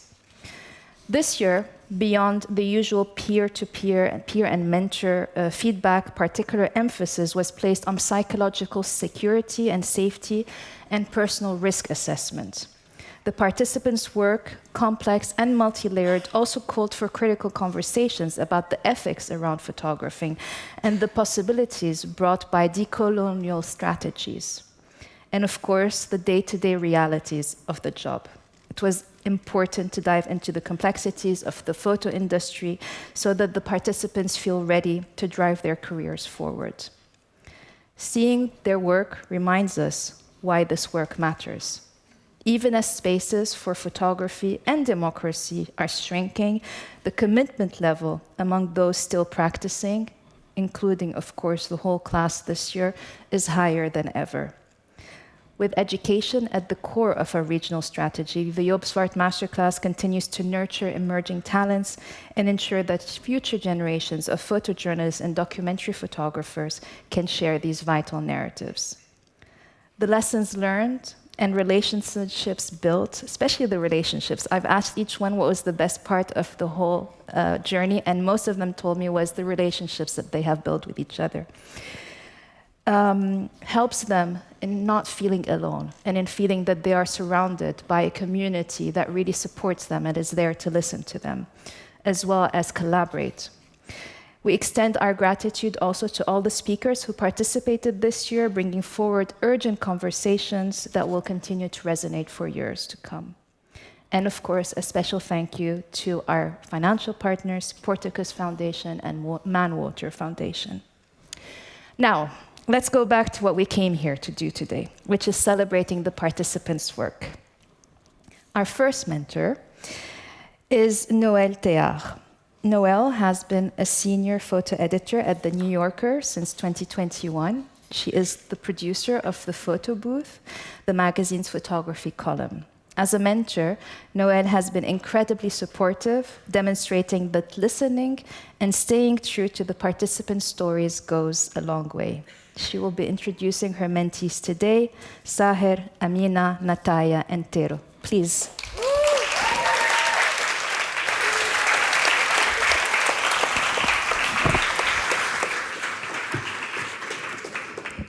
Hello, everyone. It's amazing. It's a full house. So excited. So to start out, yes, my name is Noël Théard. I came from New York.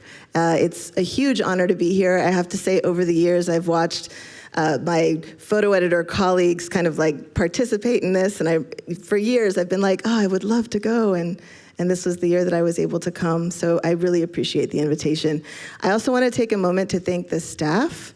An incredible staff. This is one of the hardest logistical things to put together, and it's been run so beautifully, and I know that all of the mentees feel like I do, that we've been welcomed.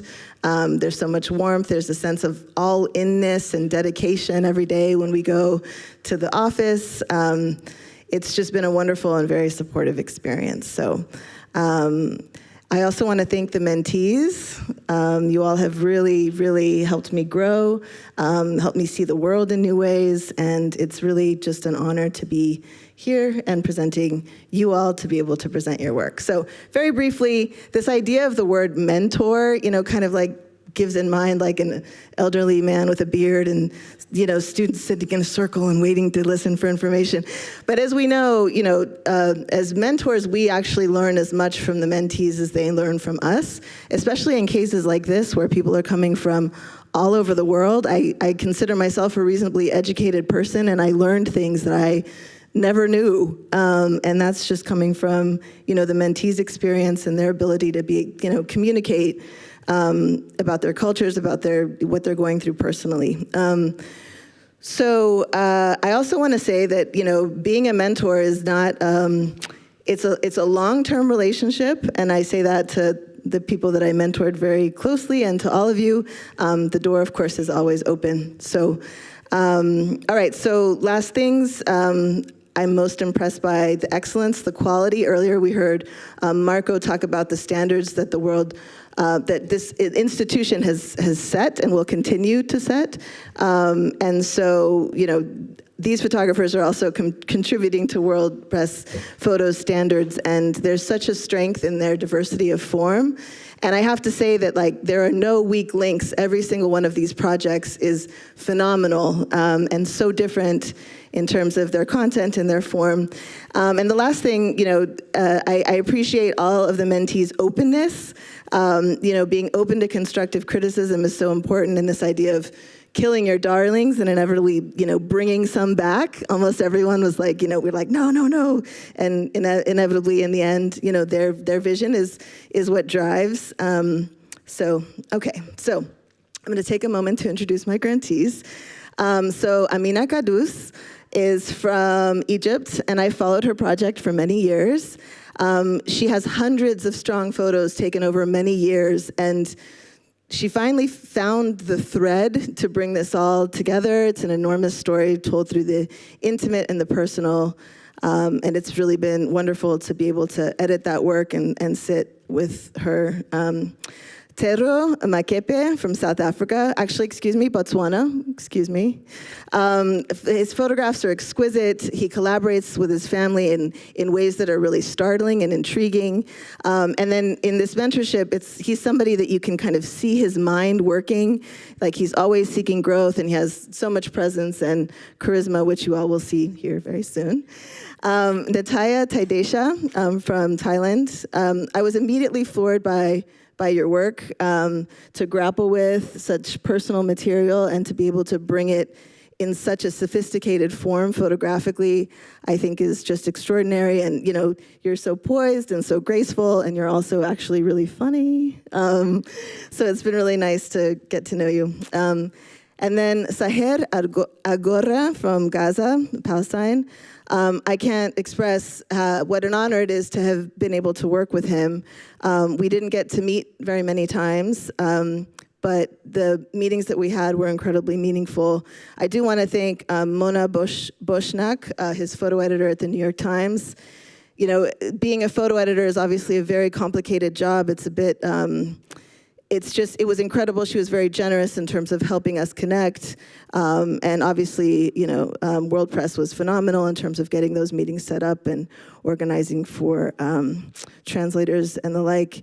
Earlier today, we were talking about, the power of photography and images. I think as a photo editor, one of the things that has been most frustrating about working in this period is that, you feel like if you find, if people, the world will see what's happening and it will stop, the violence will stop. So at the early parts of, the conflict, I had a lot of hope that what I was doing was gonna make something change. And of course, many years passed and we see the levels of violence are still incredibly high.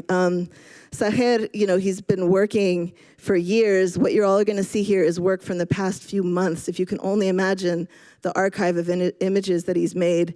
I go to just, I sometimes have the opportunity with my work at the New Yorker to find and license photographs. I always look for his work. His work is just phenomenal and stand out.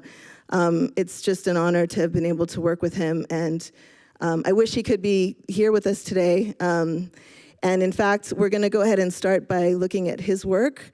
So thank you all.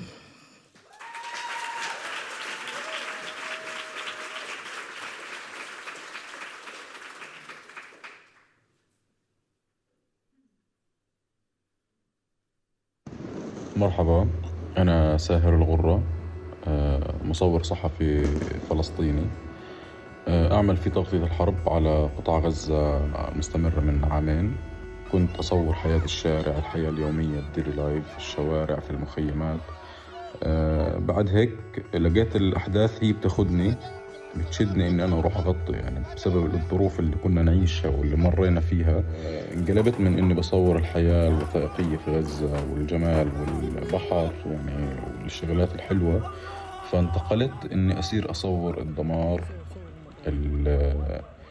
القصف، النزوح، المجاعة، الأشياء هاي.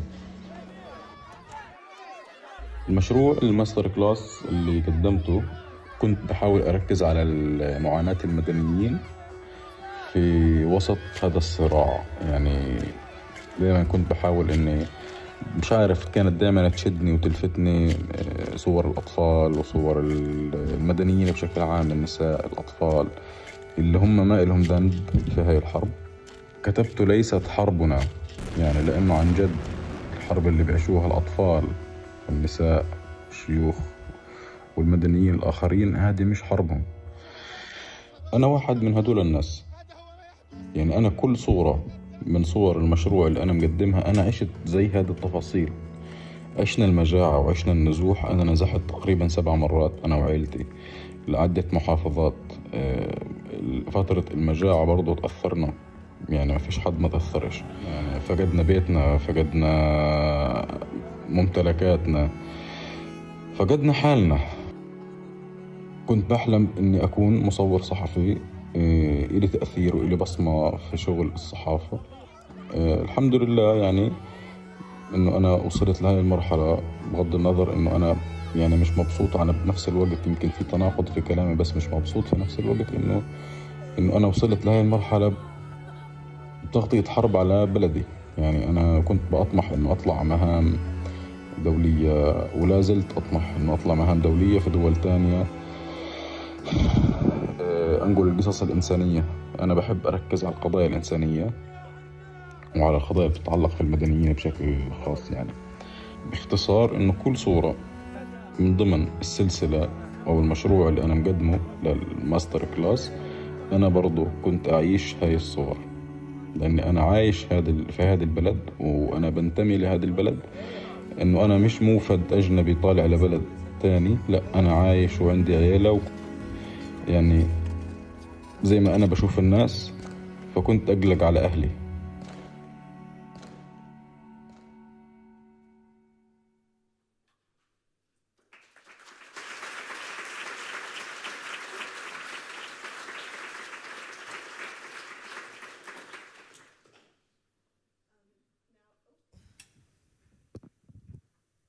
Now I'd like to invite Amina Kadus to present her project, White Gold.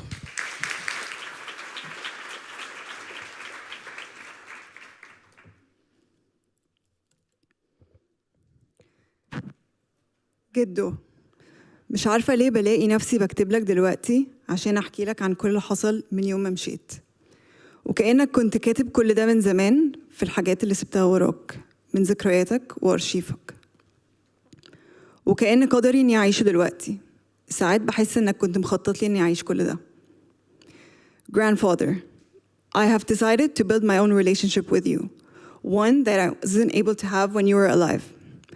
I return to you, grandfather, to our cotton, to our home, and to the land where our roots extended. Like a cotton plant, uprooted and extracted from her grounds, I saw myself reflected in the cotton's journey of becoming. I only came to see the cotton fields after you've left, grandfather. Yet, I've always carried the memories of what you and my father once wove. I went back to our farm to witness the harvest, and I met Hag Ali. He actually still remembers you and great-grandfather. For over 70 years now, his whole life has been built on that land, long enough to see the rise and fall of the cotton. Once a prosperous season, an anthem, a festival, and a memory etched into the hearts of all who worked in the land, cotton has now become a burden that drains farmers rather than sustains them. You've seen its height, grandfather, and perhaps the first shadows of its decline. I am seeing something else today, the unraveling of its identity.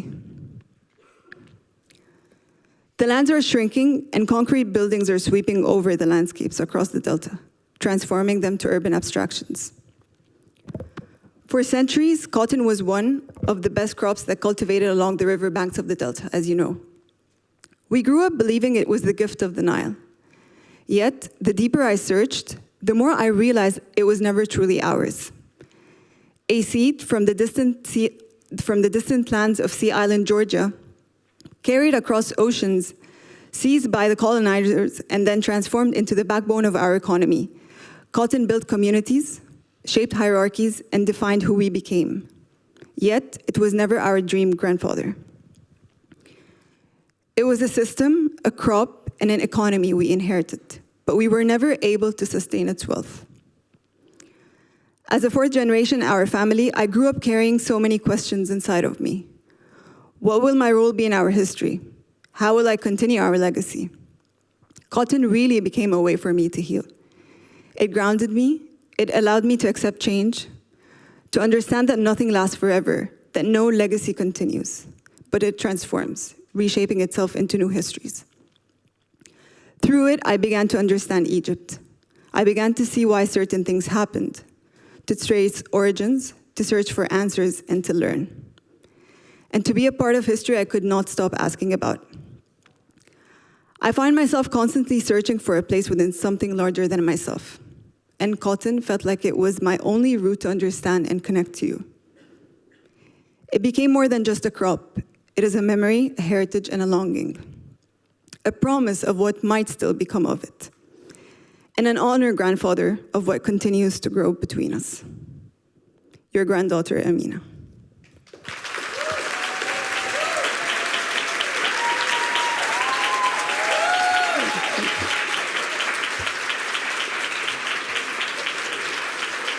Now, I'd like to introduce my colleague, Nataya.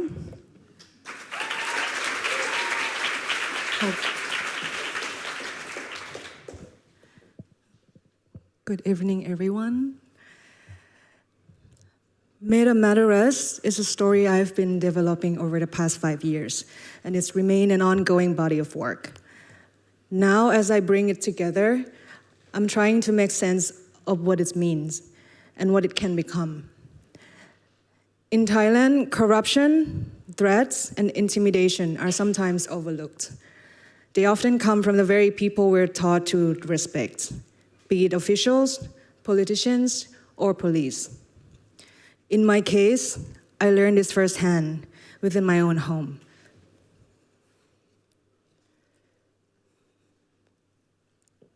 เขาบอกว่าไปคิดดูเอานะว่าถ้าออกมาจากคุกอะจะทำอะไรต่อเขาถามว่านี่พวกเองไม่รู้เลยเหรอว่าแม่เองทำอะไรเขาบอกว่าพวกเองไม่มีทางเดินบนถนนได้ปกติหรอกเขาพูดว่ามีคนสามารถลักพาตัวเองได้ง่ายๆเลยนะเขาบอกว่าเขาจะเอาทุกอย่างไปจากเราเขาบอกว่าแม่พวกเองอะมองพวกเองขึ้นมาจากนรก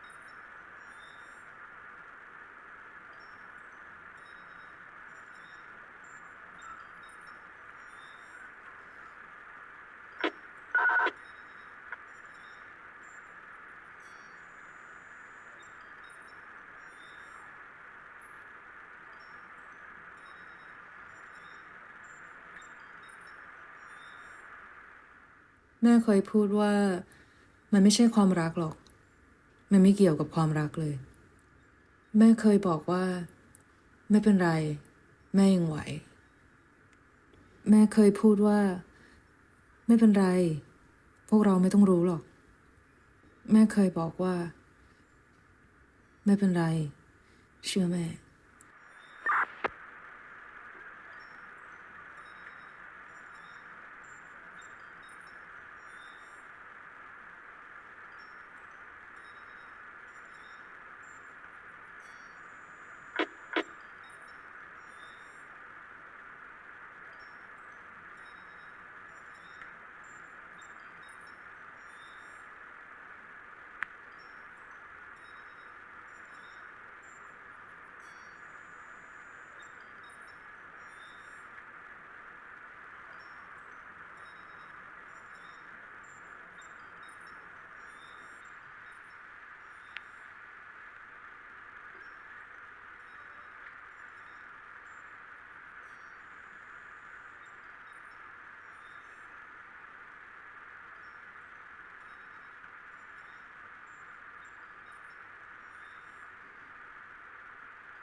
แต่แม่หนูไม่รู้สึกปลอดภัยเลยแต่แม่หนูกลัวแต่แม่ทำไมอ่ะ Thank you very much.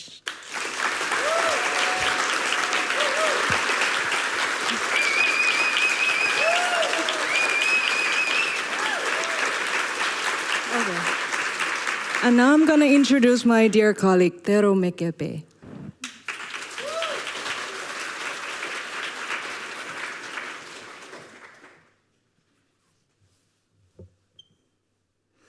In 1958, my grandfather, Hippolytus Mutupeng, fled South Africa to escape apartheid, a system of racial segregation and discrimination against black Africans.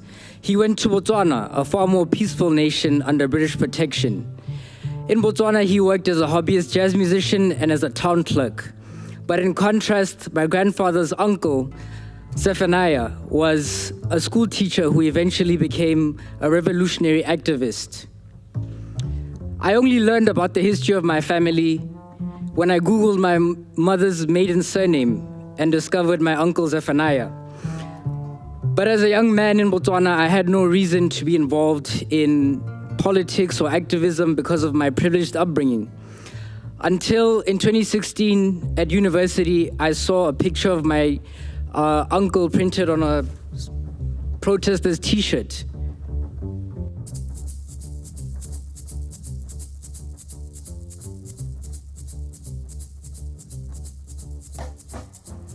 My photographic work is collaborative with my family as I listen to their memories and stories and I interpret them as an artist. I do this by either retracing their steps and photographing places they've been, or we do reenactments where presently living family members pose as family members who are no longer living, including myself.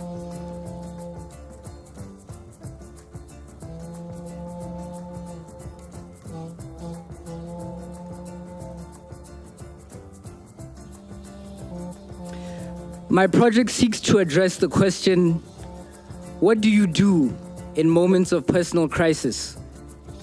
Do you do the best for yourself, or do you fight in a collective struggle?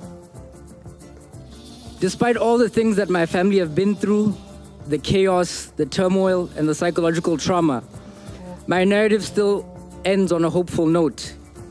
In 1986, my grand-uncle's wife, Abenia Mutupeng, gave an interview in Paris, France, where she said that despite everything that's happened, all the adversity that she's faced, she would still do it all over again.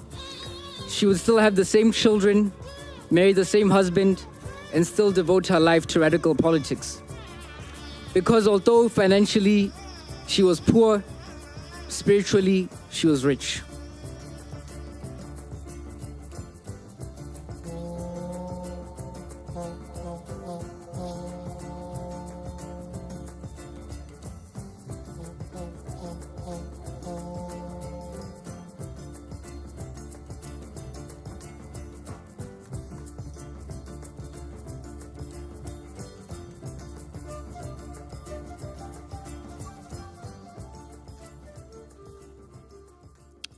Thank you.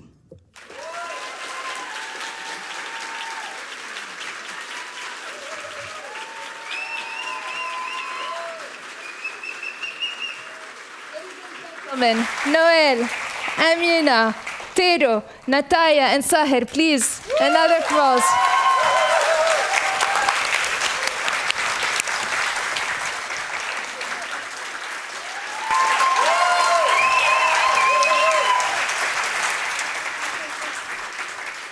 Thank you.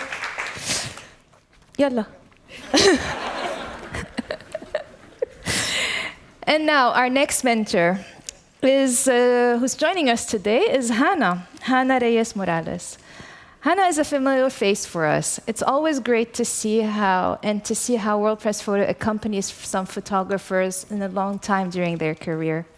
We met her as a ×6 member, then a participant in the 2018 Joop Swart Masterclass, and last year as a World Press Photo Contest winner for her story, The Golden Gaze. This year, we're very proud to have her as a mentor. Please give a great round of applause to Hana and her mentees, Masi, Chiara, and Amin, who is joining us online.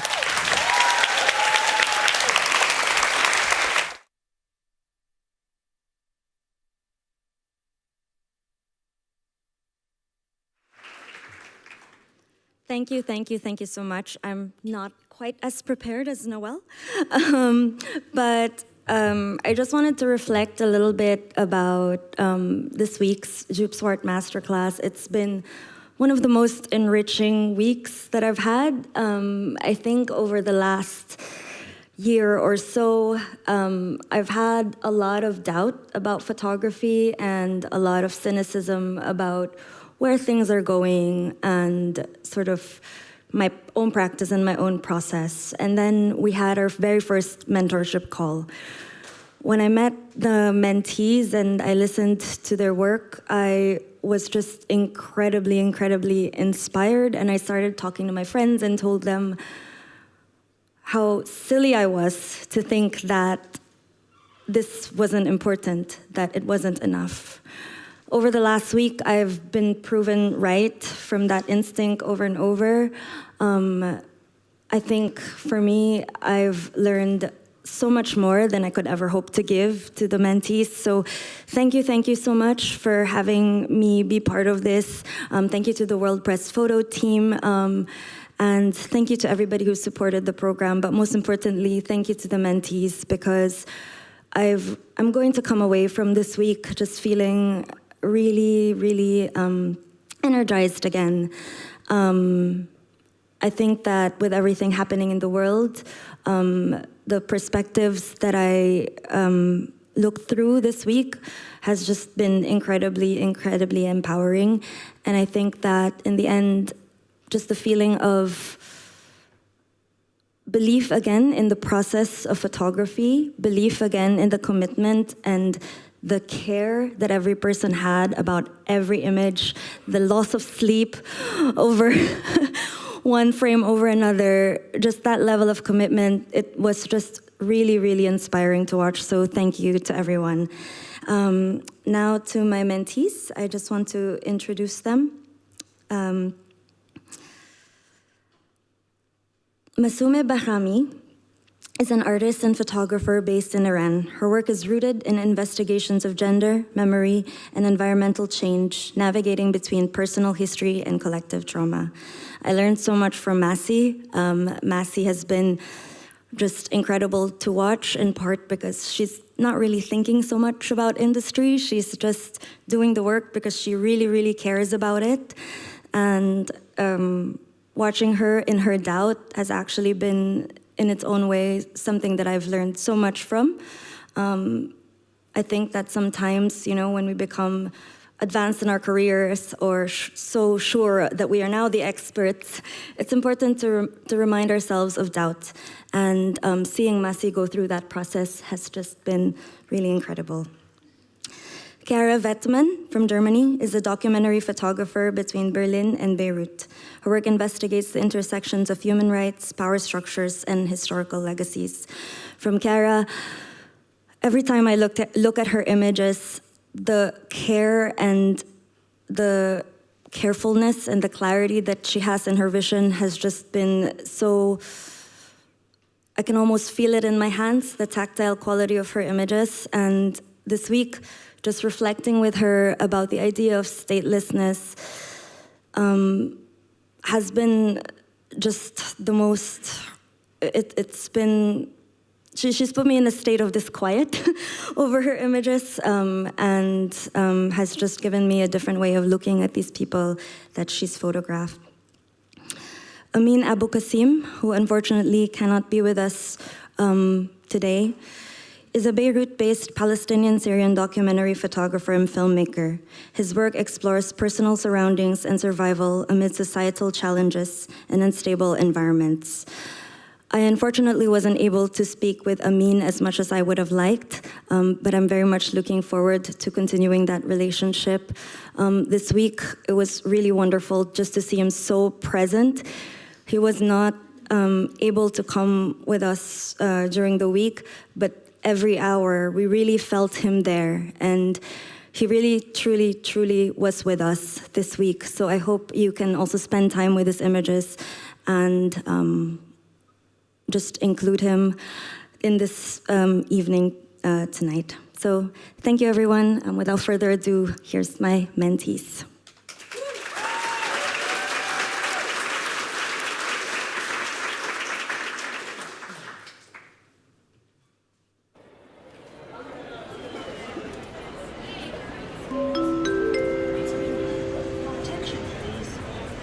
Dear Sir, you have applied for a uniform visa for the Netherlands. Your visa application cannot be processed because of the following reasons. Your travel document is not recognized by the Netherlands, and you do not meet the requirements for a visa on humanitarian grounds, for reasons of national interest or because of international obligation.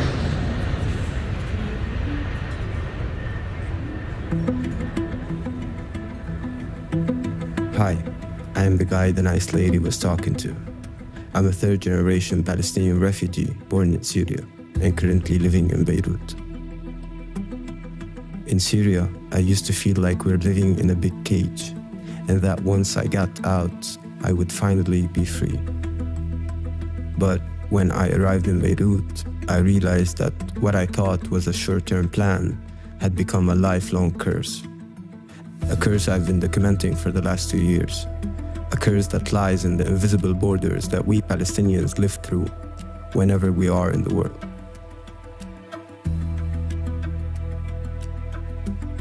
A friend once asked me if I would feel more comfortable moving into a Palestinian camp in Beirut.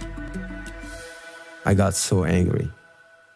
Not at my friend, but at the label that was given to us without our consent. A carefully crafted ideology whose only goal is to erase our diversity, to box us into a predetermined form of salvation. I'm trying to share a story that exists in this timeless nowhere that has been, is, and will always be our reality. To say that we don't ask to be saved, nor do we ask to be portrayed as exotic subjects. We don't want to become heroes, nor do we want to die as cowards. And speaking of death, the other night, I found myself thinking about those final days. If I would ever have the chance to go back home, build a small house, maybe plant a few living trees where my grandfather once lived as a child. If I could wait death calmly, knowing the comfort of arriving home. And when that time comes, I wonder if I will have the right to be buried in the land that I, my father, and my grandfather come from.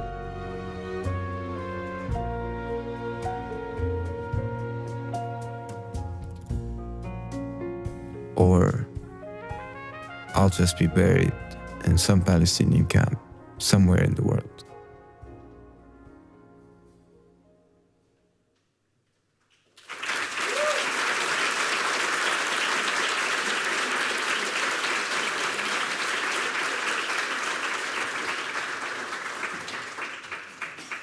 Now I'd like to welcome back on stage Kara Vetman.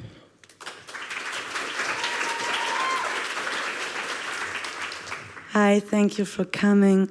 Amin's work and my work are deeply connected, and he showed you his lived reality without official papers. And I really hope that you listen closely to his presentation. My work follows different protagonists, families in Lebanon and Syria. It's about statelessness. Stateless people are not protected by any state or law. They are denied basic human rights. They exist outside of statistics and legal recognition, excluded from the rights and services most of us take for granted. Buying a SIM card, show your ID. Enroll your child in school, show your ID. Get a treatment in the hospital, show your ID. Without papers, stateless people depend on others, and that makes them vulnerable. Excluded from education, healthcare, and legal work, statelessness creates generations in the margins. It becomes a cycle. Children born without a nationality grow up unable to pass a nationality. It's hard to say how many are affected. Those who are invisible of bureaucracy rarely appear in statistics. In Lebanon, the number ranged from 60,000 to 300,000, not counting the Syrian and Palestinian community. In Syria, the official number is 160,000, but it could be never right. The UNHCR speaks of at least 4.2 million stateless people around the world. Experts believe it's closer to 10 million people. My work focuses on one of the main causes of statelessness, gender-based discrimination. In Lebanon and Syria, women cannot pass on their nationality to their children. Citizenship is inherited solely through the father. So when fathers are stateless, disappeared, killed, in exile, or were fighters, whether with their opposition against Assad or ISIS, their children remain stateless, even if their mother holds a citizenship. And also, whole families have no right to have a citizenship, but also have no right to return home. This is, yeah, you see.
And now, thank you. And now, my dear friend Massi.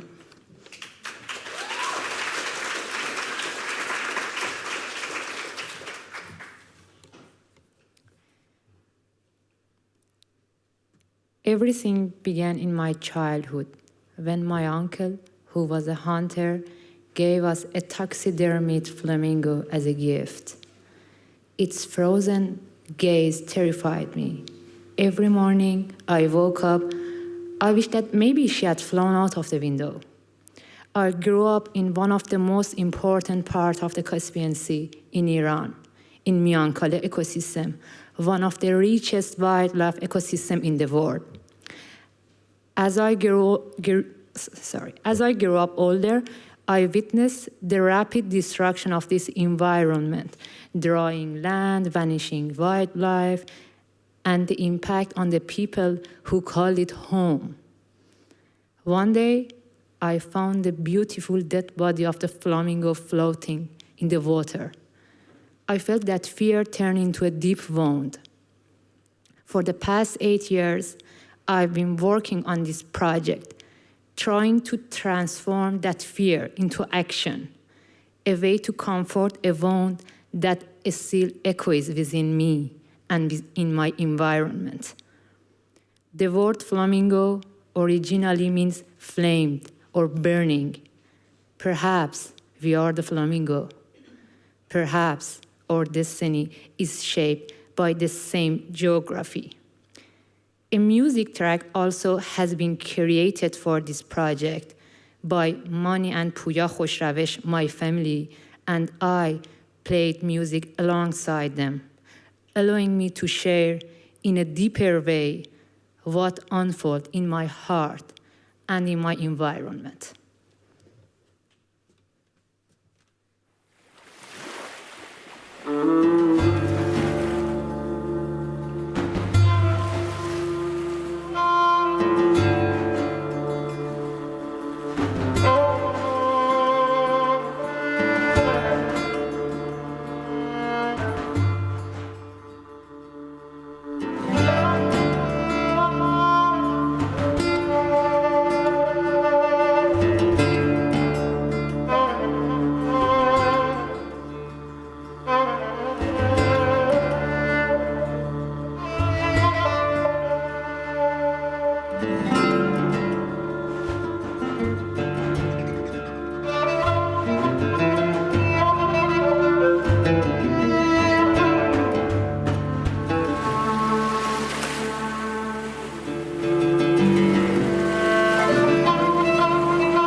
Thank you. Thank you so much. I just want to say thank you. Thank you, WordPress Photo, for this incredible opportunity for me, myself. And thank you all. And thank you, Mani and Puya Khoshravish, for the music.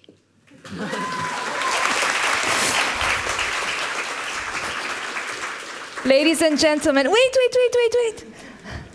Hana, Chiara, Masi, and Amin, who is not here with us today.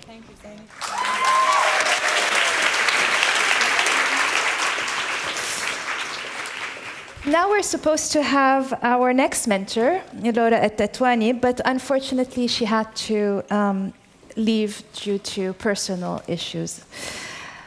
With the GSM focusing on the Swana region again this year, it is always so powerful to have a mentor that truly understands the work being made there and who is able to connect to the participants.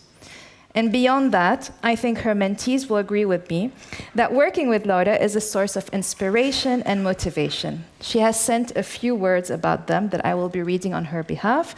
But first, let's invite her mentees, Iman, Sumi, and Luis Antonio.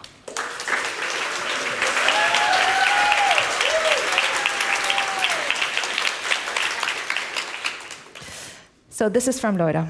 Good evening. I'm so sorry not to be with you in person today.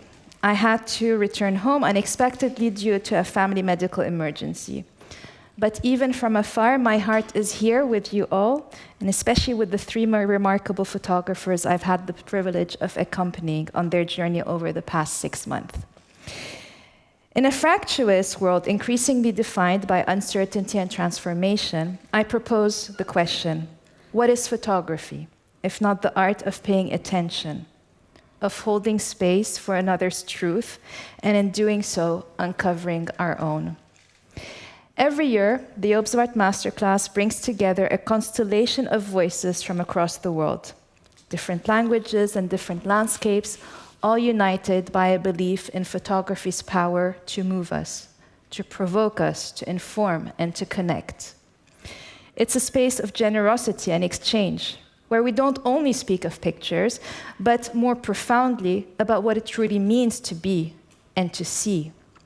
This is where vision meets conscious, where stories challenge us, and where the personal becomes universal.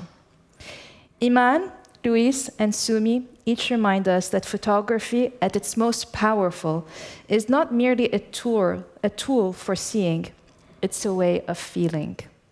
It's how we reach outside ourselves, across borders, across silences, and across time to find one another. It's how we listen to the quiet truths that live in others and recognize our shared value and vulnerability reflected back to us. Each of their work is born of a place called home. Iman's Morocco and its trembling borders, Ruiz's Mexico and its vanishing waters and fading traditions, Sumi's Bangladesh and its unspoken grief. Together, they speak of longing, memory, the will to endure, and the persistent hope for change. Their works are grounded in the state of the world today, a world that is both vast and fragile. They move through their complexity with grace, reminding us that to make photographs in such moments is an act of care and of resilience. Iman's photographs are a love letter to lands divided, a meditation on reconciliation and an invitation to connect the invisible threads that bind us, even when history persists and insists on separation. Luis takes us into a world where nature and history grieve together, reminding us that the soil remembers and that to care for it is to care for ourselves. And Sumi's series channels the voices of women who refuse to be erased, despite being repeatedly let down by systems that do not see them. Sumi sees them. Her tender photographs are vessels holding both their pains and their power. They stand as gentle acts of resilience and resistance and renewal. Iman, Luis, and Sumi see with empathy, patience, and an honesty that invites us to linger, to question, to feel, and to remember in the anthem of my favorite football club, You Never Walk Alone. In their images, the human condition is not an abstraction. It breathes, it aches, it dreams. They remind us that beauty and sorrow often share the same light. Photography at its truest holds us accountable. It asks us to bear witness to the world, to one another, and to ourselves. It is both mirror and bridge, memory and hope. With this spirit in mind, may we continue to tell stories that heal stories, that hold, and stories that dare to keep the light on in darkening times. Thank you.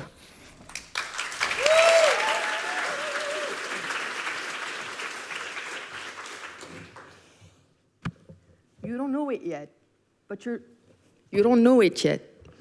looking at people who were kicked out one night in 1975 to never see their family again. You're looking at a store whose curtains have prematurely rusted as a coping mechanism, a skin crust to appease the wound. One night in 1994, knowing they would never raise again. You're looking at my father, whose relationship to his mother drew the shape of his hatred towards Algeria. You're looking at my boyfriend, who for months laughed at my maps and drawings of Algeria before I took him to the border and saw his face, shaken like only him and God know how. You're looking at my photographs, who were never meant to be a project before the world around me decided so. Not more than I ever expected anyone to ever say something like, I think you would be less into trouble if you go to Israel. I believe soaking into your people's minds normalization with the devil takes a new enemy. This project is about my own personal relationship with the border between Morocco and Algeria, close since 1994 for the land and 2021 for the sky. It is a love letter to both countries, a letter to myself and my loved ones, a letter to whoever has surrendered to propaganda. To the palate, a Cold War is too cold to be savored with the same excitement as sparking ones, which is why perhaps some of you have never heard about the longest border in the world. No bloody velvet tones interesting enough for hardcovers, no flesh for the screens. A modern Berlin Wall minus the popularity, a wall that is an even one, a wall that changed the course of possibilities in Africa and the Arab world. For years, one of my biggest fears has been to die before I could bear witness to the opening of the border between Morocco and Algeria. For years, I have had the latter in mind every single day. Some would say past lives, perhaps. I say fuck geopolitics. This became a project after October the 7th, when I slowly started to crumble, physically and mentally, under the impact of pasteurized, UAE-ized liberal nationalism. The one of bragging every single day about hosting the World Cup 7 years before the actual World Cup. The one of repeating to yourself, we were the first country to recognize the United States of America. The one of taking pride in having the best enameled spoon or whatever random object it is. Consequently, the one of comparing yourself to your neighbor even though no one has asked you to do so. The one of celebrating less mediocre as excellent. The one holding tighter to the right to be loved by whiteness rather than to your dignity. It is exactly in this atmosphere that these collections became a project. If Israeli bots and leaders' drunken knights have allowed themselves to challenge God's soils in favor of fake geographical landmarks, turning them into unquestionable truths, then I reserve myself the right to make photography my go-to space for my fictional truths, which I know deep down are nothing short of damn right. Truths in which I will never specify where is what. One where Morocco and Algeria are one. Thank you. I introduce now my colleague Sumi.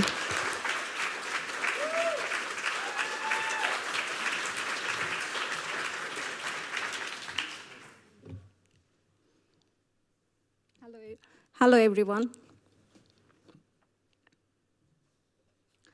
From Bangladesh, every year, thousands of women go to Gulf countries who are affected by poverty, male-dominated work sector, domestic violence, and the effects of climate change and the faulty education system.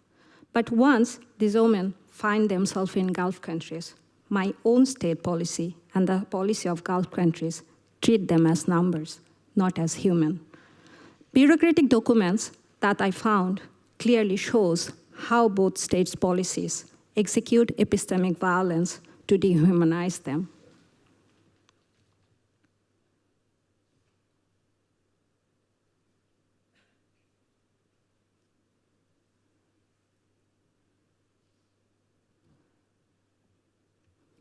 In Gulf countries, these women do work as domestic workers. They provide care to the people and their children, and instead their captors subjected them to physical violence, mental torture, and sexual assault. They starved for foods, and they were also not paid properly. Many of them died there, and these deaths often certified as suicide. This is suspicious as well.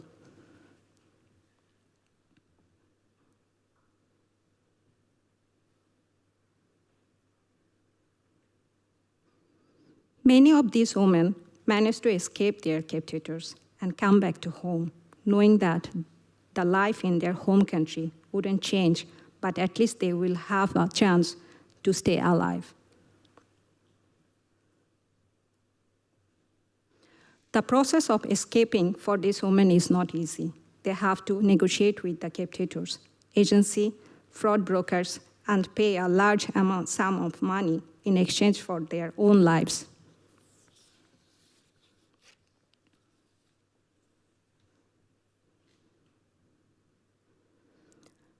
This work unfolds the stories of these women migrants who returned from the Gulf countries, some dead and some alive.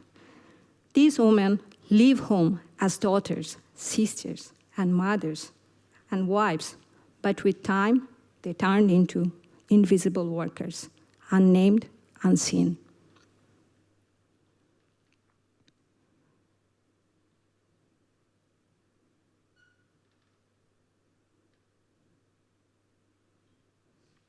And with that, I would like to question the states involved and its policymakers who allowed this modern-day slavery to continue. When these women will be treated as human beings, not as numbers, and when these ungrievable lives finally become grievable. Thank you.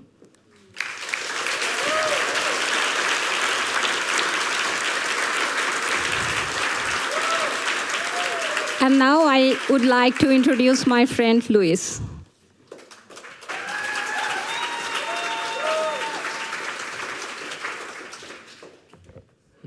Buenas noches. Thank you for being here.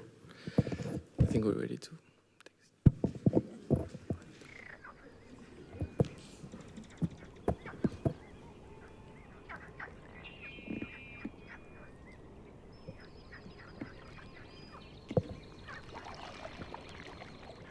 Xochimilco is in the outskirts of Mexico City. Half city, half lake. A town that co-lives with water canals and chinampas. Ancient human-made islands where vegetables flourish. Many of them are abandoned now, and there are just a handful of farmers, chinamperos. Grow a little more, a refuge of animals, spirits, and memories. A refuge for us. Half dream, half reality. A graffiti painted on a recently built wall by our house. Here there was a lake. I grew up far away in another part of the city, intrigued by the stories of these farmers and axolotls, endangering residents of the wetlands. 5 years ago, I moved into the house of a couple of musicians who became good friends. Yolo and Efren. My practice started to change with permanency and the people I met. Maria, a poet from the barrio of Jaltucan. Also Javier, a farmer and documentalist from the barrio of La Asunción. With develop a meaningful and creative connection, collaborating not as different people, but more like different canals coming into a larger one. We're exploring narratives embedded in the territory, bringing archive, poetry, music, imagery, organic materials, and rituals into a shared dialogue. The project is rooted in the tradition of laying an offering to the territory, its elements and its protectors. It's a mean of connection, gratitude, and blessing.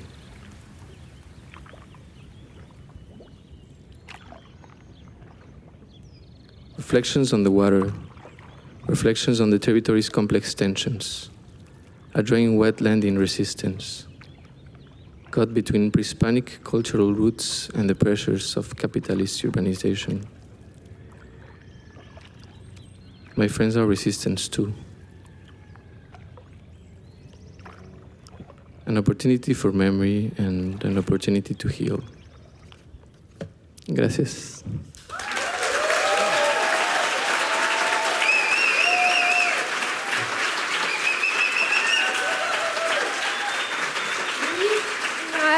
And Sumi.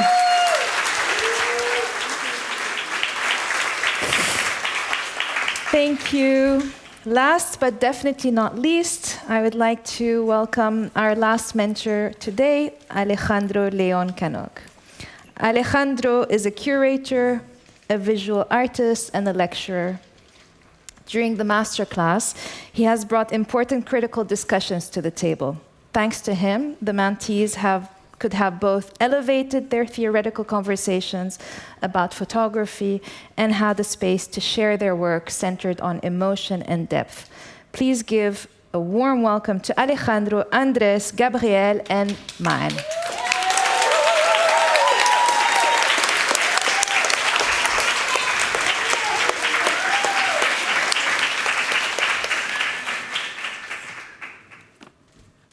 Buenas tardes. Good evening, everyone. What can I say after all these powerful images that we saw? It's difficult to be the last one, but luckily I wrote a little text, so I am very happy to be here tonight, celebrating the 70th anniversary of WordPress Photo and the closing of this year's Joop Swart Masterclass.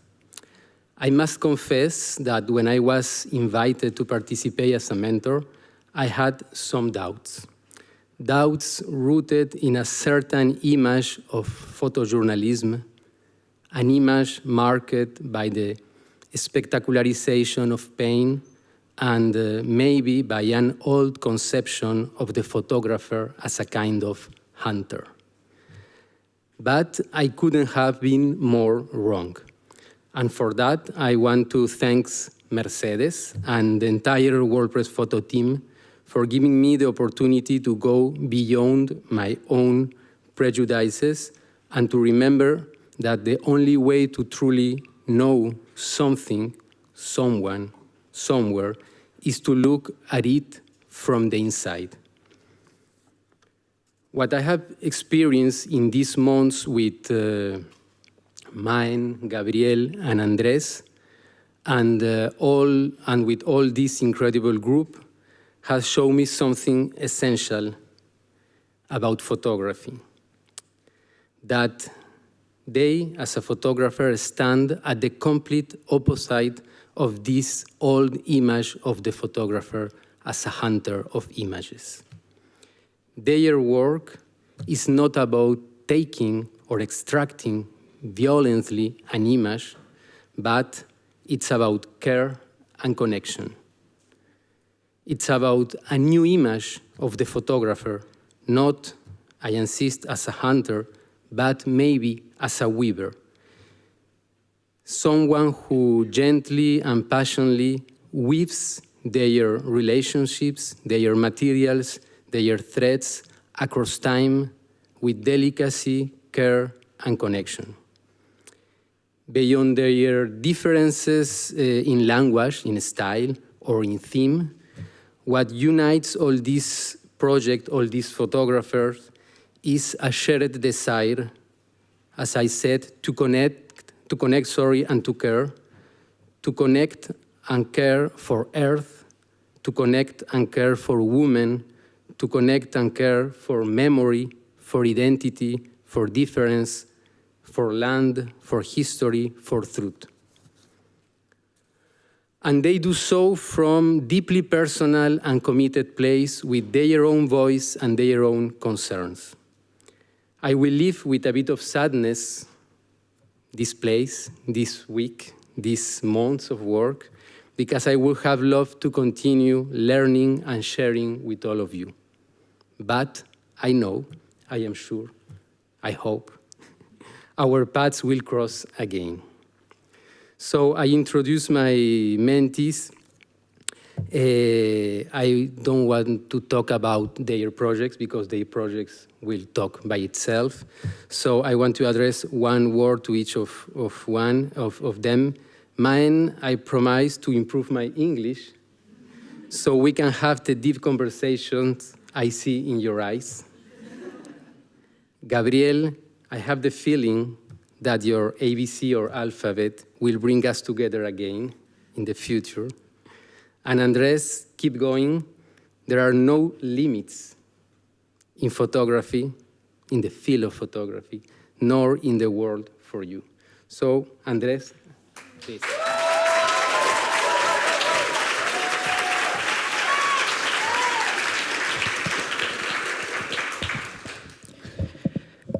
I remember my family gathered in front of on the TV watching the opening of the Miss Venezuela beauty pageant or the Independence Day parade.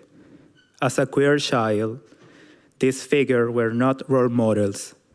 Instead, I tried to understand who I was through those idealized bodies. In Venezuela, dissidents' identities face patriarchal, military, beauty, and corrective violence that repress desire and punishes queer bodies that disobey the nation-building project. The work during the masterclass is titled Dead Homeland.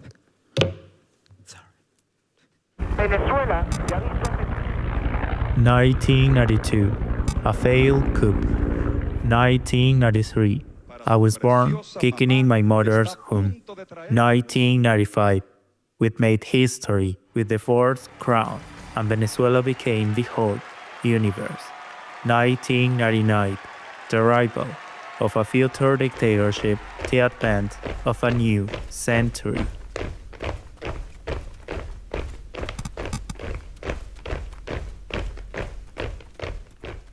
Gunshots, crowns, soldiers, beauty queens. Listening to television broadcasts, a crop, an omen, and a promise. Homeland or death.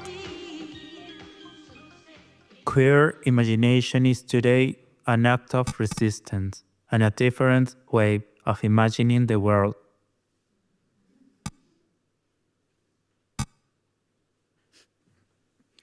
Thank you, everyone.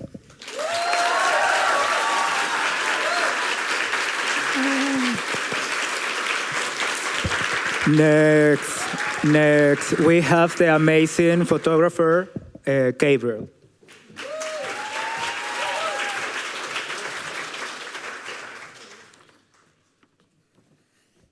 Good evening, everyone. I want to start with a few acknowledgements. I want to thank those who believed in me and those who didn't. I'm still here. I want to thank my family. I would like to thank the World Press Photo team. It's been, and the fellows. It's been a home away from home, and it takes love and care to build, and you've built this. And I want to thank finally the people who are in my images. Buzuruna, Juzuruna, Walid, Fidda, Hamoudi, Arij, Sham, Lulu, and Yasin. So there was a time when the borders between Lebanon, Syria, and Palestine did not exist.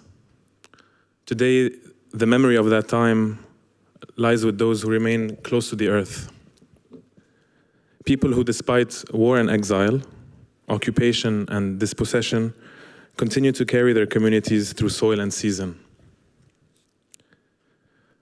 Through their movement, their departures and their returns, the sharing of seeds, and the daily tending to life and memory, I've come to follow the threads that bind us to our land and to each other, one territory that endures. As I move, in body and in heart, from Palestine to Syria to Lebanon, the wound is always open and the occupier ever present, even as we speak. The wound is always open and the occupier ever present, even as we speak. But our land, our histories, culture, and our forms of resistance have never been confined by lines on a map, and they will never be silenced.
Thank you.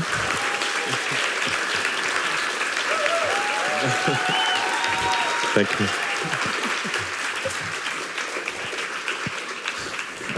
Last but not least, I'd like to introduce my neighbor from Palestine, Ma'an Hamad.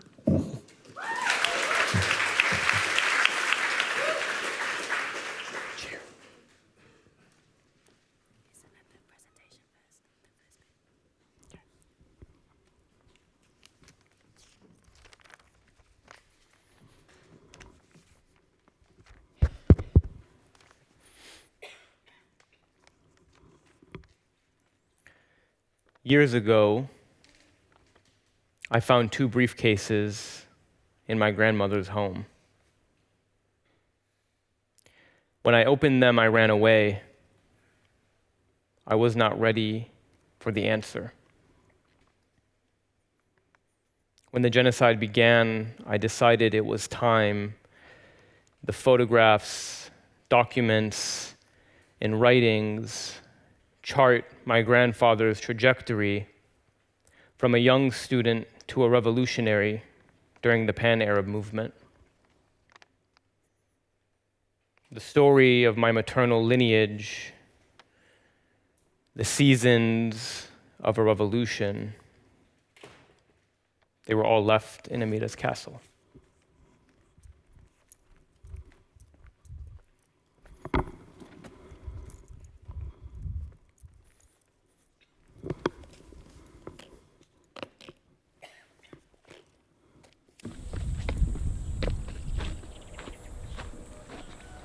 A smoky hall in Tétouan, Morocco, 1959. For fear of prolonging this, I will summarize my research on unity in 3 points. First, the view of some Arab nationalists on the means of achieving unity. Second, the necessary conditions for achieving unity. Third, the obstacles to unity. The obstacles to unity. The obstacles to unity. January 2025, Halhul, Palestine. How to prune the plums. Empty spaces for the branches to grow. Fine bundles of sprouts and clip above. Look where the branches are angled and where they will grow. Free up room and don't let them cover one another. July 2025. Mortality is closer to the forefront. Teta weeps dry to the news cycle as her tears have dried up. More terrorizing than mortality is the death of her land. For her, it is inevitable, as much as death itself. The illegal colony across the hill is growing like the tumor that ate half of my grandfather's face. The cyclical nature of land and violence, she becomes inseparable from the politics of the present. A military rally on the outskirts of Damascus, 1966. The matter is only a question of time, which may be long or short, depending on the vitality of these Arab masses. In breaking the chains of reaction, family interests, and foreign saviors, we will see a free and united Arab homeland for the Arab people are chanting, I am a torch, I am a mighty knight, neither fire nor hurricane can extinguish me. I am a torch, I am a mighty knight, neither fire nor hurricane can extinguish me. I am a torch, I am a mighty knight, neither fire nor hurricane can extinguish me.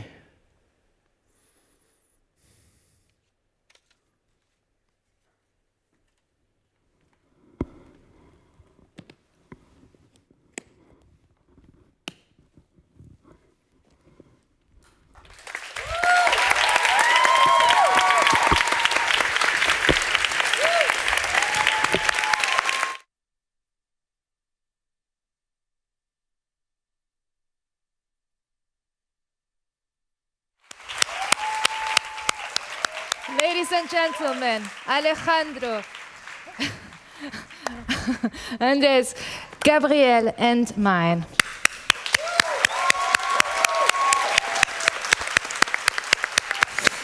Okay, you can stay here. Can I ask all of you guys to come on stage? Because now I have my colleagues Saba and Naomi who have some mics and who will be there to allow you to ask any questions.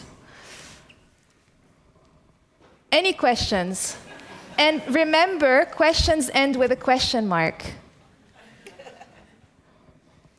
Why aren't you up? Yalla. Come on, guys. No, should I pick someone then? Okay, I think everybody is very, is feeling your work actually, more than anything else. Maybe I have a couple of questions for you. Sumi, how has it been, the whole process for you?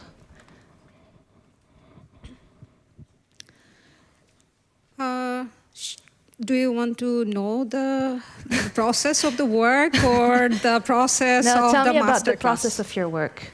I think it was overwhelming because, to be honest, the violence these women were facing, it cannot be, to be honest, it cannot be portrayed all. The photography has some limitation and we cannot put everything in photos. Still, it was a process. It's opened up space for us, for me, and also with a group of brave women who opened up with me. It created a space for us where we were kind of healing by sharing our stories, by exchanging our stories with each other. So I think this is. Thank you. I look back. There, we have two questions.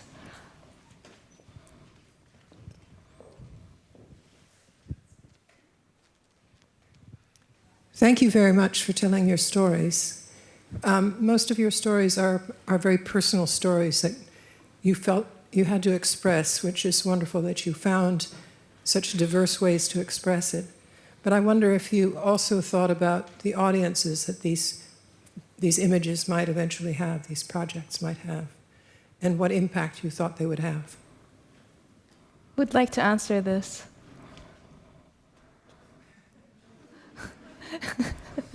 Gabriel. Thank you for the question. So I think the answer will vary according to who you ask. I will answer in my case, I think what I'm hoping for is to, first of all, question images, but more importantly, questions things we take for granted, like borders and systems that were imposed on us or that we've always existed in.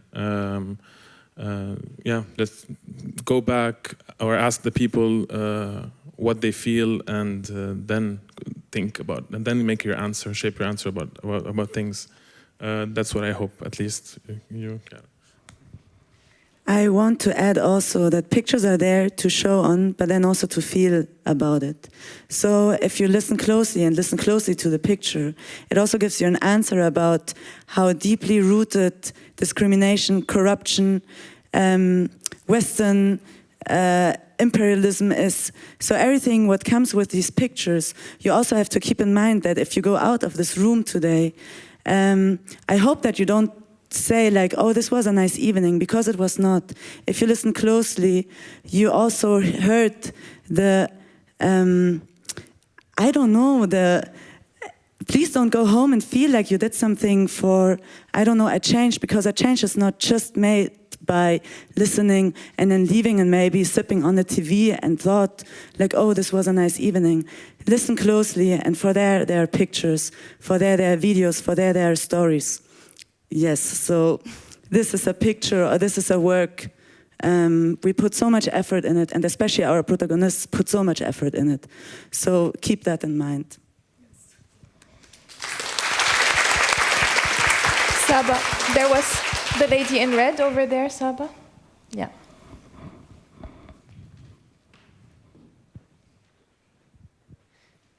Thank you so much. This was an extremely inspiring series of presentations, and my question is for Andres. Very inspiring to see patriotism, patriarchy, and media. My question to your practice is, will you move into moving image? I feel like I see this space, and I'm curious to see where you're going. Do you want help?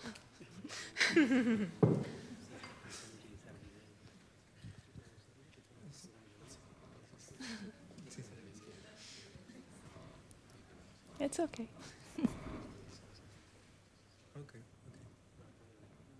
Perfecto. Momento español. La experiencia con el video quizás permite crear unas dimensiones en el lenguaje que la fotografía solamente no puede. Y ahí hay unas capas que empiezan como a crear un universo, ¿no? Que permite conectar más todo conmigo mismo, con la audiencia y con ese universo que se narra.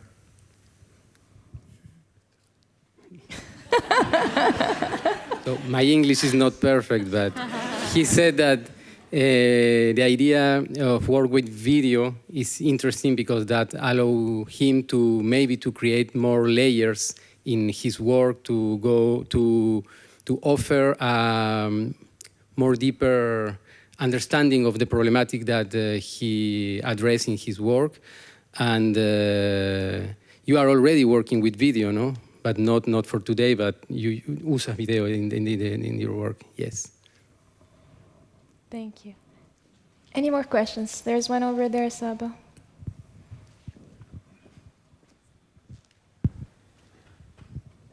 Thank you very much, and congratulations all of you, and thank you for your incredible presentations. My question is for Louise. You mentioned in your presentation ritual and giving back to the earth, but you also mentioned the different people that you work with in the process. So I was wondering, beyond today, in other forms, how do you talk about working with the earth in your work? Does it come through in different ways that you might present this work or share it in other spaces?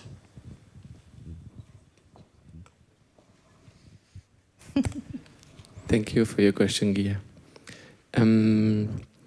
Yes, for me, it's such a vast kind of work in these 6 years, and that is kind of complicated for me to condense it in a 3-minute presentation in a kind of, in a slideshow in a form of way, especially referring to a connection with the earth and with the natural landscapes that are kind of close to us, but we don't, many of the times we don't relate to it, right?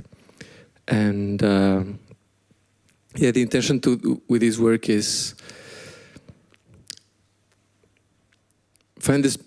I guess it depends in which place we're gonna present the work, in which objective as well, right?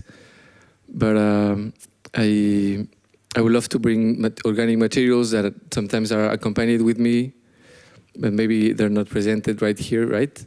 But it's a space for. It's a project that got inwards for the participants, so it's for us. It's a personal mission for us in a way. But the intention is, and I referred to it in the presentation as well, right?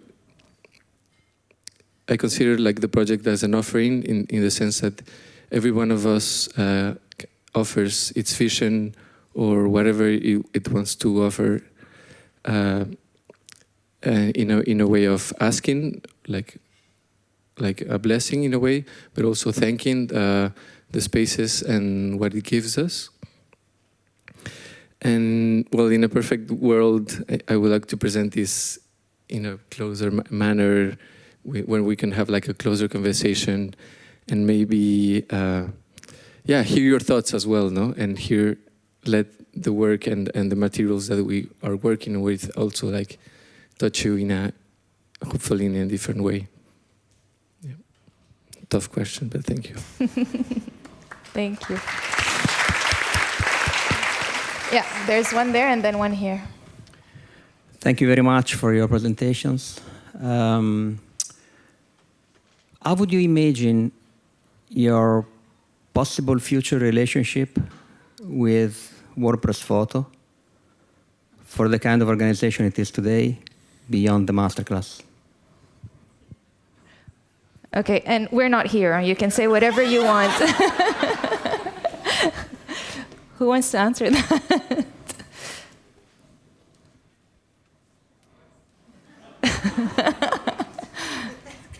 Hogging the microphone. I think, first of all, it's important to note that organizations, even though we're talking about very static organizations, WordPress Photo doesn't feel like a static organization. It changes. And it's definitely a very welcome change that we feel. I think it's something that's going to be ongoing, right? Like we're going to keep checking in and seeing what is WordPress Photo showing publicly? Do we agree? And I think it's important to have this conversation because the work they are showing is what we are doing. I'm talking as a photographer dealing with an institution. On the personal level, I think we're all very sad to end this masterclass because we've created amazing bonds with everyone at the WordPress Photo. That's Iman. I asked for the mic before thinking, so I don't know what I'm gonna say. I think sometimes when you collaborate with some institutions, you know in advance that you may not see them again, or that it was pure, not corporate, but pure work. But I feel like it's a very different thing because there is nothing, I don't know, I guess if I tell WordPress Photo to my little sisters or someone who's not familiar with photography at all, it sounds all intimidating. But at the end of the day, you guys are so generous, and it is not intimidating at all, and it's generous in the sense where, I don't know, it allowed me a lot of freedom. I don't know for you guys, but I didn't feel policed or anything, and I felt whatever my opinions were, or whatever my methodology or approach was, it was all about how to take it deeper, not how to change it. And also they have an amazing library and great food. I think the only policing was about the schedule, yes. And it's quite. Thank you. I think there was a question there and a question here also. Hi, first of all, congratulations all of you. I was part of Joop Swart Masterclass. It's been 7 years now. I can feel the excitement, and it's beautiful, beautiful work. But my question to Honorable Director and the team and masters, and anyone can respond to it. I think when I was in Masterclass and we were presenting the work, it was only important and beautiful work. Nowadays, we also have an additional question. In the era of AI, now we have this question of true photographs or not true photographs.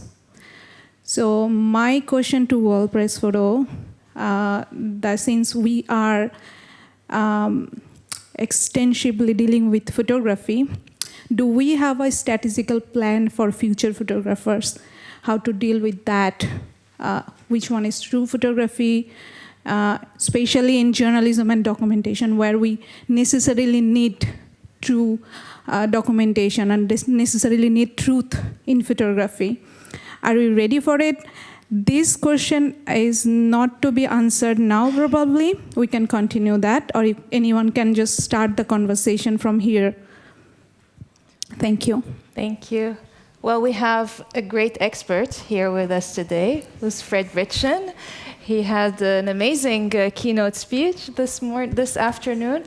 But I mean, it's a very difficult question to answer, and it's definitely something that we are taking very seriously and that we've been taking seriously for quite some years with all of the manipulation checks in terms of the images, but also the caption writing and the research that is put into it. And this is something that we're definitely going to be doing in our next strategy, where these standard settings, especially for ethics, for manipulations, for AI, and all of that will be definitely part of our core.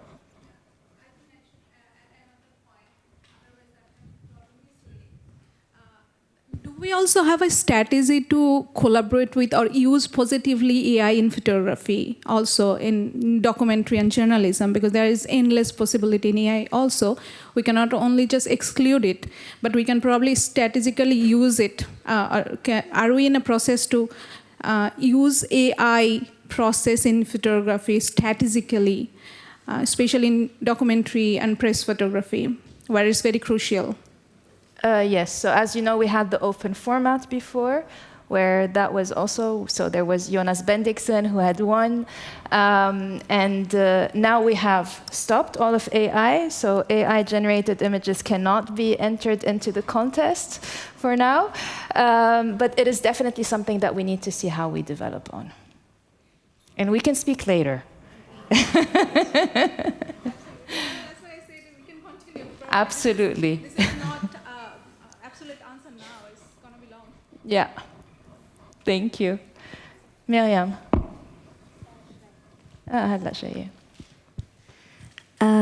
So you, like each one of you, literally has such powerful documentation and work, and I also feel, tell me if I'm wrong, but I also feel like you all carry this a bit similar sense of frustration when it comes to the medium of photography. No, yeah. Like I heard many times tonight the limitations of photography, and I mean the Joop Swart program is a huge like help. But I was wondering, asking for a friend, I was wondering like, what do you think? How can we as photographers who work on this kind of engaged topics, how can we be accommodated to get closer to a change? I mean, I believe in slow change, but to a change that comes a bit faster. Yeah. Who wants that? Chiara? Thank you for the question.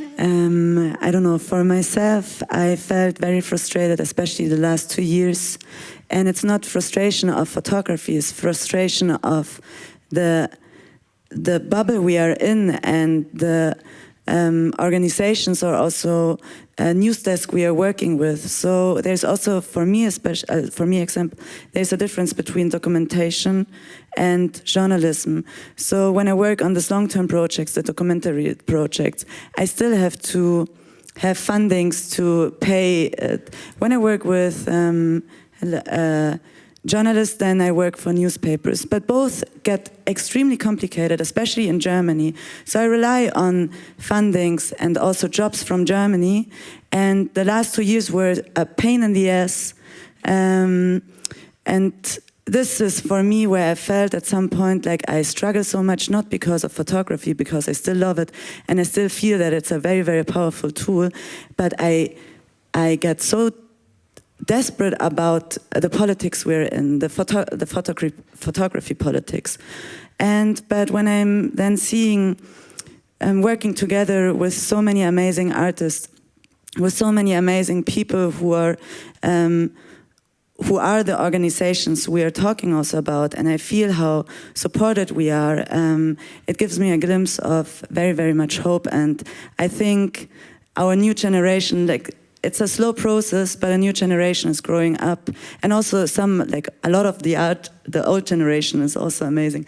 I don't want to, I love it, yeah. So I think about slow change, but it's a mess, yeah. That's a very interesting question. I think the same way, I've struggled a lot also these past 2 years, because I've seen like absurd things, including like some very well-known media outlets who were like literally threatening us if we were posting stories. And the thing is that, I mean, obviously I was like angry at them, and I just thought like, wow, I hope I will never be like that big of an idiot in my life. But I was even angrier at like our countries, because I wouldn't have needed all these media outlets or like all these people if I could make a living in my own country. So like I'm based in Morocco, for example. I have lived there forever, but I have never been paid in dirhams in my life. And really, that's not even an exaggeration. So yeah, I feel like the industry lacks diversity, but when I say this, I don't mean like the diversity of like people like within World Press, for example. I mean like geographical diversity, as in, okay, we complain a lot about like, I don't know, European or like North American institutions, but I feel like honestly we should just like, I don't know, like rob our banks or like threaten our like own corporations.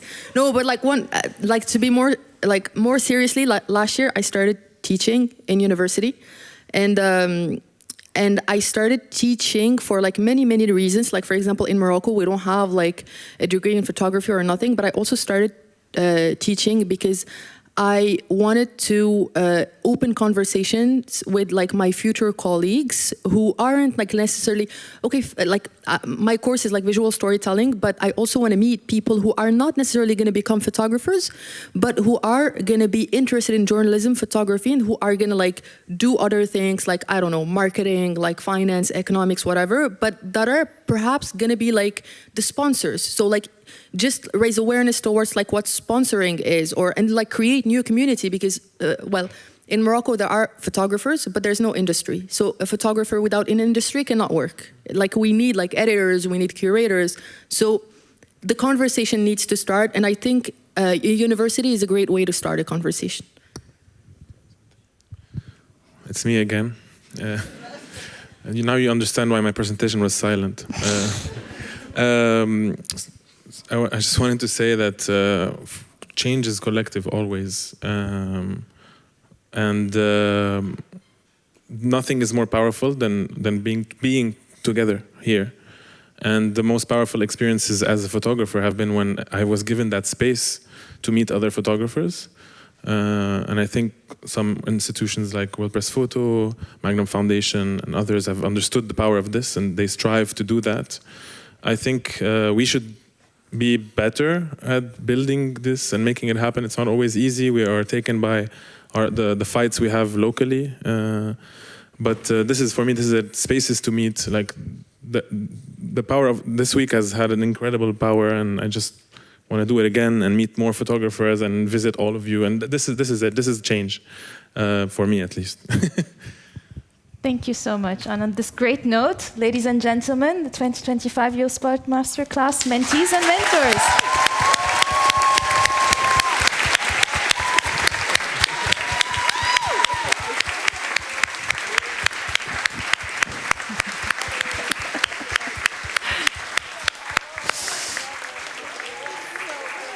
Okay. So, you can all sit back.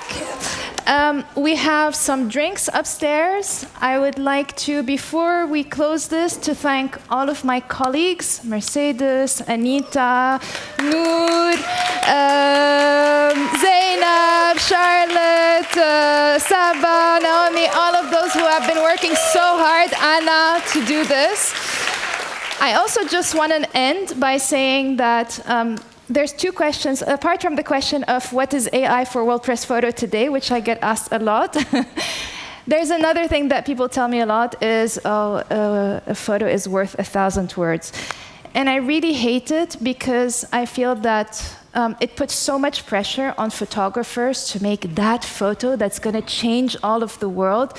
And actually, I think in today's world, it's our responsibility when we see how much care, humility, time, thinking, feeling, emotions are being put into these incredible projects. It's our responsibility to also take them with that openness, with that time, with that humility, and with that love. So I hope that you do that. You're going to be able to speak to them. We're going to have some drinks upstairs.